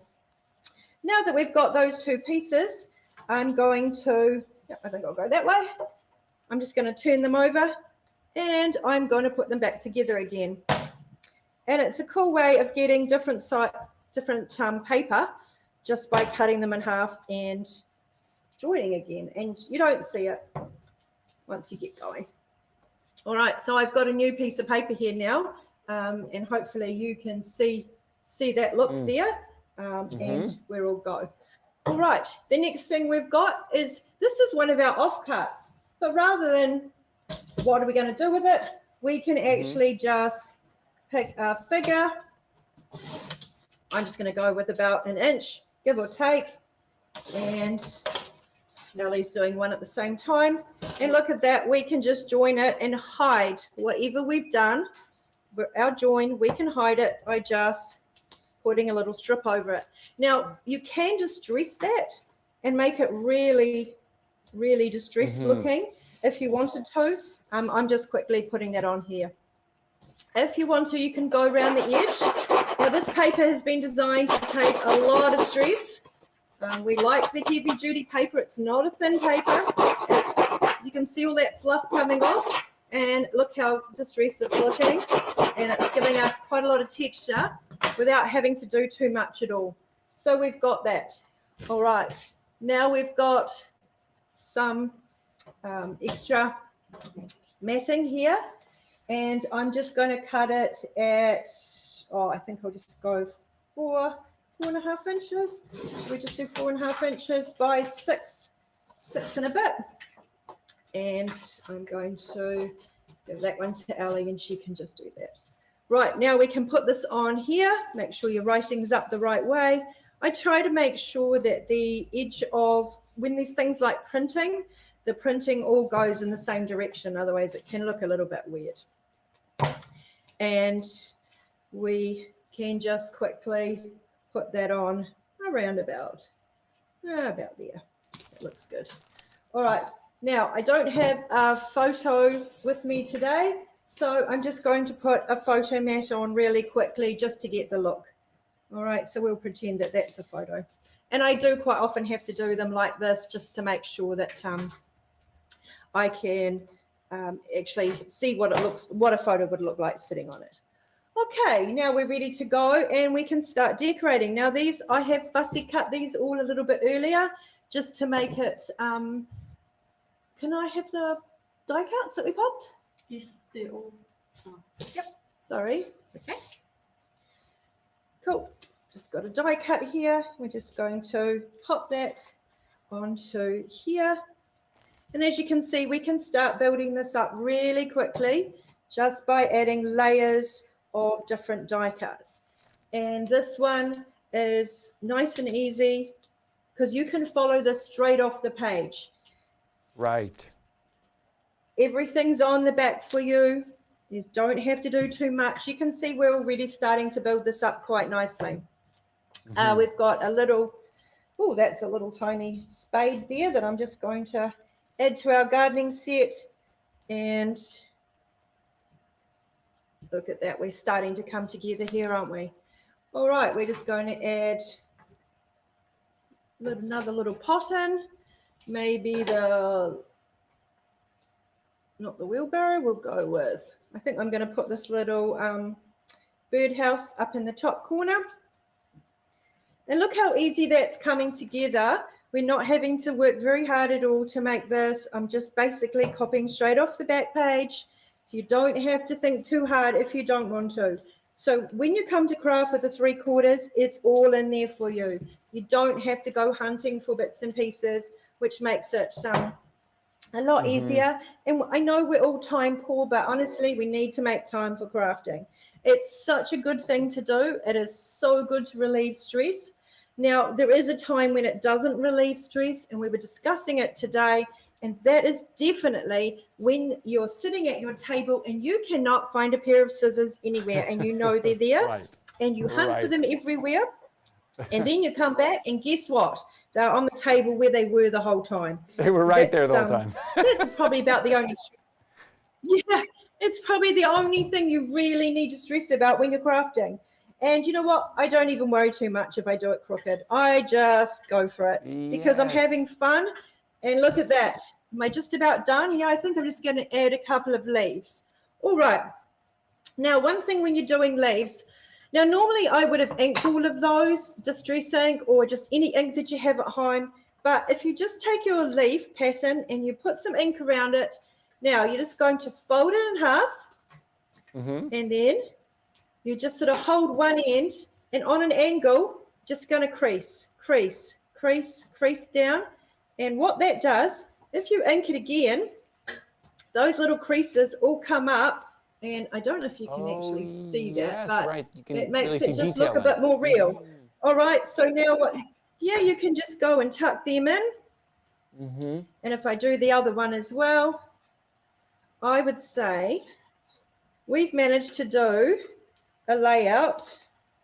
What did that take us? 6 minutes, Jess is telling me. 6 minutes we've managed to do a layout and it's done. Beautiful. So, you know, if you don't think you have time to craft, you actually do have time to craft and you really do need to take some time for you. If you love doing this, you've got to do it. I love it so much that I think I have about 17,000 albums that my kids are all going to get one day. And they're just going to be so happy with me, aren't you guys? Oh, yeah. All right. So that's the, that is the, what is that one called? Green thumb.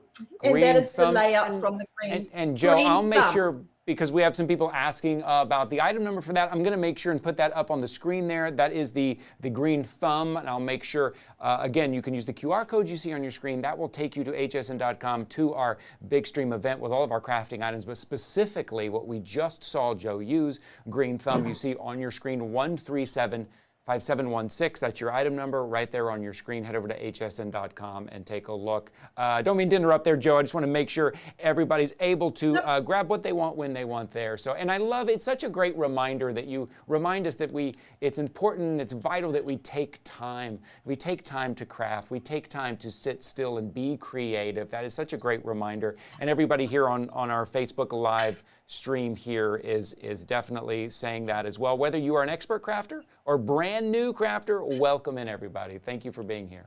Oh, I agree, 100%. And, you know, like, if you can't do something straight or you think, oh, I can't do this, while I was talking, Ellie's just whipped that one together as well. So she's done that in 7 minutes. She's a bit slower than me, but I'm a bit more experienced than her. There's just a little bit of competitiveness there, eh? Mother-daughter competitiveness. Good. All right, here's the family recipe. This is the mini scrapbooking. And then this is us using the mini tuck and plays to make cards. So if you're a card maker, look how cool these are. So we've got the family recipe, tuck and play. And Pauline, one of my design team ladies, she has made these cards. Now I'm just going to, hopefully you can see the dimension that's on those. So just because you get the tuck and plays doesn't mean they can't be cut up, because the whole idea about them is they're just spare. They're extra stock that you can use to layer, to add to your bits and pieces. So I'm just trying to have a quick look. If we have a look at that one, you can see there that they've taken this card here and it's just gone on. Now that's ATC size. It's not even card size. And she's put that on there and we've got a really cool little look. So this is the family recipe ones. And you get all those amazing cards in that. There's lots of really cool cards. The green thumb one, which is what I just did the layouts with. You can see here she's gone and again used them. On the back of the packs, it shows you exactly what you're going to get. So you're getting 10 designs, 1 copy of each size. 1 is the card size and 1 is the ATC size. And when we say card size, we're 6x4, but it's just slightly under so that you can just put it straight onto a card if that's what you'd like to do. So again, lots of dimension using those. Then we have Doll's House. Doll's House is pink, and do I mean pink? It is pink as, well, you know the movie that we're talking about. Yes, we're not right. going to mention. Pauline has made this very cool cards using the ATCs. They just fit straight on there and straight on the front. There isn't even just a little bit of bling because girls need a bit of bling. She's just added a little bit of cheesecloth on that one, and she's added some bling to this one as well. And you can see these cards are so simple. They're not over the top to do, but you can make these as much as you want. Look how gorgeous that is. This is called Craft Life. I always have to check because I change the names of all the packs quite frequently. Look how awesome those are with that bling, the layering, bits and pieces going on here. If you've got a crafty person in your life, and let's face it, even if it's just yourself and you need to make yourself a birthday card, maybe your friend could make her own birthday card today. You could definitely do that with this awesome little pack here of these. And look how bright those colors are. One of the things 3/4 is about is bright, happy colors. We like, oh, as she goes and gets one of the muted ones. Thanks, that really helped. This is sewing time. And you can see that we've gone and look, and you're away and you've got these amazing cards, easy to make. But again, you just have to take this pack of cards with you. You don't have to go and find everything for the kitchen sink, just a pack of cards. So saying you don't have time to do things, look at this. We reckon you do have time to do things. And we'd love you to have a play with what we've got to show you. Oh, yeah, I'll make sure, so I'll make sure and put an item number up here so everybody can jump on and grab theirs, whatever tuck and play cards you are choosing, whatever kind of motif there, $9.95. Make sure you grab that. And I just want to remind everybody, keep putting things into your shopping bag there because you won't pay more than $7.50 in shipping. Once you hit $7.50 in shipping, that's going to be it. You're not going to pay any more in shipping there. So the one you see right here, that's the Green Thumb Tuck and Play Cards Pack 1375703 is going to be for the sewing time that we were just showing you there. So I'll try to keep those up on the screen for you, or the best way is just to scan that QR code. It'll take you right to hsn.com and you'll be able to browse and take a look at all of these here. Okay, about 10 minutes remaining here. I know we have a lot more to take a look at here, so I'll hand it back over to Joe. Thank you. Right, so this one is Doll's House. So every time we release a pack of paper, we're going to release those tuck and plays with it. So you can imagine putting the tuck and plays on here and adding some extra pictures if that's what you wanted. You could really build these up with your little tuck and play cards. So this one here is called Doll's House. And again, the layouts are on the back. Remember, we always put the layouts on the back and we try to make it as easy as possible for you to be able to see what we have done. So that is Craft Life. So again, you can see Craft Life is very bright, very happy, very cheerful. And look, it's amazing fun just to have a go at scrapping, at card making, whatever you want to do. These packs make it nice and easy. Very soon, I'm even going to show you the coolest of albums. Right, and so this is the sewing time one. So again, you can see these are all here. Add your tuck and plays if you want to. These are just using the mini collections at the moment, but again, the layouts are on the back so that you can mimic those. And finally, what I want to show you with this one, for example, you can see this big round circle here, a plate. It's been cut out and it's been layered on top of this particular page. And then I've cut out little bits and pieces. Sometimes I do sneaky little things. I think it's this one. Cut the flowers out of the corner, put a little repair piece back in that you can't even see. And look at that. You've got lots and lots of extra bits and pieces to layer your pages with. So this is family recipe. These are all about hobbies. Okay, so we tried to do a hobby theme this time. Right, let's have a look at this album. Okay, is this going right here? Is that on the screen? Oh, there it is. Okie dokie. All right, so this is using Craft Life and the Tuck and Plays. So what my friend Tracy Kavanagh has done absolutely rocks. She whipped this out for me in a few days, and we have got that amazing Craft Life paper and then mini collection. And then she has gone and she's made pocket pages using this particular range of paper. So what she's done here is she has gone and she has cut them, trimmed them, and she has added them in. But one of the sneaky things she did tell me, and I'm going to just pull this out, she has gone and she has cut out the tube of paint that was in here. Right. And then she's put some foam tape on the back, and then she's layered it up. And by doing that, it looks like you've got layers and layers on your page, but in fact, it's the same little sneaky piece. And oh gosh, she's going to kill me if I can't get this all back in there nicely. I might just leave it out for now, okay, rather than push that. So I don't want to get into trouble. So again, look at your tuck and plays. You can see that you can have lots and lots of fun. Look at these. This is the big card one. These are the smaller ones. Just she's, as I said, she's cut them out. She's just added them back in. This is her crafting retreats that she goes to. Oh, I'm sure her friend is going to be so happy with that picture.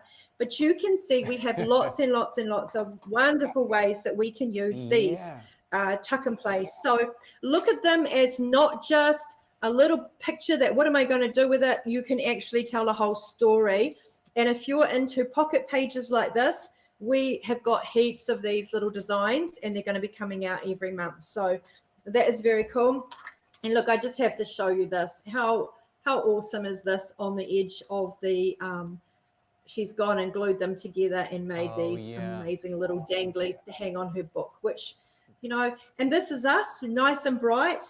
Nice and cheerful, because that's what 3/4 Designs is all about. 3/4 of what you need to complete. The only thing you need to add is your style, your look, your time. 3/4. Yes, no, that's right. It's all about you. It's not about us. Yeah, we just give you the things to start with, but honestly, we want to see what you do. So we actually have a club called the 3/4 Club. So if you do something with our products, come and show us what you've done on Facebook, and we'd love to see all the really cool things that people do with all our papers, because honestly, they are very cool, and we have so many amazing things coming out all the time, and we'd love to have you join us.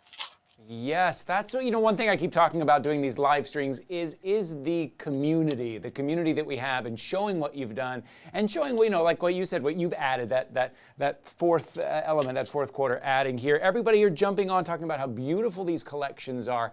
I have to say that Craft Life, the colors, that almost watercolor paint design, it's just inspiring, right? It makes, if you're brand new, if you're joining us for the very first time, if you're a very first time crafter, or as I like to call, crafting curious, and you tuned in, this is a great place to start for some inspiration here. And again, it just encourages you to be creative here. Ada is here, loves scrapbooking. Carletta is here. Debbie is here as well. They all say hi to Joe. It's so lovely watching Joe create these things from start to finish in these sets. Remember, scan the QR code right there. If there's anything, if you're curious about something there at hsn.com, the QR code is the quickest way. Or you can go to hsn.com and type in, I believe, what does it do? It's Big Stream. Big Craft Stream. Big Craft Stream. Our man DeWitt always keeps me informed here at hsn.com. Or if you see the item number that you see as we're putting up, you can use that item number there as well. Joe, it is about being inspired. That's definitely, these last 30 minutes have been incredibly inspiring. Awesome. So thank you so much for having us. We really, really appreciate you taking the time to put us in and to make it work around our time zone and yours, of course. So it's actually Valentine's Day here today. So we're already in Valentine's Day. Yeah, which is very cool. And yeah, we really do appreciate you having us. Well, thank you for being here. Happy Valentine's Day. We will see you again soon, Jeff. Thank you. See ya. How fun. That just inspiring and fun. Okay, time check real quick. We're going until 11 p.m. So let me do a little time check. What are we? We're around 9 o'clock here on the East Coast. We've got about 2 more hours to go. Again, I just want to thank all of you for coming in. I know some of you joined this morning and maybe took a little break and joined again. Some of you have had it on all day and have been watching Facebook Live. We're on YouTube. HSN Plus, which is our streaming service, we're streaming there as well. So a lot of different places for you to watch. Again, trying to keep you informed with right over here. That is your QR code, everything that you need. You can scan the QR code with your smartphone. There'll be a little link comes up. That'll take you to hsn.com. And remember, when you're putting items in your shopping cart, once you reach $7.50 in shipping, that's all you'll pay in shipping. After that, no more shipping costs. You can just keep clicking and putting everything there in your shopping bag. So I hope you're getting inspired. I hope you're having a good time with us here. I think we're going to show you the rundown here in a second. I think DeWitt was telling me he wanted to make sure all of you guys knew what was coming up, though we just have a couple more hours to go here. So if you take a quick look here, if you're joining us in here for the first time, this is what we have to go left. So it's 9 o'clock right here. I'm going to be joined by Jennifer Tryon with Janome. As a matter of fact, right now, as you're looking at this, you may hear in the background, we're setting up the Janome sewing machine here for over 100 years with Janome. And we've got a great set, a 100th anniversary kit that we're putting here. We have the sewing machine. We also have the serger as well. So we're going to show you that. We're going to spend a full hour on that. That's what you see right there at 9 p.m. We're going to spend a full hour so we can kind of take our time a little bit. I say this all the time, but it's what I love about these kind of streaming shows. And from what I see from the comments, you guys are enjoying the streaming shows as well. So we can take a little more time. You guys can ask questions and take a little bit more time here.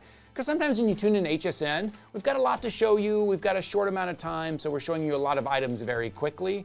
Here on the streaming, we can just slow it down, answer some questions. So for all of those sewing fans, those Janome fans, here we go. We are going to, here in a second, going to be inviting in Jennifer Tryon to talk about Janome. I'm going to get my cards ready here to make sure, here we are, the 100th anniversary kit. Let me tell you what we're getting here. So first, we are going to start with the sewing machine, the 311 PG mechanical sewing machine. But the sewing kit here, the 100th anniversary sewing kit, of course, the machine, your foot control, your general purpose foot, blind hem foot, your sliding buttonhole foot, your zipper foot, 3 bobbins, 3 needles, seam ripper, buttonhole opener, your darning plate, your troubleshooting tips insert, the instruction manual, and then the kit includes scissors, pink bobbins, sticker, washi tape, pin cushion, accessory bag, all of that. That's what we try to do for you here at HSN, like right out of the box, you're kind of ready to go.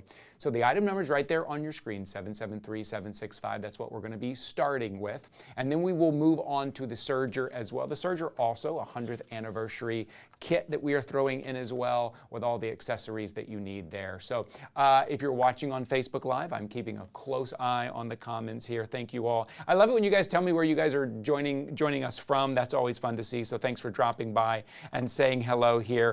And then I think if we are ready, all right, I got the thumbs up from my man DeWitt. I know a lot of you want to say hi to DeWitt too. Say hi, I'll pass it on here. We'll bring DeWitt in at the end of the stream so you all can say hello to DeWitt. But I've got the thumbs up from my man DeWitt, so Jennifer Tryon is here. Hello, Jennifer, thank you for being here. We have a full hour together.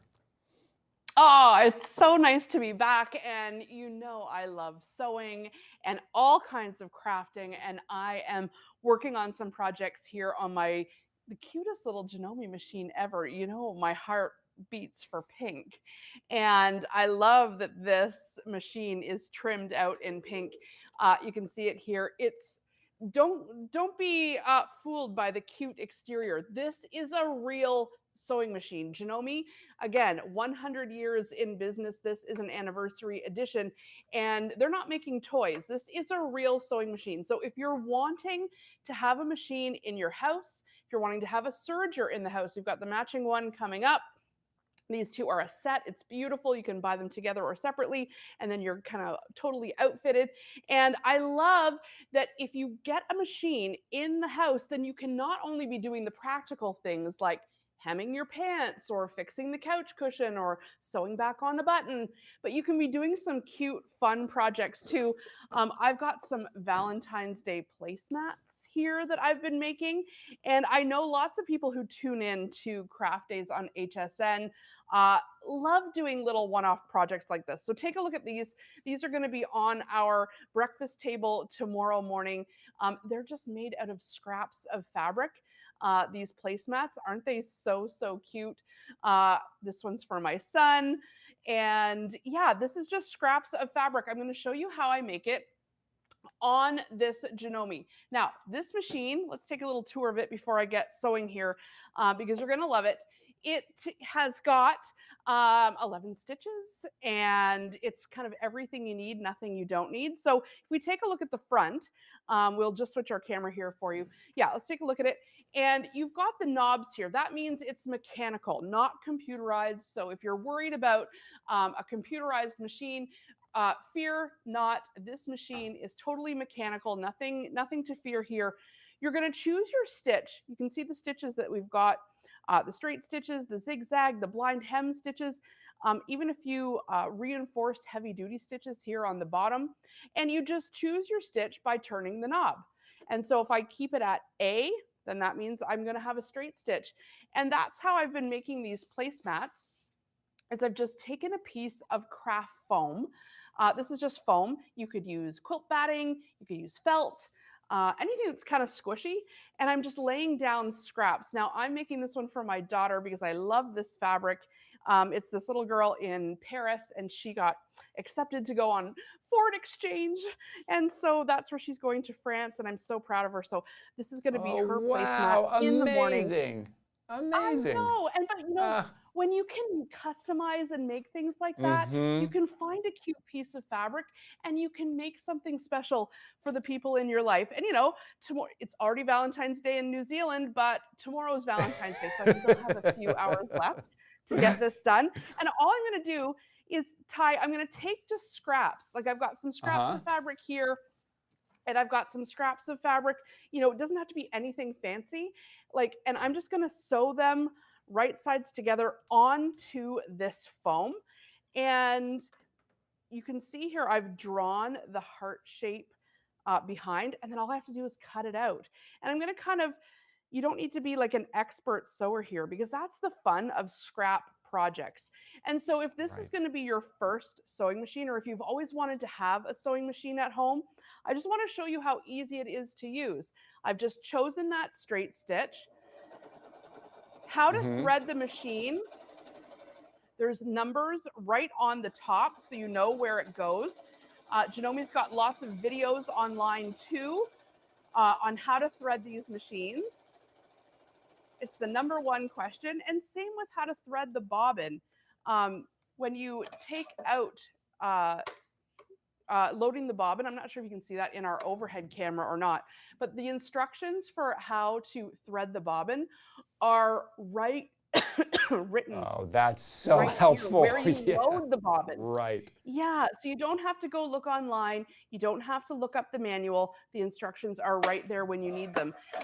Because 𝗖𝗥𝗔𝗟𝗟𝗓𝗡 knows this might be, you know, the machine that you use every once in a while for some different things. And you might not always remember how to thread it every single time. So once you get some scraps of fabric down here, what I want you to do is then just sew some lines down on them. Now I'm just going to press this so everything's staying nice and flat. You know, sewing is, you know, a lot of ironing also. So if I press this down, we'll get a nice flat finish.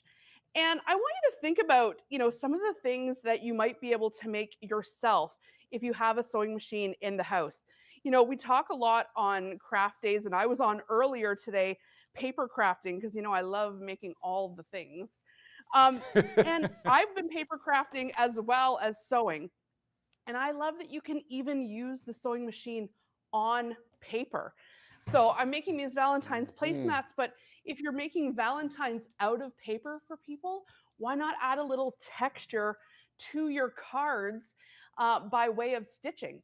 So if I go ahead and let's take a look at the front of the machine again, and we just may need to focus that overhead shot again. If I look at the front of the machine, that zigzag stitch is stitch C. So all I have to do is turn my knob to C, and then that stitch is changing. If I want to make that stitch bigger or smaller, you've got 0 through 4 here. So 3 is about a large, medium-sized stitch. And we're ready to go. And right on my paper, so I've taken this from making those placemats, which I'll go back to in a second. But since we were talking about Valentine's, and I know lots of crafters here love paper crafting, I just wanted to show how you can also be using this on your scrapbook pages, on your cards, on your layouts, to be adding that texture. And that's really cool, to be adding photos, or instead of adhesive, you can be sewing down your cardstock. It goes through it no problem at all. And often one of the questions we get is, can it sew through paper? Do you need a special needle?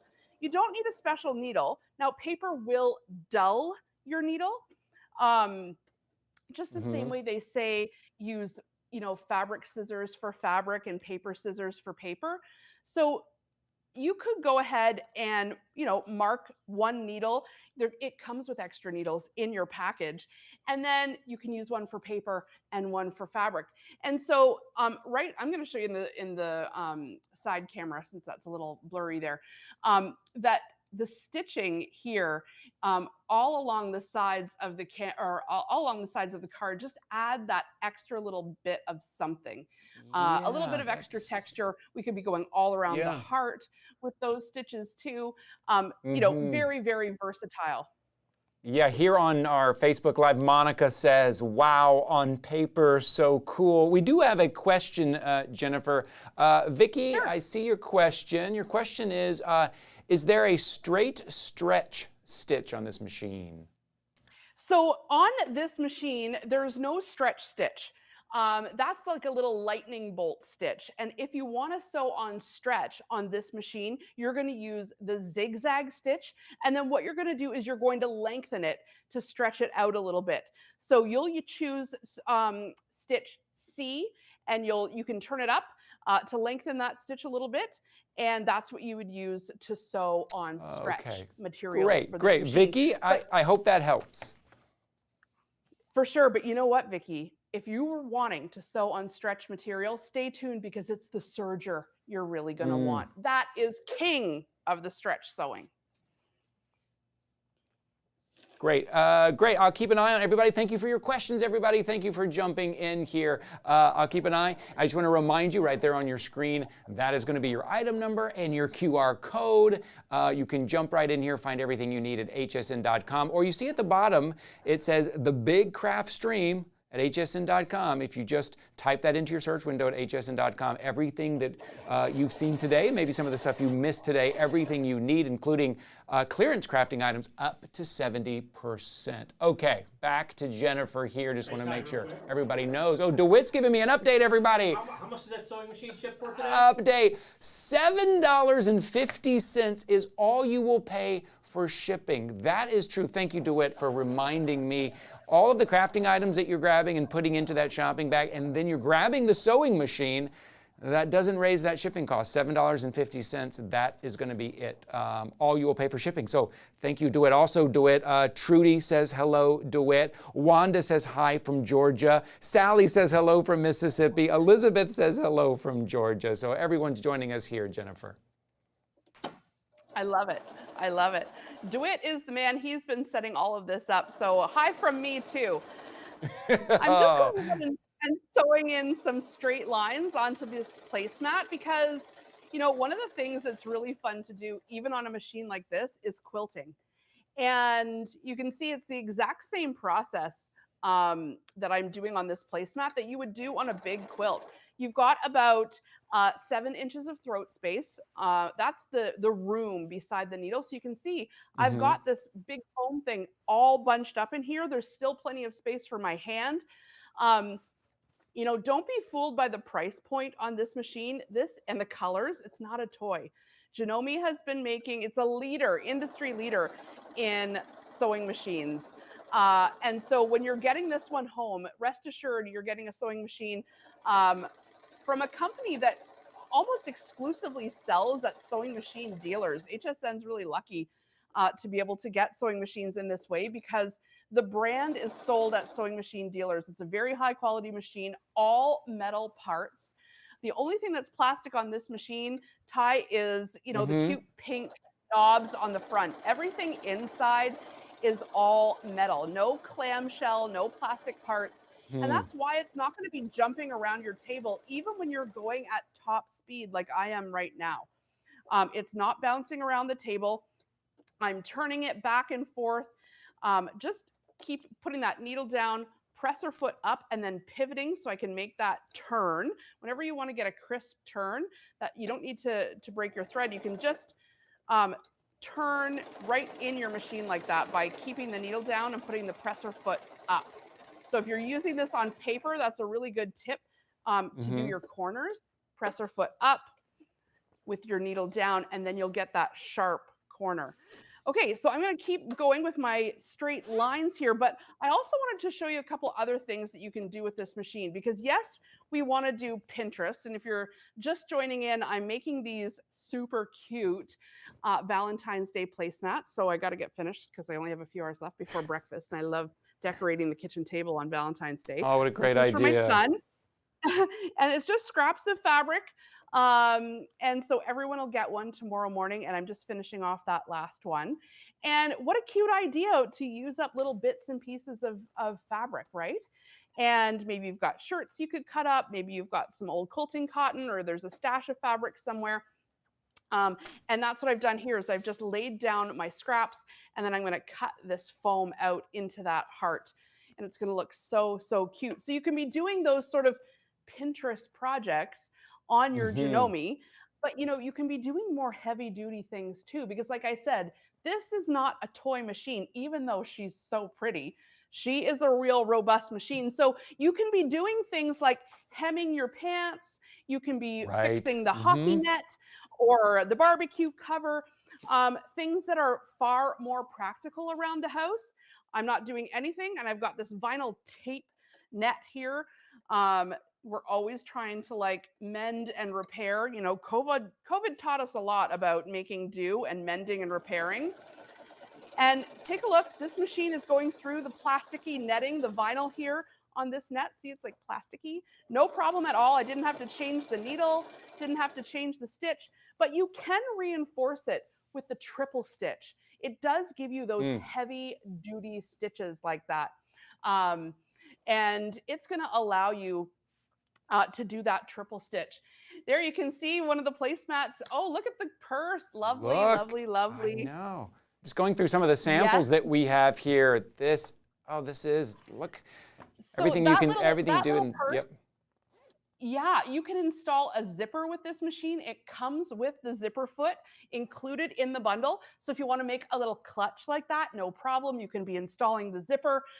It comes with that foot, comes with the buttonhole foot, comes with the blind hem foot. And again, we were just going through the triple stitch, so you can be doing heavy duty style things. If you want to be, there's another cute little Pinterest type item. If you're wanting to do placemats for the summer or a table runner, again, that's just that foam that I've been sewing in here. And so cute. Sky's the limit. You know, a lot of you have been working with paper. Wait till you start working with fabric. Right, yes, and once you have this machine at home, and the fact that it just kind of, it walks you through everything on the front that you were showing us again, when you're giving us a little tour of it, I think a lot of us, that's kind of the intimidating part of it, right? It's exciting to get it home, and then you get it home and you think, well, now what do I do? The fact that it is user-friendly, right? And it is kind of intuitive, right? And all of it's right there. I love what you can do once you have one of these at home. what you're kind of able to do. Everyone jumping on here. Thank you guys so much. It says, Sharon is asking here to get your advice here. Would this be strong enough for rope bowls? For rope bowls. In fact, I should probably just go and I have one right over here, and I thought, should I demo it or shouldn't I demo it? Sometimes I don't want to demo the same things 2 times in a row. But yes, rope bowls, no problem at all. I've done many rope bowls on small machines like this. And yeah, what you're going to want to do is you're going to use the zigzag stitch and that stitch number, the C right here. And yeah, rope bowls, make sure you've got a good sharp needle and you'll be good to go. You want to probably use a 𝗖𝗥𝗔𝗟𝗏, make sure you're using the 𝗖𝗥𝗔𝗏 needles that come with the machine. And yeah, rope bowls, no problem at all. In fact, I have a tutorial on how to do rope bowls on my Facebook page, so you could watch for that. If I have a minute, maybe I'll go get some rope and show you. There we go, rope bowls. There we go. There we go. This nice size here. So fun. Yeah, my wife makes these, and she actually does like organic dyes with like avocado pits and eucalyptus. Oh, these are just so lovely to have. They're so useful around the house. So good to know. Good to know that you can make your own here, different sizes here. There you go, Sharon. I hope that helped. Yeah, for sure. And I've just been sewing on this big old net with this plastic vinyl strip that's up top. So if you're needing to repair something like the barbecue cover, the boat cover, you know, do some sort of upholstering, you know, I just wanted you to see that this is heavy duty enough to go through these sticky materials, no problem. So that you can be doing some of those more practical things like repair work. You don't want to always have to be buying new things every time, you know, something gets a rip. You can be repairing things like this yourself.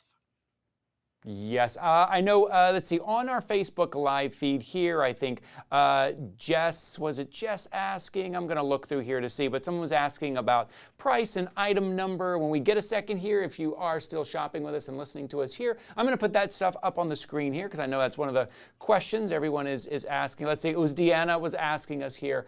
I hope this helps. Here's your item number right there. You can go to hsn.com, use that item number. It is $145.99, but you are getting the entire kit, the 100th anniversary kit as well. That's what we do for you here at HSN. Throw in all the accessories so you're ready to go right out of the box. Okay, I hope that helps. Now you know where you can get it. That's a great price to get a sewing machine home, a real sewing machine. Again, this is not a toy, but let's take a little tour of this 𝗖𝗥𝗔𝗏𝗏 machine. It's a real sewing machine. It's a mechanical machine, so no computerization, nothing to fear there. So it's really simple to use. You've got the knobs on the front, and this helps you choose your stitch. And all of the stitches are laid out here, A, B, C, D, E, F, G. These first ones are your practical stitches, your straight stitch. This B moves your needle over if you need to get a larger seam allowance. We've got the zigzag stitch. You saw me use that on the Valentine card. Over here, you've got your blind hem stitches. And in fact, I said it comes with a zipper foot, but it also comes with the blind hem foot. And so this is super practical. You know, we spend $10, $15, $20, many of us, every time we get a pair of pants or a skirt and we need it hemmed, you just click off that little button in the back to switch the foot. That's how you change the presser feet, and they just snap on just like this. So now if I'm putting on that blind hem foot, it just snaps into place. There, it's on. And so if I've got a pair of pants that need hemming, that blind hem, all I need to do is, you know, you're going to want to make sure you've got the correct blind hem fold. And then in your machine, it goes. And you're going to go ahead and choose, I'm going to choose the F stitch, that blind hem. And what it's going to do is it's going to give me that blind hem stitch. And this is exactly what they're doing at the dry cleaners, you guys. So I'm going to take off my free arm here. I've got storage in the machine, like right in the free arm here. But when you take that off, it allows you like to do a cuff or anything circular just a little bit easier. You've got a little more space to get your hand in there. And then what happens is this special foot, it rides along that seam and just puts a little tiny blind hem tick exactly where it needs to go, so that when you, my scissors, so that when you're sewing along, you're getting that blind hem stitch. Now, I'm going to show you this, and I've used white thread here, but you would use brown or black on your pants at home. But I'm just doing it so that you can see it. There's that little pick, pick, pick, those little stitches. That's the blind hem stitch. And then all the big stitching is done like on the inside of the pants. So that's what you would do with your machine when you get it home. Every time you need to have that blind hem done on your pants, you just saved yourself $20 and a trip to the dry cleaners or to the alterations place, and you can be doing this kind of thing yourself. Yes, it just opens up all of these things that you can do now at home, whether it's a creative project or you said more kind of practical things that you can do. Maybe perhaps for some of you out there, this is your first machine. For this price, great price to get it home from a great name as well, Jennifer. That's the other thing when maybe if we are kind of jumping into this type of crafting and creative and sewing and going with a name over 100 years, a name that we can trust, that we know. For some of you, this is going to be the perfect place to start.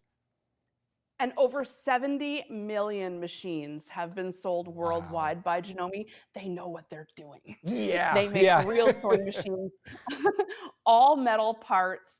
And so even though this is such a cute little machine, I love that we could add this to our craft room and it would sort of fit in with the decor.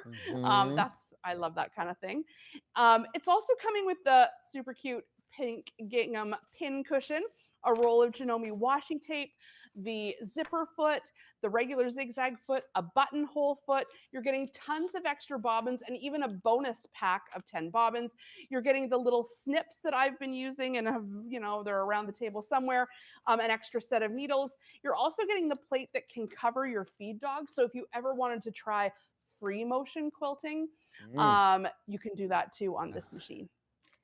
That is the kit that you're getting. That's the anniversary kit. That's your opportunity right now. Normally this is $169.99 is what you normally see it right now. It's $145 for our big stream event right now. So it's another great opportunity. You take $20 off now, and also remember your shipping cart, your shopping bag, you won't pay more than $7.50 in shipping. So if you've picked some items up earlier today and you've reached that $7.50 in shipping, you won't pay any more shipping costs. So then you're getting this machine home without having to pay the shipping. Take advantage of our flexible payments as well if you're shopping with us maybe for the first time. That gives you more time to pay everything off. Wow, what are we looking at now? This is my Valentine's Day quilt. Can you see me from behind here? Barely. It looks amazing. I know, it's so cute, right?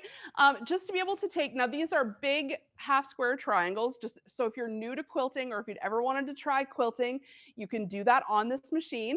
And I've got a bunch of just big squares here. And that's sort of the essence of quilting, is just sewing them together. So let's do that. I've popped back on my regular foot. And I've gone ahead and I've cut these squares out to 10 by 10 inches.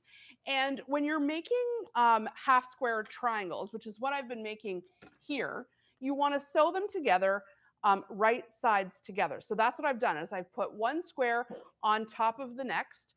And now what I've done is I drew a straight line right through the center. And now what I'm going to do is I just sewed a 1/4 inch seam, and I'm going to sew that 1/4 inch seam on both sides of that line that I've drawn. So if you're putting two squares together, this is how you're going to make a half square triangle in quilting. So I draw a line down the center, and now I'm going to sew a 1/4 inch on either side of that line. So bring it over to my machine, and I'm just going to use the edge of my presser foot to give me that 1/4 inch. And now if we're looking at the front of the machine again, I'm going to switch back to a straight stitch. So all I have to do is turn it back to A from my blind hem from before, and now I'm ready to sew straight. No problem. We're off. And I'm just sewing a 1/4 inch right from that line. Okay. And now what I'm going to do next And this is just sewing 2 equal sized squares together. Okay, Ty, you're getting a whole little quilting lesson here. The whole foundation of quilting is going to be, the light's going to go off right now. Watch. So I sewed a line on either side of that diagonal, and now I'm going to cut it. I'm using a rotary cutter and ruler because that helps you cut straight. See that? Now look, with 2 squares sewn together, now you get that. And now I've got 2, right? And so now we can do all kinds of different, see, the light went on, didn't it? It sure did, and the sound effect came in. Well done, well done. Yeah. Look, beautiful, beautiful. Yeah, and now and depending on what way you turn these, you can start making your quilting shapes. And so when you put together something like this, you kind of get it now, right? It's all those different half square triangles sewn together with just some white squares in the middle. And so how cute to bring out in February and put on the back of your couch or give to your grandchild. You know, it's just fabric, and you can do it with half square triangles and on this ginome. I love quilting. It's literally so fun. You know, are able to make so many different shapes out of just squares when you sew them together. Right. I love that kind of that creativity side of it, of placing together. Maybe it is just leftover pieces, or maybe it's sentimental value pieces, or maybe it's geometric designs that you just showed us there. It is a great place for maybe some of you that are getting started out here that are picking up your ginome right now. You can do that by scanning the QR code. I will put the item number up again because here in a minute we're going to be talking about the Serger as well. So I do want to give you an opportunity to go over to hsn.com. There is your item number, 773765, and you are getting included the 100th anniversary kit as well. So take a close look at that as we watch Jennifer continue here on the ginome. And I do want to remind what Jennifer's been saying too is when you look at it, it does look cute. It does look fun. It has great colors to it, but it's not a toy. It's a legit full-on sewing machine. For sure. We're talking about more than 700 stitches per minute, 11 different stitches, everything you need, nothing you don't need. This is a great machine to have in the house. We sewed on paper if you're a scrapbooker and card maker and you're wanting to add some texture to your layouts or some of your creations. We fixed the net, so totally practical. The rope bowls someone asked about, totally can do those on this machine. Quilting, and you know, I was making the placemats for Valentine's Day for my kids for tomorrow. I should keep working on these because I really do need to get these done by tomorrow. Now is a good time to do that. Yeah, why not? I know, and they're just so cute. This is just a piece of foam where I've sewn through using different scraps. And I know my son's going to love this one with the Dodgers. Is he a Dodgers fan? LA Dodgers fan? Oh, how cool. How great. Yeah, you know, just to be able to put some, you know, this was from a different quilt from a long time ago, but I had a little scrap. So, hey, it sort of brings these things back to life again, you know? And it's just straight stitching. So if we go on a little tour of the machine, and if this is your first machine, let's look at some of the buttons. So you can see my drinks on the side here. Okay, so it's a mechanical machine. You've got 1, 2, 3, 4, 5, 6, 1, 2, 3, 4, 5, 6, 7, 14 stitches. And you're going to use the knobs to choose your stitch and your length. So you can adjust the size of the stitch right here. This is your back stitch button. So if you need to go in reverse, this is what you press right here. When you're threading the machine, there's little arrows on top. It's hard to see on TV, but there's arrows and numbers on the top. It says like 1, 2, 3, 4, 5 on where to put the thread next. So that's helpful if you're new. This is where you load the bobbin, right down here, and then how you load it. The instructions are right here where you load the bobbin, so you don't actually even have to get out the manual, although it's very detailed in there, how to load the bobbin. And then you could go to ginome.com, and there's tons of videos on exactly how to use these machines and how to get you threaded, how to wind the bobbin, how to thread it, you know, all the beginner stuff. So if this is your first time owning a sewing machine, yay, you're going to love it. It's going to be so fun. But do not get it home and leave it in the box. Janome got the support. I'm here to help you too. I'm going live every other day, it would seem, with some sort of sewing project. And so I love having you guys follow along, and I'm happy to answer any questions once you get yours home. Yeah, no problem at all. Speaking of, someone jumping in right now with a great question too. Glenda's jumping in, and she just wants to know, is this computerized? This is not computerized, and the way you can tell the difference between a computerized machine and a non-computerized machine is the knobs right here. So if it was computerized, there'd be a screen and some buttons. Here, there's knobs, so this is mechanical. So there's no computerized parts in this, which also kind of gives some people some relief because there's less sort of, technical stuff. Sometimes you just want the basics. And that's what this machine's going to give you. But it's not a toy. This is a sewing machine made by a real sewing machine company. Janome's been in business for more than 100 years, more than 70 machines sold, 70 million machines sold worldwide. They're a leader in sewing machines. That's all they make. So yeah, you can trust the Janome brand for sure. And we are getting some questions. Some people are jumping on right now in machine about price and how to get it. Take a look at your screen right there. There's your item number 773765. Use that at hsn.com. You can use your QR code right there. The QR code is going to take you to all of our crafting items for our big live stream event here as well. But 773765, $145.99 is what it is. You'll see in our Facebook stream here as well. We're giving you the price there as well. Normally $169.99, but remember, you're also getting the 100th anniversary kit as well.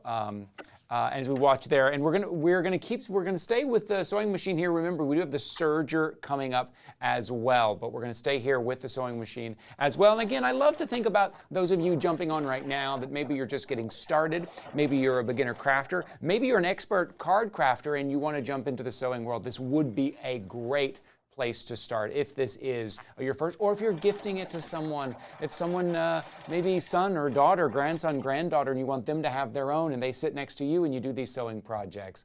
This is a great opportunity right now.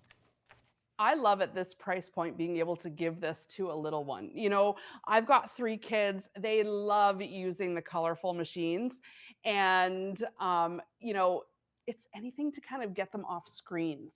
But they like using this because it still feels like they're doing something kind of cool. My son loves the foot pedal, loves making it go fast. My daughters love like creating things for their room and scrunchies and all kinds of different little projects. And if you don't have a machine in the house, how do you expect them to learn these skills? Gone are the days of home ec at school. And so if we want our kids and grandkids to learn this skill, it's great to have a machine that you're not going to be fighting with, that isn't 100 years old, that is cute and sort of inspirational for them to even use. So I'd encourage you to think about, who in my life at this price point could I give this as a gift to? That would be amazing. Yeah, and take advantage of the flexible payments as well if you're shopping with us for the first time. That means if it's on 4 flexible payments, you get 4 months to pay it off. No added fee, no added interest. You don't need the HSN card to take advantage of 4 flexible payments. It's a great way to get it home, and right now you won't pay any more than $7.50 when it comes to shipping. So that means you can throw in all the other items, all the paper crafting items and everything, and if you've reached $7.50 in shipping, you won't pay shipping on the sewing machine here. So all the information is right there. Getting a good overhead shot here as well. Oh yeah, what are we looking at on the top here, Jennifer? Yeah, I'm just gonna show you how to thread it. So I've got a spool of thread here, and you'll notice that there's actually 2 spool pins. You can put one down, or you can put them both down if you're storing it. You've got 2 because you can also use a twin needle in this machine. So if you had a second spool of thread you wanted to put on here because you were using a twin needle, it would go right up here, and you could actually have 2 spools of thread on this machine. But we're just using a single needle tonight, but twin needle, so fun. It just does a double row of stitches for you. And let's thread it. So to thread it, you can see there's a little arrow here, a little arrow here pointing towards this little hook, and there's a number 1 right here and an arrow pointing down. So it goes 1 and then down, and then there's a number 2 in front here, and then it comes back up and then there's a number 3 right here. I know it's hard to see because it's white, but there's a 3 right there and an arrow, and it points down this way. And then you go down and it says number 4, and you just put it right behind, and we can kind of come in the front now. There's a little bar right above the needle. You put the thread behind, and then you can thread the needle. Always make sure you've got a nice blunt edge with your scissors before it goes in. And you always want to thread the needle with the presser foot up, not with it down. When you put it down, it closes the tension disc. And see, I can't pull the thread anymore when the presser foot's down. When the presser foot's up, I can pull the thread no problem. And so sometimes people get stuck like, oh, why is my thread jammed? I can't pull any down. That's what happens when the presser foot is down. It locks those tension discs into place, and you need to have tension when you're sewing, but you want to make sure you're threading it with that presser foot up. And then this is the bobbin right here, and you always want to put the bobbin in so it looks like a lowercase letter P. That's sort of the rule of thumb. A lowercase letter P, like the thread coming off makes the tail of the P, and then the bobbin makes the circle of the P. And then if you were holding your bobbin casing towards you like that, you're going to put the bobbin in, and then it just goes right through it. There's a little slit right there, and in it goes, and that tail just hangs out. And then it needs to snap inside the bobbin casing here. And you can see there's a little notch that's perfect for that tail to slide in, and you'll hear it clicks in, and then you can easily pull it out. You can easily pull that thread, but there's some tension on it. And then once it's in there, watch what happens. When I hand wheel, I'm holding on to my top thread here, and you always want to turn the hand wheel towards you, not away from you, towards you. And then up comes, see that? That bottom thread just popped right up. And now both threads are up top. I can close it up, and I'm ready to start sewing. And so now I know for some people who will be getting this home, you'll need to watch that again.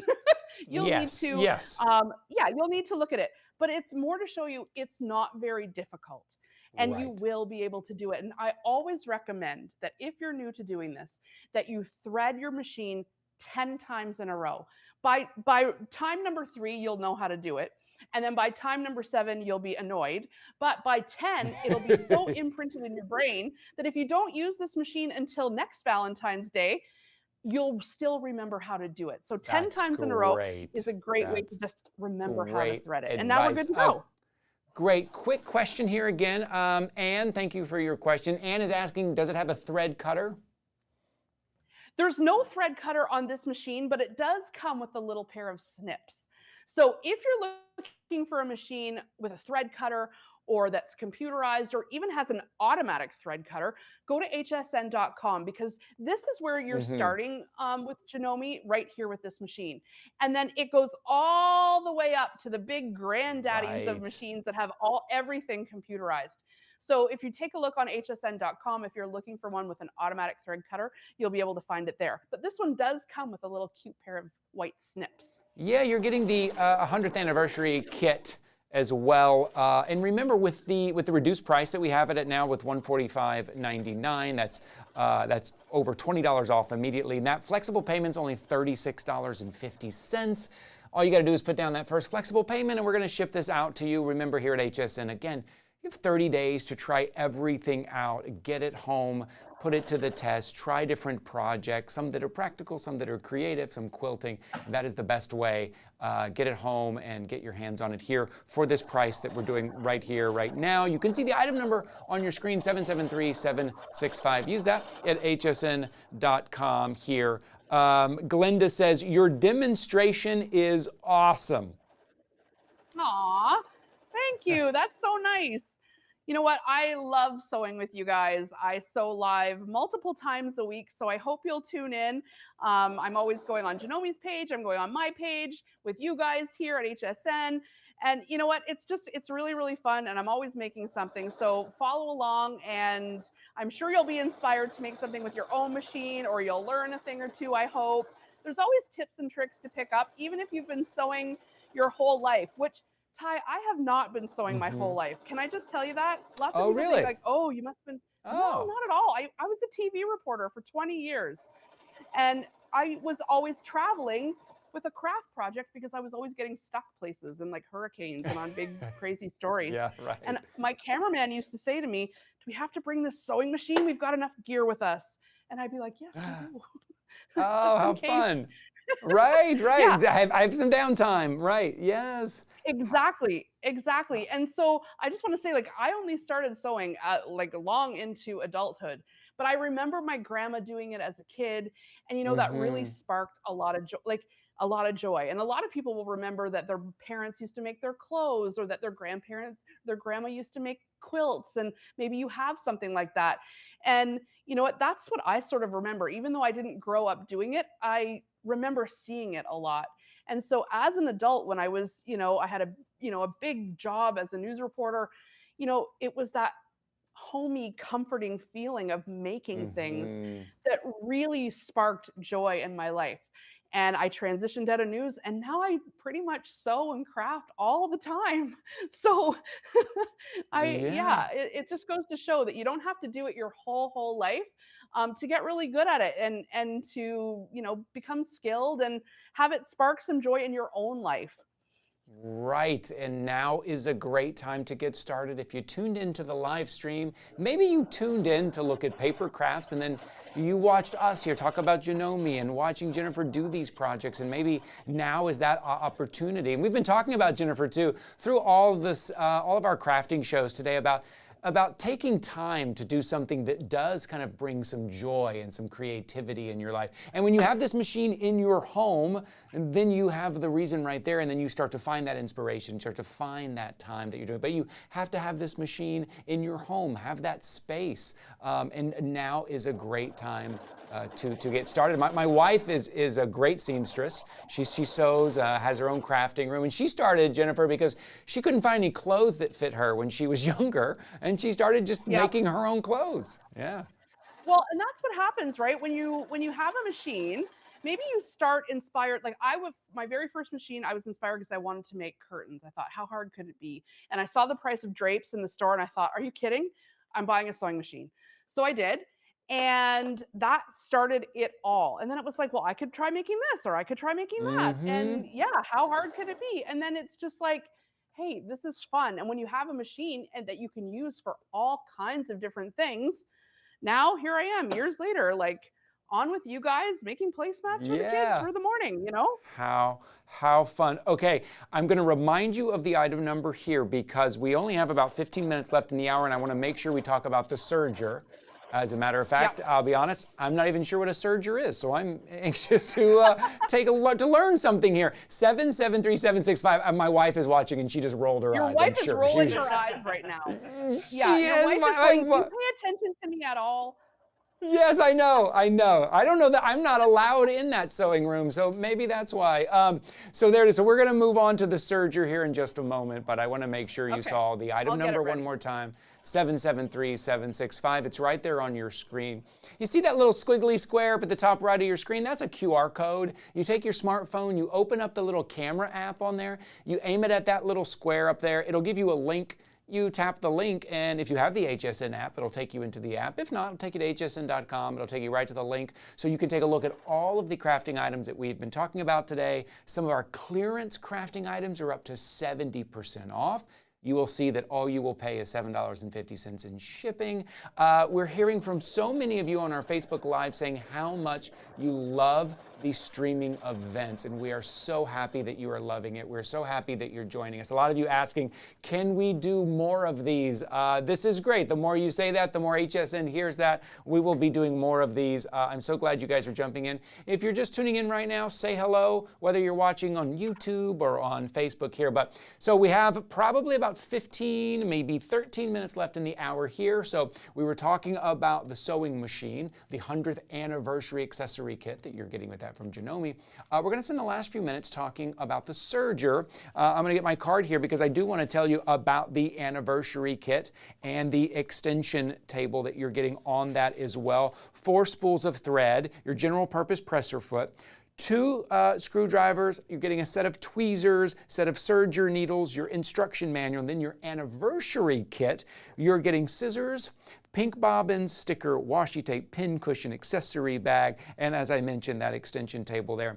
$3.99 is what I have here on my card. I just want to double check, make sure that is correct at hsn.com. Things move very quickly here on the day, but take advantage of those flexible payments as well, right? Pay that off. You don't need the HSN card to use those flexible payments. You can use your own credit card or debit card. Oh, I just got word from DeWitt. I have here on my card, I came into this presentation at $3.99. Tell me again right now today for our live stream, what is it, DeWitt? What's our price on $289.95. $289.95. That's more than $100 off. So what would make that flexible payment, DeWitt? $72. 4 flex is 72. 4 flexible payments at $72. So that means you put down $72, we ship it out to you, and also you get 30 full days to try it out here at HSN. So more than $100 off for this event right now. I'm going to leave that item number up there on your screen right there if you take a look, and we're going to go back to Jennifer and we're going to talk about the Serger. And maybe just for me, Jennifer, I'm probably the only one here that wants to know what exactly am I going to use a Serger for? This serger, remember Debbie asked about the stretch stitch? The serger is perfect for stretchy materials. Now you can use it on woven materials too, but what the serger does is if you were to turn over, something that you're wearing. So if I'm turning over my sleeve here and you're looking at that stitch on the inside of your sleeve, that's a serged edge. It's a very, very professional finish. And I love that you're going to be able to get a serger to match your sewing machine, and you're going to have the perfect little duo here. So cute. So I love the serger, specifically if you are thinking that you'd like to make clothing. That's where you end up using a lot of stretch materials. And look at this. This serger comes with an extension table, which is almost unheard of for a serger. They almost never make extension tables for sergers. But here it is. It's part of the bonus anniversary edition. So you get the extension table, which doubles your work surface here, which is really, really nice. And now I've got a stretchy piece of fabric that will be used as leggings. So this is the serged stitch right here. It allows you to maintain that stretch. Maybe we can zoom in. Can you zoom in a little? Yeah, we're going to try to zoom in so that you can really see that serged stitch. And if you were sewing with a regular, even that stretch stitch on a regular sewing machine, it does not rival the serger. It's like, the stretch being maintained with the serger is unmatched. So let's just run it through. So there's one that's done, and here's one that's pinned and ready to go. And what's going to happen here is a little lesson on the serger. Unlike the sewing machine, you can, I'm using the sewing machine pedal there. I need to use the serger pedal. I'm getting my pedals crossed down here. You can sew off the edge. So you're starting with a sort of a chain to start, and you start slightly outside of the presser foot. You can kind of just lift it up with your thumb like that, not right underneath the needle. You're starting before the needle, and that's because right here, I'm going to turn it so you can kind of see it a little better. Right here, there is a knife, and when I run it, what's happening here is it's cutting off this edge. Don't run over your pins. And it's straightening out your seam before it finishes it. So then what comes through the other side is this perfectly finished seam. So if you're wanting, and then that stretch is maintained. So if you're wanting to make your own leggings or PJs or swimsuit, the serger is what you need to do that. If you were to use a regular sewing machine, even a brilliant Janome sewing machine, top of the line, it doesn't replace what a serger does. The zigzag stitch and the stretch stitch, while useful, are still not as good as the serger.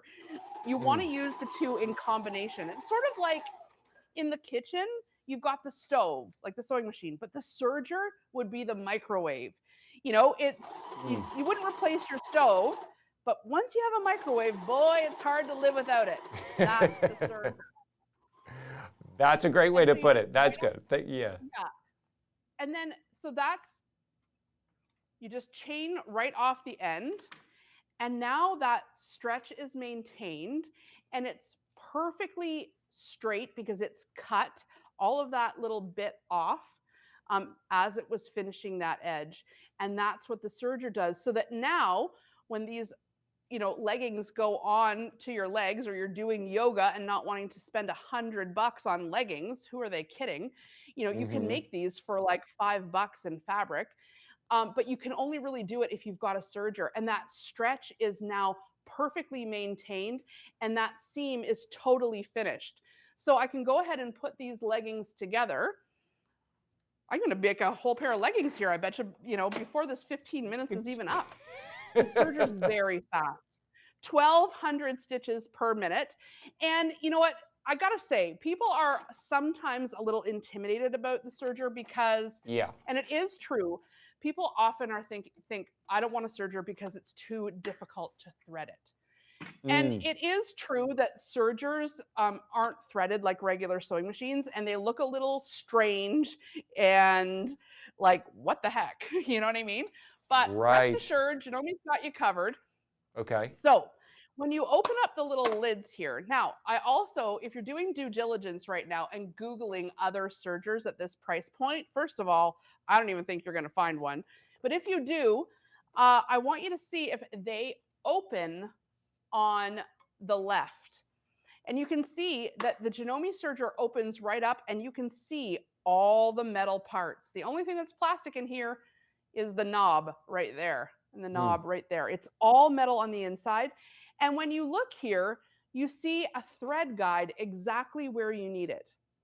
And yes, it's a little different to thread than the sewing machine, but it's not impossible.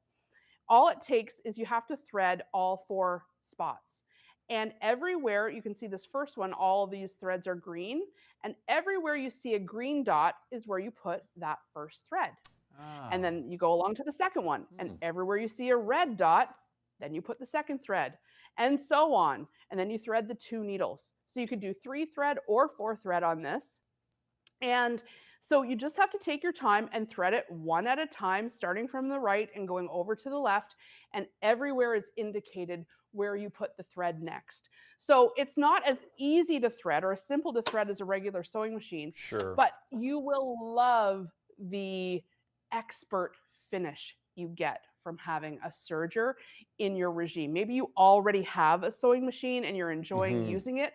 This will be sort of the next step to round out your sewing experience, is adding a serger to the mix. Yeah, and so right now, again, I was saying normally it's $3.99. Normally it's $400 at hsn.com today, and I just found this out. HSN has taken more than $100 off the price in celebration of our big stream crafting event. Yeah, it's great. $289.95, and 4 flexible payments if you're shopping with us for the first time. That gives you 4 months to pay it off with no added fee, no added interest, or at least to get it home for 30 days and give it a try, see what you think of it, try to make some of those leggings or repair some of those clothes or make your own clothes. 4 flexible payments. That means each flexible payment's about $72. That's all it takes to get it home right now. We do have a quick question, and I think this goes back a few minutes, a little bit back to the sewing machine. But Cindy was asking, what kind of foam are you using in the placemats? Okay, I was using fusible foam. So it's called fusible foam. And if you just Google fusible foam, it'll come up. You could also use quilt batting, or you could use felt, but it's called fusible foam, and there's lots of different brands of it, and you can usually find it at your local sewing store or online anywhere. Just Google fusible foam, and it's brilliant for this kind of thing because it holds its shape really well. And when you're sewing, you want to often stabilize your fabric. You need something that kind of prevents it from just flopping around. And fusible foam is a great way to do that. Yeah. So I'm just going through the seat of the pants now, going through like the crotch, and look at how fast this goes. And again, it's cutting As I go through both layers, don't run over your pin. That's what I nearly did. Over both of those seams, we're over 1,200 stitches per minute here as it both cuts and finishes the inside of these leggings.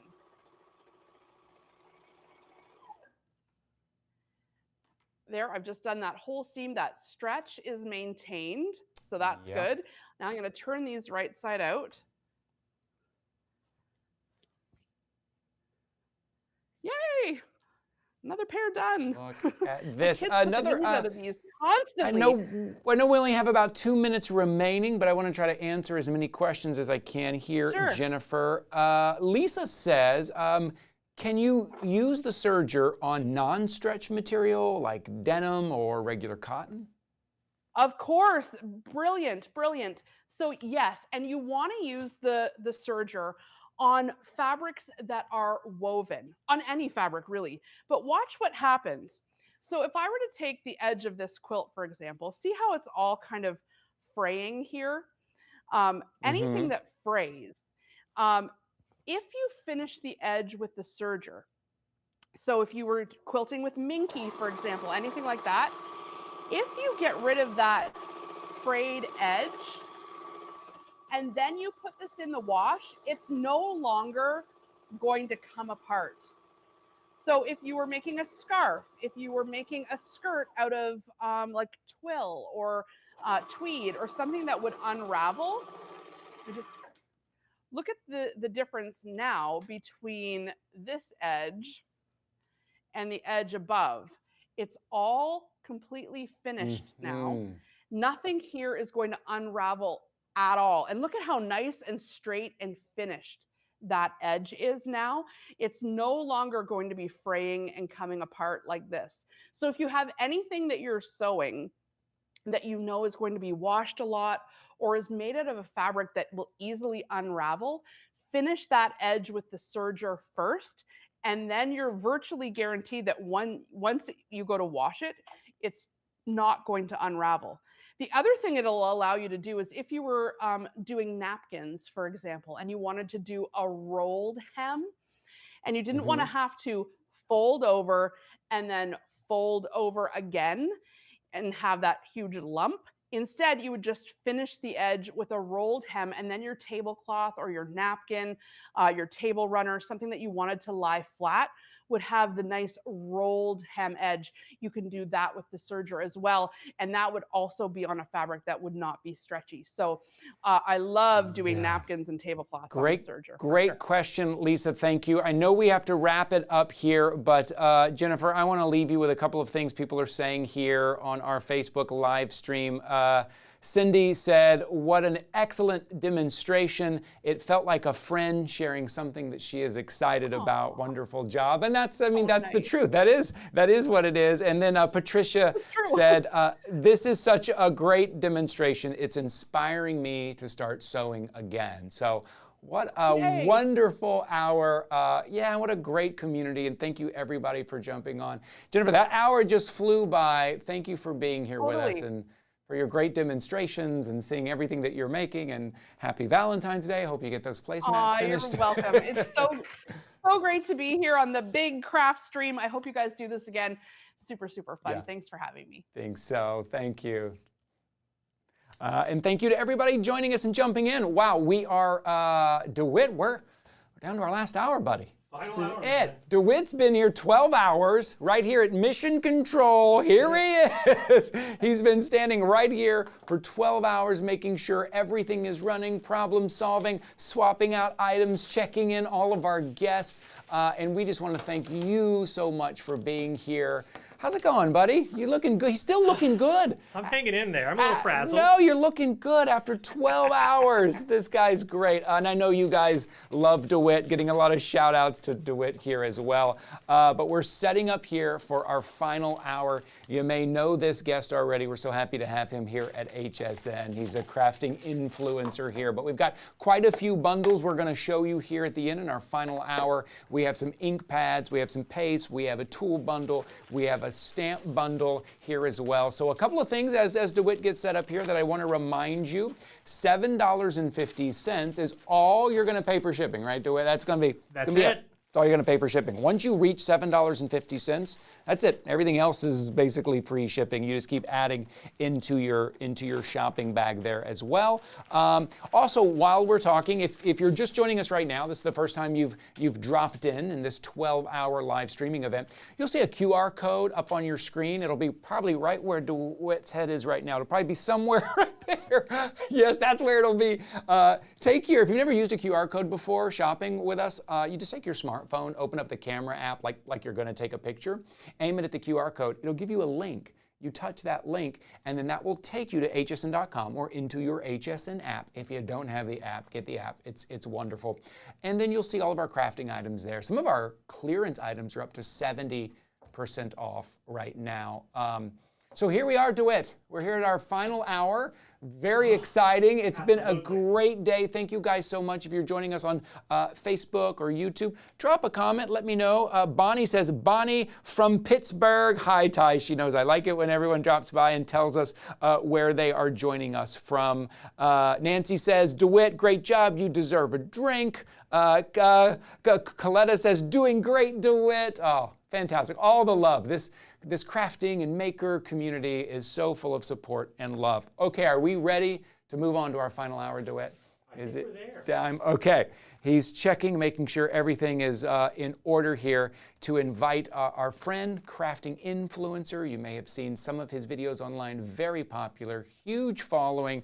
Mr. Simon Hurley is going to be joining us here. And as I said, maybe I'll show you a quick overhead shot just to kind of show you everything that he's going to be using, that he's going to be talking about here. I'll move some of these in here. So we have paste sets. We're going to have an ink bundle here. We're going to have stamps for you, tools if you need here. All of this in the final hour. So sit back, relax, craft along with us. If you don't know Mr. Simon Hurley, I am so excited to introduce you to him, and we will bring him on here, see where he would like to start. So thank you everybody for bringing here.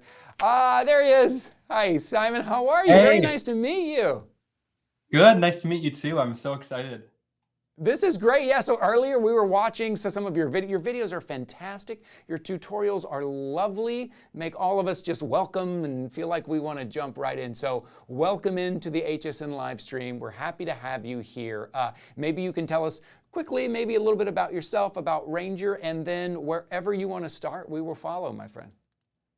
Yeah, that's awesome. So I started crafting when I was 12 years old, which is so much fun, a really young place to start.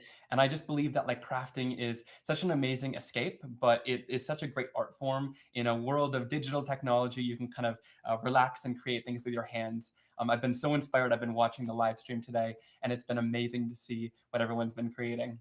When I was 16, I signed on with Ranger to create my product line, and we started with a line of inks, and you'll see even more here. We developed it into a line of stamps, stencils, paper, and different pastes as well. So we have lunar and solar paste, which has been super popular, and I believe you guys are gonna just fall in love with the products and the products that we're gonna create in today's live. Yeah, I think, okay, so before we start, a couple of shout outs here. Eileen says, hi, Simon from California. Marcia says, Simon rocks. You've already got fans here waiting for this here in our final hour of our live stream. Let's jump right in. I want to remind everybody, I will show item number on the screen. You can use that item number, hsn.com. QR code if you want to see all of the crafting items. Any questions, jump onto Facebook live stream, YouTube live, and we'll try to answer as many questions as we can. But I'm going to hand it over to Simon, wherever you would like to start. Awesome. Yeah, let me turn on my work surface and we can get right into it. I see so many great friends in the comments, new friends and old friends, so it's so much fun. All right, let me turn on my work surface and we can get right into it. Okay, so I've got 3 cards here down on my work surface. I've kind of a little glimpse into what we're going to be creating today. We're going to be using stencils and stamps and kind of stepping it up in different ways to really show you these amazing projects and check out how intense and shiny these are. They are so much fun, and that is the magic of lunar paste, which you're going to be seeing throughout today's live.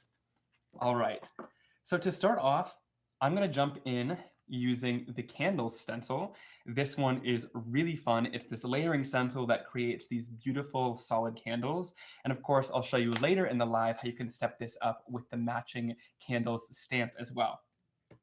So to get started, we're going to grab a piece of the Simon Hurley Create Stark White cardstock, which I've cut down to A2 card size.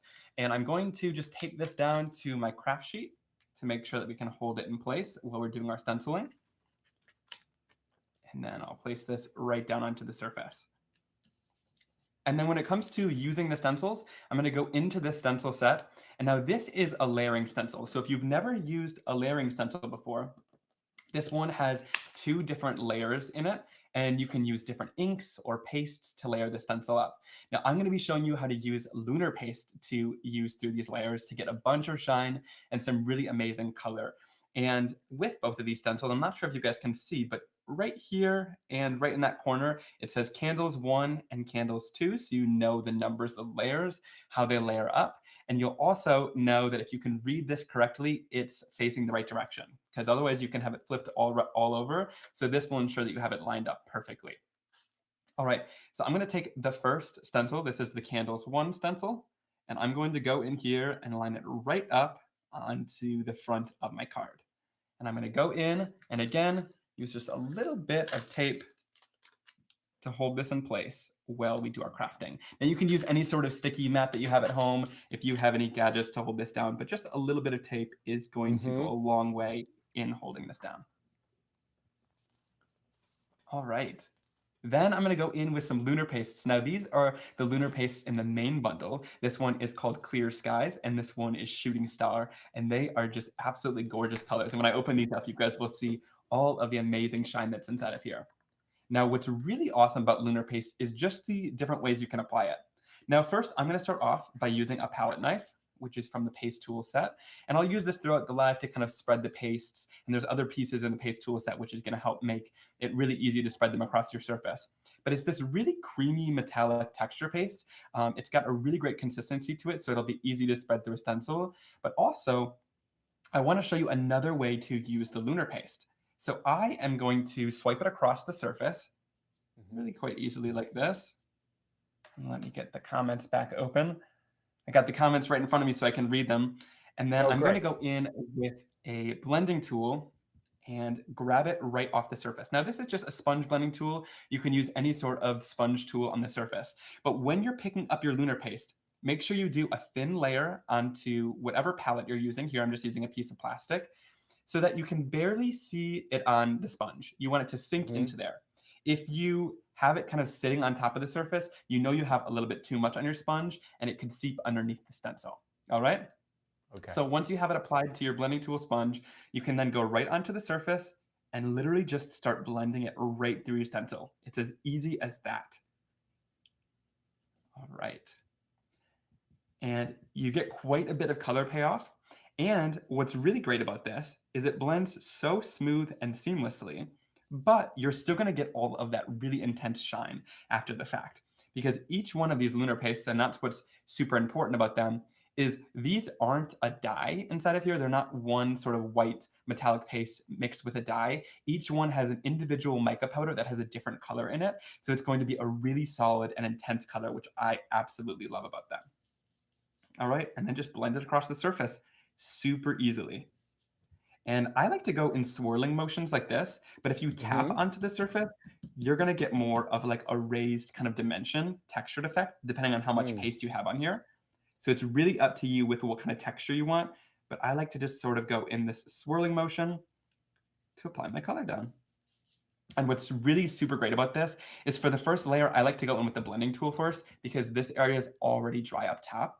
And if you want to, you can layer this color up to make it even darker. So I'm going to go back in and layer it up even more to make it a little bit darker. And you could use darker colors if you want it more intense, but I love this lighter Clear Skies color. It's absolutely gorgeous. I want to make sure as everyone is watching, make sure you are noticing the item number there on your screen. You can use that at hsn.com and the QR code as well. And we're trying to kind of circle through all of the items, whether it's the paste or it's the tools. We're trying to show you everything that you need. If you have any questions, please let me know, or maybe you missed an item number or missed something. We will put that back up on the screen. As you see, we just switched it over to the tools that Simon are using right now. I do have the item number for the layering stencils as well that I can give you. Maybe we can put that in the chat as well to make sure you can grab all of this, throw all of this in your shopping bag here.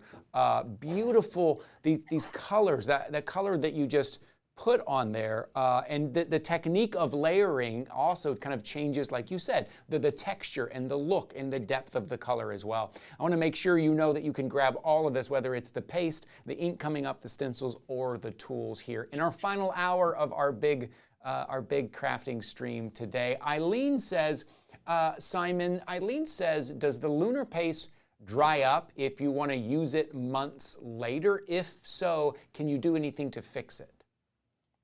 So I've been using the lunar paste samples ever since we created it about 3 years ago, I believe, and my samples are still not dried up. This paste is really great because it's got a nice liquidy consistency to it. So it's not going to really dry up on you in a matter of months. It might take, I would say, like 3 to 5 years. So what I would do, if you are worried about that, you know, I haven't had any issue with it, but I'm in Wisconsin, so it's not super dry over here. But if you live in a dry climate where this might dry up a little bit quicker, you can always put a little bit of press and seal inside of here and press it down so there's no air inside, and then seal your caps off too. And that'll be sort of another way to help it, because I can't promise that your products aren't going to dry up in whatever climate you're in, but I can say that lots of customers have never complained about it. We've really never had many complaints about these drying up. I know that some other products do, but this has been absolutely great. That's great. Eileen, I hope that helps. Thank you. One last thing as we continue to watch you use these tools. Debbie was wondering, Simon, do the paste wash out of the blending tools well? That's a great question. Okay, let me show that, because I was just about to get to that step, because they do wash out and then you're able to use your blending tool over and over. So I'm just going to quickly clean my craft sheet. Now, one thing that I do want to talk about is when it comes to your stencils and all of your different tools, you want to make sure to clean them off the surface right away. Now, lunar paste, when it's wet, is kind of water soluble. So if I spray this down with water, it's going to clean off really easily before the paste starts to dry. But once that paste starts to dry on the surface, it's going to be a lot harder to get off, and in some cases more permanent. So you do want to clean it off while it's still wet. And when it comes to the sponge on your blending tool, this just peels off with a little bit of Velcro. So what I would do is I would peel this off and I would take it underneath a sink, and it rinses right out. Another thing you could do is if you don't have a sink in your craft room, this is a little bit more of a difficult method, but sometimes I do this if I'm just sitting in here. I spray it down with water and I'll sort of rinse it out with that water until that sponge basically goes back to white. You can see that it's already starting to turn. This foam in these blending tools is kind of specifically designed to really not hold the medium in and also be washable. So after just a little bit of wiping, you can see that sponge has pretty much come clean, which is really great. Okay, great, Debbie. Like I said, hope that helps.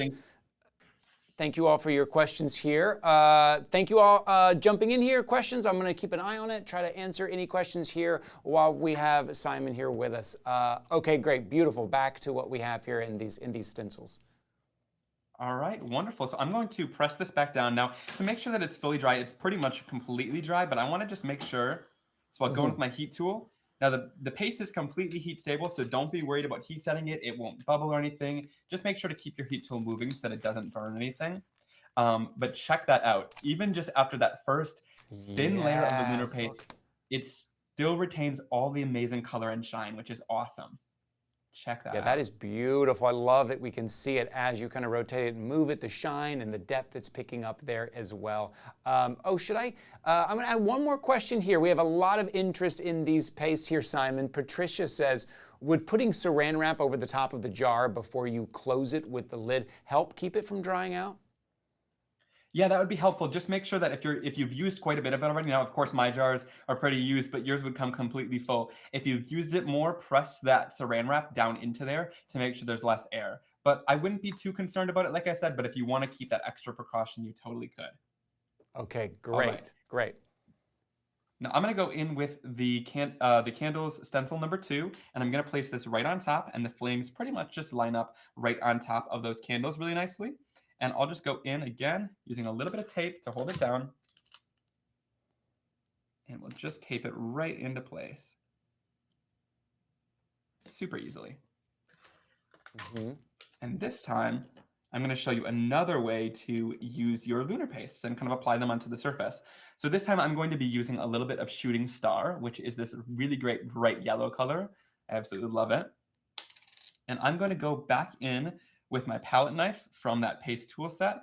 Just take a little bit of this paste and we'll just start kind of applying it right through our stencil. Now this time we're applying with the palette knife directly to the surface through that stencil. And this is going to give you more texture and dimension. And it's really going to give you more depth with the paste and still give you tons of intense color and shine. And then what's really awesome is inside of that paste tool set, you actually get 2 scrapers as well. The paste tool set is absolutely amazing. This has been super popular because you have everything you need inside of it to scoop your pastes out, spread them across the surface more detailed. And then to get this nice and smooth, I'm going to go in with that larger scraper tool and just easily swipe it right across the surface. And now you have excess paste, which you can, of course, scrape off the tool and put right back in the jar. So nothing goes to waste, which is really nice about these tools. And then you're able to close your jar off, and you've only used a little bit right through that stencil. Oh, that's great. That's great. Okay. Oh, we'll peel it right off. And check that out. I absolutely love it. Now, once that... Oh, I love the sound effect. That was good. Yes. Well done, DeWitt. Well played. Oh, it's beautiful, Simon. Yeah, so once this is nice and dry, the shine will come back even more, and I'll show you a finished card with it. Now this, I would say, probably would take 20 to 30 minutes to dry. If you speed it up with the heat tool, it'll go way quicker than that, maybe like 2 minutes, and you'll have a really nice, quick, and simple background. I'm going to set this off to the side, and I'm going to quickly clean these off before we move into the next card. And then I also want to just show the finished card, which check that out. And we'll be kind of creating this present area here. And I went into the stamp set that we're using today. This is a clear photopolymer stamp set, super high quality photopolymer stamps. And it's got a bunch of amazing basics for a birthday. What I love about it is it has the large presents, it's got balloons, kind of a sprinkles background, this beautiful cake, and then tons of amazing sentiments. So I took that large celebrate sentiment, I stamped and cut it out, and then I'll also show you what I did with these presents to color them in just a little bit. But check out that amazing shine on that background. It's so gorgeous. Yeah, the flame almost flickers with that paste, with the shine off that paste. The flame on all the candles looks great. We have more questions coming in for you, Simon, so you keep doing what you need to do to move on next, but I'm going to throw some questions at you if you don't mind here. Let's see, Joe from YouTube says, Simon, does the lunar paste need to be used on special paper, or is any type okay? You can use any type of cardstock. Now, during today's live, I'm using the Simon Hurley Create Stock White cardstock. What I love about this is it's 110 pounds. It's super bright, intense white, which I absolutely love, brighter than anything I've used. And also the weight of it is really great because it takes inks really nicely. It takes watercolors nicely. It's not going to warp or really bend when you use your lunar paste on it because it's so nice and thick. So this is what I'll be using throughout today's live stream. I pretty much use it in all of my crafting, even watercolor, and it's really great. And Heidi says, Simon, love your products. Quick question, can you paint with the lunar paste on cardstock? Yeah, you can totally paint with the lunar pastes. You would have to water them out a little bit, but if you leave them thick, you're going to not be able to see through any lines. So if you want to see through your design, you're gonna have to water it down. But if you just wanna use it as like a really beautiful metallic paint, you totally could, because that color is like super intense and bright. So if you want to use it straight from the jar as sort of more of an acrylic paint, you totally could. It's just a little bit thicker than acrylic paint, which is awesome. Great, good to know. Thank you, Simon. Okay, thank you everybody for your questions coming in here. Where are we moving on to next, Simon? Oh, look at this finished card. Oh, wow. I thought I would move into showing it on black cardstock, and we don't need to complete the whole thing, but I wanted to just show you this background because it's absolutely amazing. So with this one, I did the exact same technique. I went in with a couple different colors. Now this uses some beautiful colors in the next bundle. And this one has this beautiful prom queen color. It has crown me, which is this gorgeous purple color. And then also a little bit of gold rush. And these are just absolutely amazing. And check them out. When you use them on dark cardstock, like I said, you see the shine of each individual color instead of seeing like a white haze, which I absolutely love. They're so bold and intense across that surface, and they create such a gorgeous effect. Mm-hmm. Great And then depth, here I great finished it off. texture, beautiful. Yeah. Right? Absolutely. I absolutely love it. And so that stands out really well across that surface. Now, I thought I would show how to another set this question here. up. Oh, I'm sorry, Simon. I'm sorry to interrupt you here. Quick question from Anne here. She just said, if it's heat set, can lunar paste be used on fabric, or do you think that would wash out? I'm not exactly sure. I haven't tried it out. Let me know if someone in the comments, if you guys have used it on fabric. It should maybe stay dried because it won't crack on any surface. So like if you bend your cardstock, it won't crack. So I would assume that it might stay put on fabric, but someone's gonna have to try that out for me. That's a really great idea. It Great. won't stay put on glass or shiny, slick surfaces. So if you put it on glass, it'll peel right off. It has to be a porous surface. So something like paper or wood or fabric would probably work because it's not going to peel off of those surfaces. All right. Oh, someone in the comments says they've used it on fabric, but they hand wash it. That's great. That's awesome. Oh, good. Okay, so oh, good to know. with this, I'm going to move into the candle's background stamp. And this is a great way to step up your design. So we've designed this background stamp to work really well alongside with the candle's stencil, which is amazing. So I'm going to take the background stamp here, and I'm going to ink it up using a little bit of archival ink. Now, archival ink is waterproof and really jet black, so it's going to work great for today's project. I'll get a piece of my stark white cardstock ready, and we'll just quickly ink up this background. All right. Get it nice and inked. And then I like to have my background stamp facing up like this because it's so large, and I'll just place my stark white cardstock right into it. And I like to use like a handle or some sort of pressure tool to just press across the surface. You could just use your fingers too, but this just helps me make sure that everything gets stamped really nicely. Then I'll lift it off and check out that beautiful stamping. You can't beat red rubber. It creates such a great image. It does, again, with texture in it as well. Even if it's just that kind of outline art, look at the texture in there. It looks great. Right? Yeah, you can go in and watercolor this in if you want to. Now, I like to go in and I throw over like a layer of clear heat embossing powder just to give it a little bit more shine. So while that archival ink is still wet, you can throw over clear heat embossing powder and it'll create a really beautiful shine to it too. Now, I also wanted to show something, and I'm not going to create the full card, but I wanted to show just how cool this stamp is. And I think you guys are going to absolutely love it because it gives a lot of versatility too. So we'll finish that project up in just a second, but with this stamp, it's actually a peel apart stamp. So are you ready?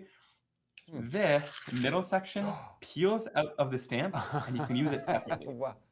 How clever. Oh, that's great. Yeah, so with this, you're able to then take like a large acrylic block or a large piece of plastic, place it down. This happens to be my Simon Hurley large acrylic block, which works great with these stamps. And I just stamped it down onto a side folding card like this. And I stamped that middle row of candles. You're able to mask off the middle row of that stencil, and you can easily blend this in, stamp a couple sentiments, and you have such a gorgeous card, right? Easy coloring with that stencil, and I love that you can use just that row individually for a nice focal point like that. All right.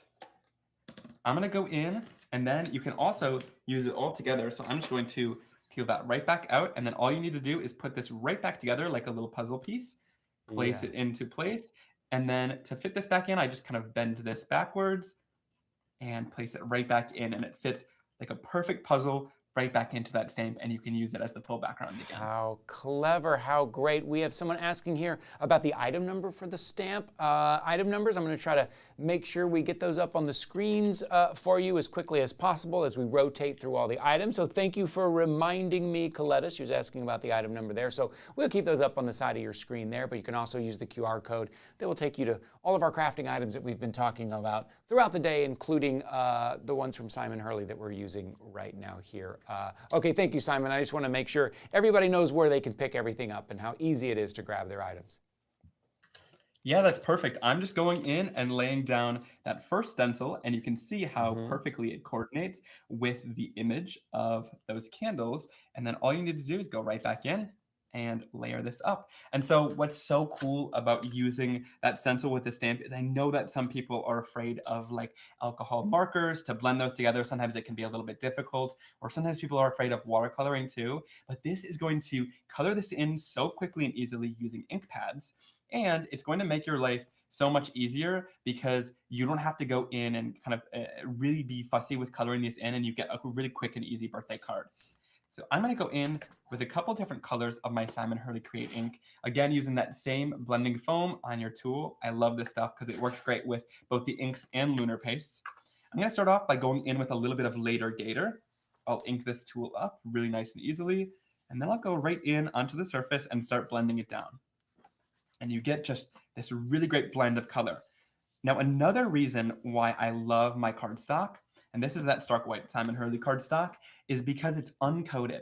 So sometimes some cardstocks will have like a little bit of a glossy coating, even if you might not notice it at first, and it's really hard to get a smooth blend and apply that color without it either coming off on your fingers, or sometimes it won't seep into the cardstock fully, so you get a really light color. Whereas in this instance, I'm able to build that color up, so you can see it's lighter in some areas, and we can keep building the color up to make it darker and darker. So the more you layer it up here on the edge, like you see right there, it's going to get even darker. So I love that about my cardstock. It takes the ink beautifully. All right, and then you could just go in and switch out that blending foam to another color. And then I'll go right in with a little bit of No Diving. I love this really great mid-tone blue color. It's so vibrant and saturated. It's just this gorgeous blue. And I'll go in and blend this out. And now what I'm going to do is take this blue color and go right back up into the green because I want to show you how easily these colors blend together. So what's great about my Simon Hurley inks is they blend together beautifully. You can see that nice blue and green blend. It creates sort of like a teal color in between. They stamp beautifully, and they also watercolor really nicely. So I'll show you a couple of those things today during live as well. But sometimes it's hard to get an ink that's great all around. But this Simon Hurley ink really kind of does it all, which is amazing. And then it's darker up here where I layered that blue up a little bit more. So I'll take that and sort of do a lighter color at the bottom of those candles. And you can see the great versatility of just one ink pad. And then I'll blend it down into these candles at the bottom too.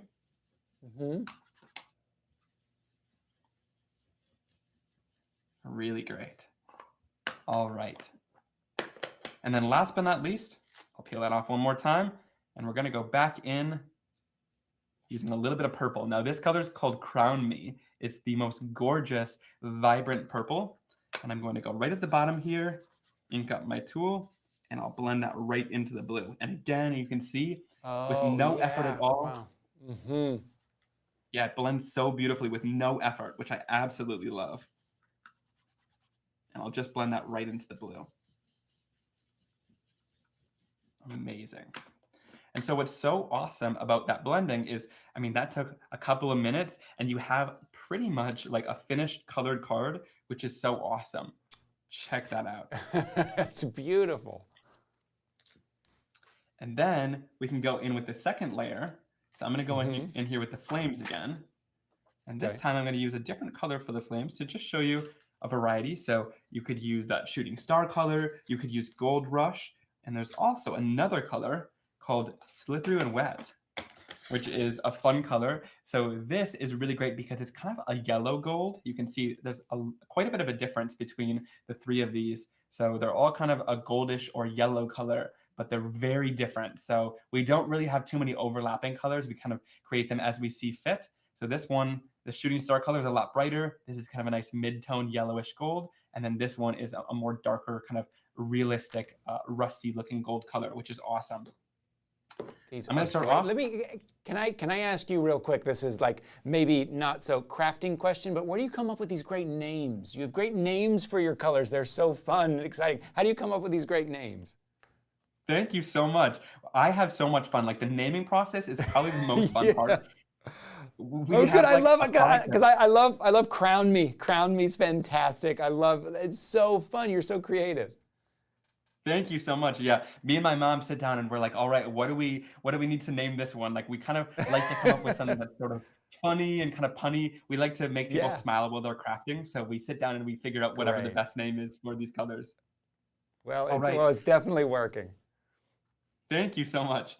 So I'm going to go in again with another blending sponge, and I'm going to just dip right into this color that I've applied onto my palette here. And again, just easily blend this across the surface. And now when it comes to applying this color, I'm not going to try to go super thick because I want you to still be able to see those black lines underneath. And that's also why I clear heat embossed over top of the black, because the clear heat embossing almost resists the lunar paste a little bit more. And it'll keep your design a little bit brighter and bolder underneath, so you're still able to see those lines. And like I said, you can go over it as many times as you want to create more of an intense color or keep it a little bit lighter if you want to. I'm going to leave it right about there. And then we can lift any off and put it right back into our jar. All right. And then I'll go into a little bit of cleanup here, but I'm just going to peel this off and show you, like, check that out. Wow. So much fun. Such bright and shiny color too once it's completely dry. And this dries like in a matter of seconds because it's so incredibly thin. And then check this out. All I did was just cut it down a little bit, add it onto a card base, and add a sentiment from that clear stamp set. So this one just says Wish Big. That's from the Birthday Basics stamp set. Again, lots of great images and sentiments in this one. But you can see I used a lot of the sentiments along with this larger candle stamp. And that Wish Big goes along perfectly with that.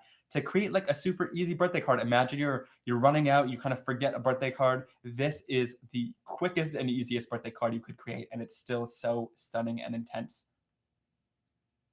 Really beautiful, really creative and unique.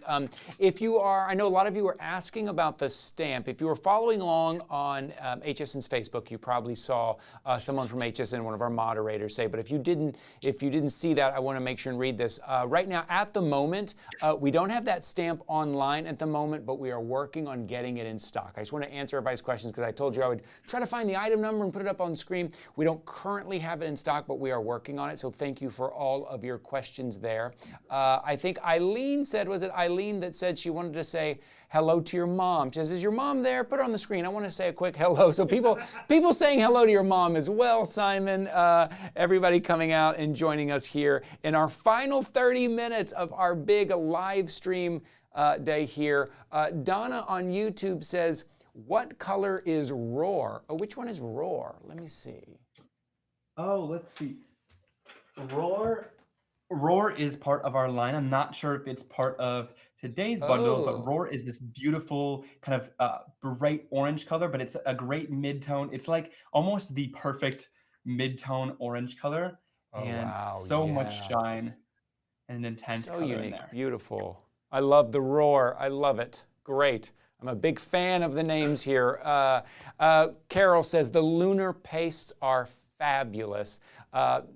Myrna says, fun and beautiful card. Coletta says, so fun. So great. Everybody jumping in here. So about 25 minutes remaining here. Where are we going to next? Oh, that's a great look here. Simon, where would you like to take us next, my friend?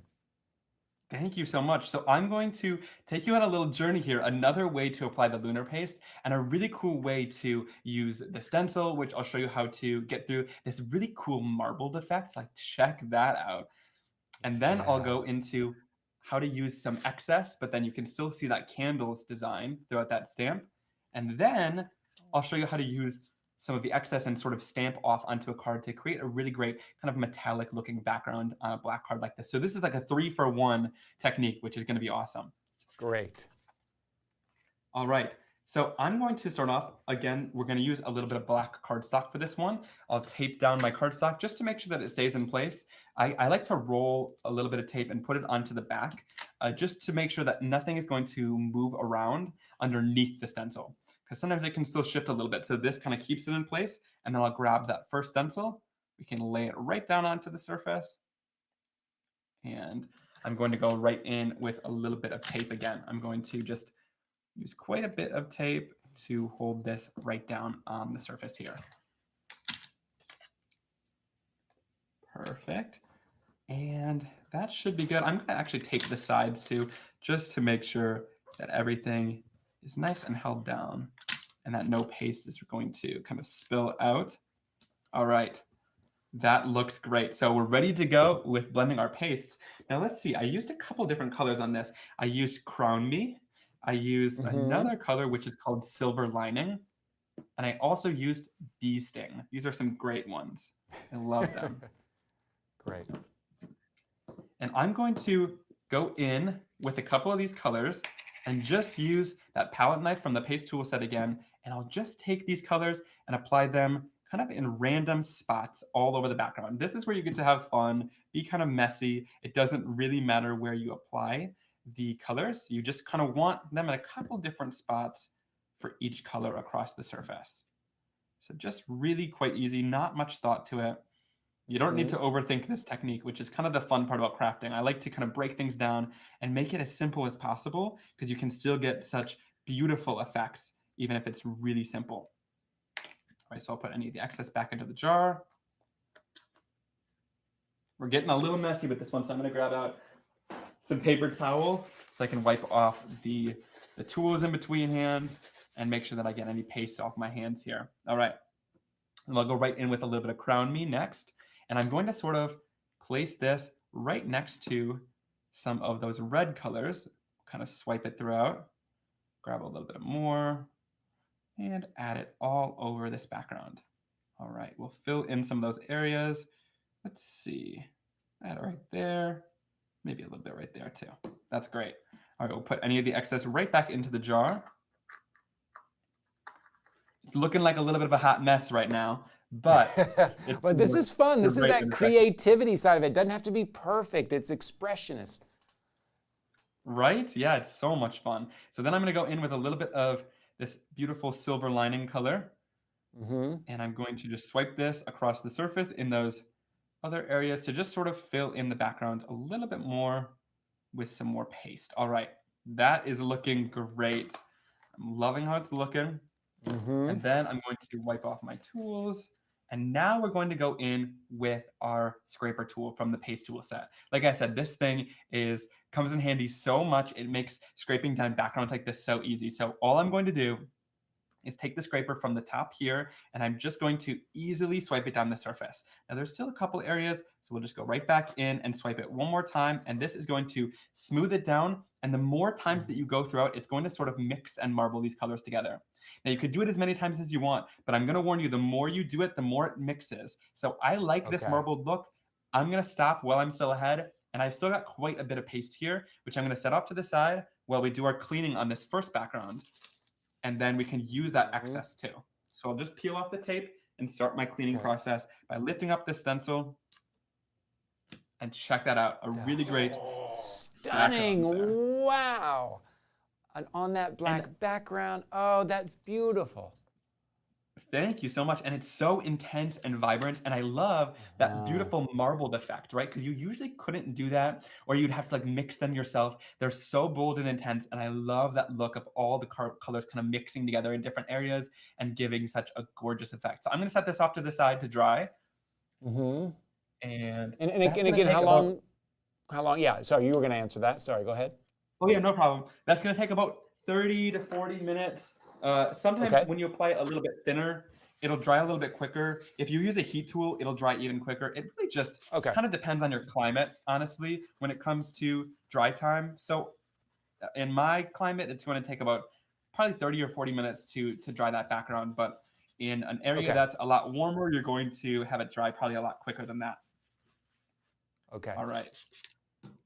So I'll clean this off. And again, a heat tool is going to be your best friend in this situation too. So if you're impatient like me, you can always heat set the pastes too, and they'll dry so much quicker than that. And you can I gotta keep say, moving with your project. I love how versatile this stencil is. When you first look at this stencil, it looks kind of like, oh, I see, it's kind of basic, but we've seen it in so many different styles, from the fun birthday candles to something more abstract a little bit. I just want to make sure. I've lost picture here just for a second. I want to see if we still have picture up. Okay, here he comes. He's coming back here. I just want to make sure we still got you here. So if you are watching along, just a second here. But how versatile that stencil is. I love that.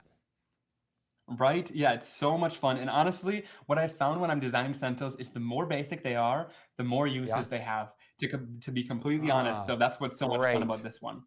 Great. So I'm going to take a little bit of the excess here, and I'm just going to scrape this off to the side. Now, when you're using this tool and you want to apply more paste, I tilt it downward like this towards the cardstock, and that's going to help apply that paste and get it off on the surface here. And check that out. You get this really beautiful just marble like effect that. onto the Yes. cardstock. Wow. How cool is that? And now there's still extra. I'm going to just clean this off for the sake of the demo, but you could use this on more and more projects. A little bit goes a long way when it comes to this paste. And then all I'm going to do is take the background stamp. So we're going back into this candle's background stamp, and we can easily take the wet paste and stamp it right into here. So easy. We're going to do a gentle press all across the surface. And then you have that really beautiful candle design into that background. Clever. Oh, that's so clever. That's how you did So cool. It creates such a fun texture in there. It's going to hold the texture until it dries because it's a great, really nice texture paste. So it'll hold everything that's in there. And what I love about it so much is you get that really beautiful kind of metallic look, but you get that design in it that's a little bit more subtle until you tilt it. And it creates such a great background to use out of just the waste paste that you would have maybe thrown away. Right. All right. And then we get to go into here. And I'm just going to take another piece of black cardstock because we still have a little bit left over. And I'm going to take the excess that's now onto the stamp, and I'm going to stamp it right onto my background. Give it some good pressure.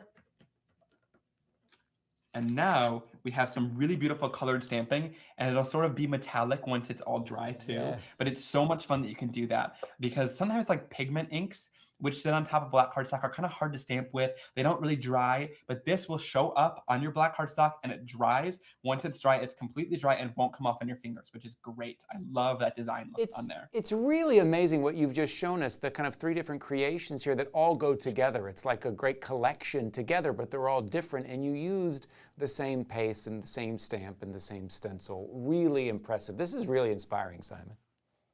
Thank you so much. Yeah, I love that you can use, it's all about using, one thing in so many different ways. I think that's one of the most inspiring things about it.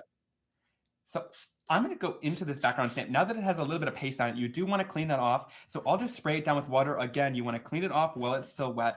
There's not a ton of paste on mine because you want to make sure that when you're doing this sort of technique where you stamp into it, you do a really thin layer. Honestly, the thinner the better, and then you'll get that really great design in there, but you won't get paste all up into your stamp.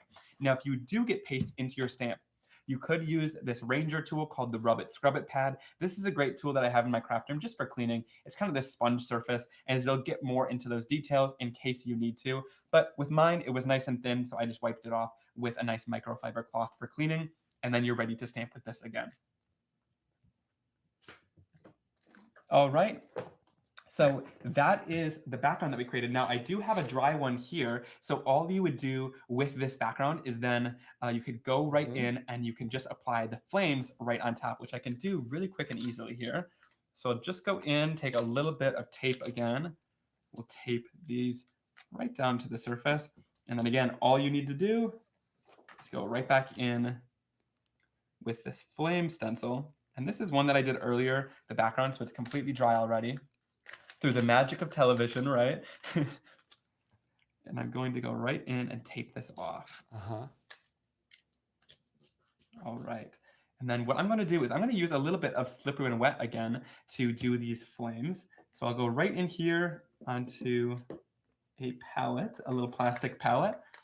And I'm just going to make a nice palette of color that we can lift off from. And again, I'm going to use the blending tool to apply this nice and thin on the surface, because not everything needs to have a texture. You know, those candles are really dimensional. So this is going to give us just nice color to finish everything off, and some great And shine in those can you tell candles. us again that kind of circular technique that you're using and why you do it like that? Yeah, so I do this circular technique because I find that it applies a great amount of paste onto the surface and makes it nice and smooth. Now, if you want to, you could also take the paste and go like a pouncing technique like this, and you're gonna get more of kind of like a spongy texture in it, more peaks, because the texture paste is going to hold all of the texture that you give it. So if you kind of give it that up and down texture like that, it's going to hold that. But if you do this sort of swiping motion, it's more smooth and gives kind of a gilded look to it. And then once I peel this off, check that really beautiful look out.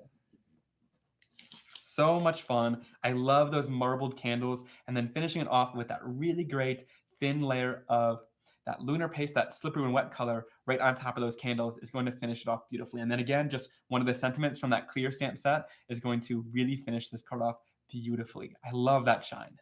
Beautiful, the shine, the depth. It's so artistic and expressionist, and like, I can't believe we just watched you do this right in front of our eyes. Really unique, a unique look, unique items. You see on your screen right there, I want to remind everybody as you're watching, the item numbers will be on your screen. 𝗖𝗥𝗔𝗟𝗏 is doing a great job of rotating through everything between the paste and the dies and the stencil and the tools.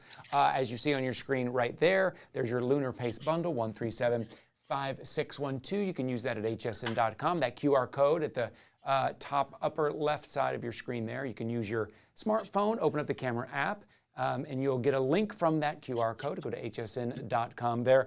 I can't believe we only have about 12 minutes remaining here. I want to thank everybody who's been joining us all day long, and those of you who maybe just jumped on just now. Patricia says, it is unbelievable how many designs using just 2 stencils. You're right. I just love the versatility of this collection. Thank you guys so much. And yes, thank you so much for joining. It's been an amazing night already. I have a couple more things to share. This is probably the last technique here that I'm going to share to really show you how to put these cards together. Now, there is so many images inside of this clear stamp set, and you can really use this to create a lot of cards and finish your birthday cards off. I love that you've got the cake. You can add a little flower onto it if you want to. That can also make a great wedding card too, with those florals on top of it. You've got some really great balloons inside of this set as well, which create such a great stamped effect. So you can use the solid or the outline balloon. Here I used the solid and created this really great background of balloons. So some great options when it comes to making some birthday cards. I'm going to show you how to use this gift, and I'm going to show you some of my favorite ways to color this in for quicker coloring, but then also a little bit of more intense coloring using your Simon Hurley inks. So I've already gone in and stamped these out. I've also gone in and heat emboss them again. So stamping it out in archival ink and then heat embossing with some clear embossing powder. And I've already cut them too to make it really easy so that I can just stick them right onto my cards. And it's pretty quick and easy to fussy cut them since they are a nice square shape to them. I've stuck it down to a mat here just so it doesn't move and shift on me as I do my coloring. So I'm going to show you how to easily color these in with my ink pads. So we're using those same color inks that we were using earlier in that bundle. And I'm just going to go right in with my inks here and blend everything out. Now I'm going to show you how we blended it out like this first to do some really super simple coloring. So starting off, I'll go in with my green sponge for that later gator, place the sponge on the tool, and we'll go in and just simply blend this out. Now I'm going to blend it out from one side, and again, start off with a lighter pressure if you want to, and you'll get a really nice light color like this. I love it with the ink pads that you can go lighter and get a lighter color. And then if you want to, you can add more color. These are translucent dye-based inks. So the more you layer them up, the more it's going to give you a darker and intense color. And again, the Stark White cardstock helps with that too, because it allows you to add as much ink as you want and it'll take all of the ink, which is great. So I'll just blend right into this corner and you can see it got a lot darker and gives me more depth and dimension there. Next, I'm going to go in with the blue color because blue is going to blend really beautifully with green. This one's called No Diving. And again, I'll start off as light as possible. I'm going to blend this together. And I'll blend it quite light at first, but you can see it blends beautifully with that green. It overlaps really great. And again, really super minimal effort when it comes to applying the color down, but you get such a gorgeous result. All right. And then last but not least, we'll go in using a little bit of Crown Me, which is this beautiful purple color. And again, just simply overlap it with the other colors to blend it together and get such a gorgeous looking color. And how easy was that? Super simple to just blend using your inks. Those Simon Hurley inks blend effortlessly and you get such a gorgeous, stunning effect. Now, those do, yeah, they blend really well, really beautiful. You're going to see on your screen there the stamps, and then you're going to see here the ink set that you're getting, the 3 inks with Later Gator, Crown Me, and No Diving as well. You see that on your screen. I just want to remind everybody we only have about 10 minutes remaining here in our live stream. Now is your opportunity. All right, Simon. All right, so now you can go in, and like I said, that Simon Hurley ink is reactive with water, so I'm just going to take a little bit of clear water on a paintbrush, and I'll just go right in onto the surface and start doing some detail painting. Now, this detail painting is not going to add color, it's just going to remove color. So this water is going to react beautifully with that ink, and it's going to lift it off the surface to create a much lighter color. And then I can go in with like a paper towel and sort of start lifting that color off. And how cool is that? It's sort of unheard of to have an ink that stamps really well like this, that really reacts with water beautifully and blends so effortlessly and does all 3 really well. And that's one thing that I just love about this ink. It's why I have it on hand at all times, because it's so versatile with lots of different projects. Simon, Sherry is asking, she wants to know, what is under the stamps? Oh yeah, this is just a sticky mat. You can find this at a lot of different craft stores. It's sort of a smaller version of what you would use in like a cutting machine, except I think it has a little bit less tack on it. So it's really helpful to hold down projects like this to make sure they're not going to move as you're like coloring, if you're coloring little die cuts in or things like that. I noticed you using that techniques kind of on the pattern on the box, like it lightens up those little dots a little bit. Is that something that kind of makes the dimension kind of stand out a little bit? If we're using this technique, is that best to kind of use it on like maybe the ribbon around the box or on the dots on that larger box? Yeah, so I do like to kind of follow the design. If you want to, you could add your own texture if the image doesn't have one in it, but I thought that it would go really perfectly with this bow and the dots to add a little bit more dimension, because it doesn't have a ton of dimension when you're just adding the ink over top, but kind of lightening up some areas really brings it to life like this, really beautifully. Yeah. All right. And I know we don't have a ton of time here, so I'm going to show this last technique pretty quickly. All I'm going to do is take my ink pads, and I'm just going to smoosh them right down onto my craft sheet. So I'll just swipe these 3 colors onto my craft sheet, and we're creating a nice palette of colors that we can then pull from.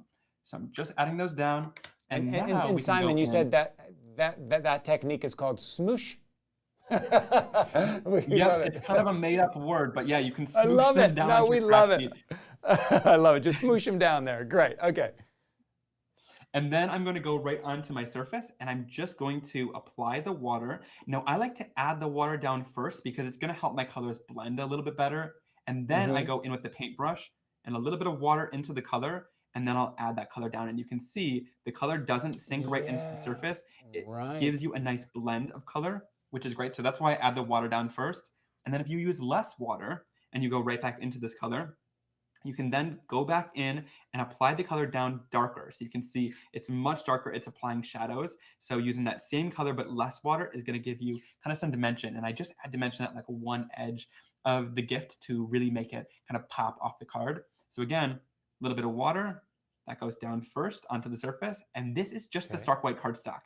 No need to use like a watercolor cardstock because the stark white cardstock will blend and do all these techniques beautifully. It takes water really well. All right, and then going back in with the blue color, And I'm just going to apply that all down onto the surface.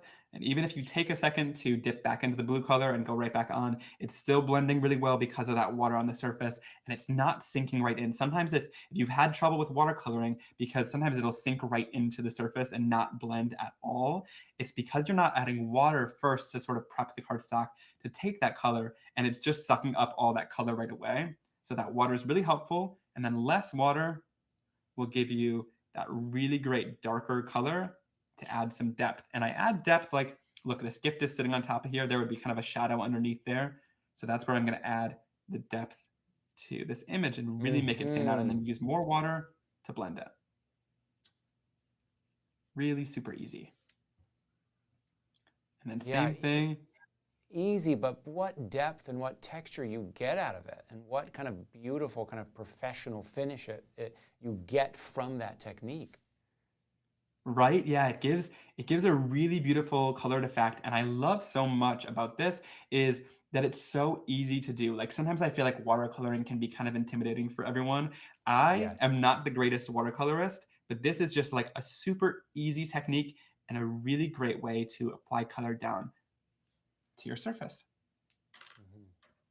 All right, and that's complete. And what I love so much about this then is you have a couple different options, but they're both really simple. This one's going to give you more of that kind of detailed look. You can color each gift individually, whereas this one is kind of giving you more of a blended color, and you can kind of remove some color if you want to too. So I love that Simon Hurley inks blend really well. They react with water, and you can also kind of give that a really great watercolor look too. So then all you need to do is sort of just peel this off the surface. I can bend my mat to do so. And then all I would do is just adhere this right onto some of your finished backgrounds. And then, of course, add a sentiment from that stamp set. Again, this is the birthday basics stamp set. And I've used my images from here. So there's everything you need to sort of build out the backgrounds that we've created. We did a lot on today's live stream with all different types of backgrounds. And of course, you can take any of these with your sentiments and your images to finish them off and create really beautiful cards. Yes, beautiful cards, different looks, different feels, all from this kind of handful of items right here that we went through, which we're showing you on your screen right now. On your screen, the item number you see right there, that is for those Clear Stamps Birthday Basics. We will show you here next. This is the Lunar Pace bundle as well, 1374678. Use the QR code. You can find all of that at hsn.com right now. Simon, I got to tell you, this is my first time meeting you, my first time getting to do some crafting with you, and it has been so inspiring and fun and creative and unique. You and your items and everything, it's just fantastic, my friend. We're so lucky to have you here. Thank you so much. It was great to meet you too and kind of hang out here and craft along together. It's been so much fun. I've been watching the stream all day, and like just so much inspiration is coming through, and such a great supportive audience too. This has been an absolute blast. Yeah, a really lovely audience here. Everyone's saying hello to you, Simon. Some people saying hello to your mom there. But everybody jumping in here in our final hour, which now is what maybe our final 2 minutes here of our live stream here. So great. Real quickly here, can I ask you real quickly if you can sum it up in about 30 seconds? If someone is starting for the very first time, Simon, asking for a friend, if I were to start with it, where would I begin? What's the first thing that I would do? If I picked up some of your products here, some inks, what was the first thing I would start with?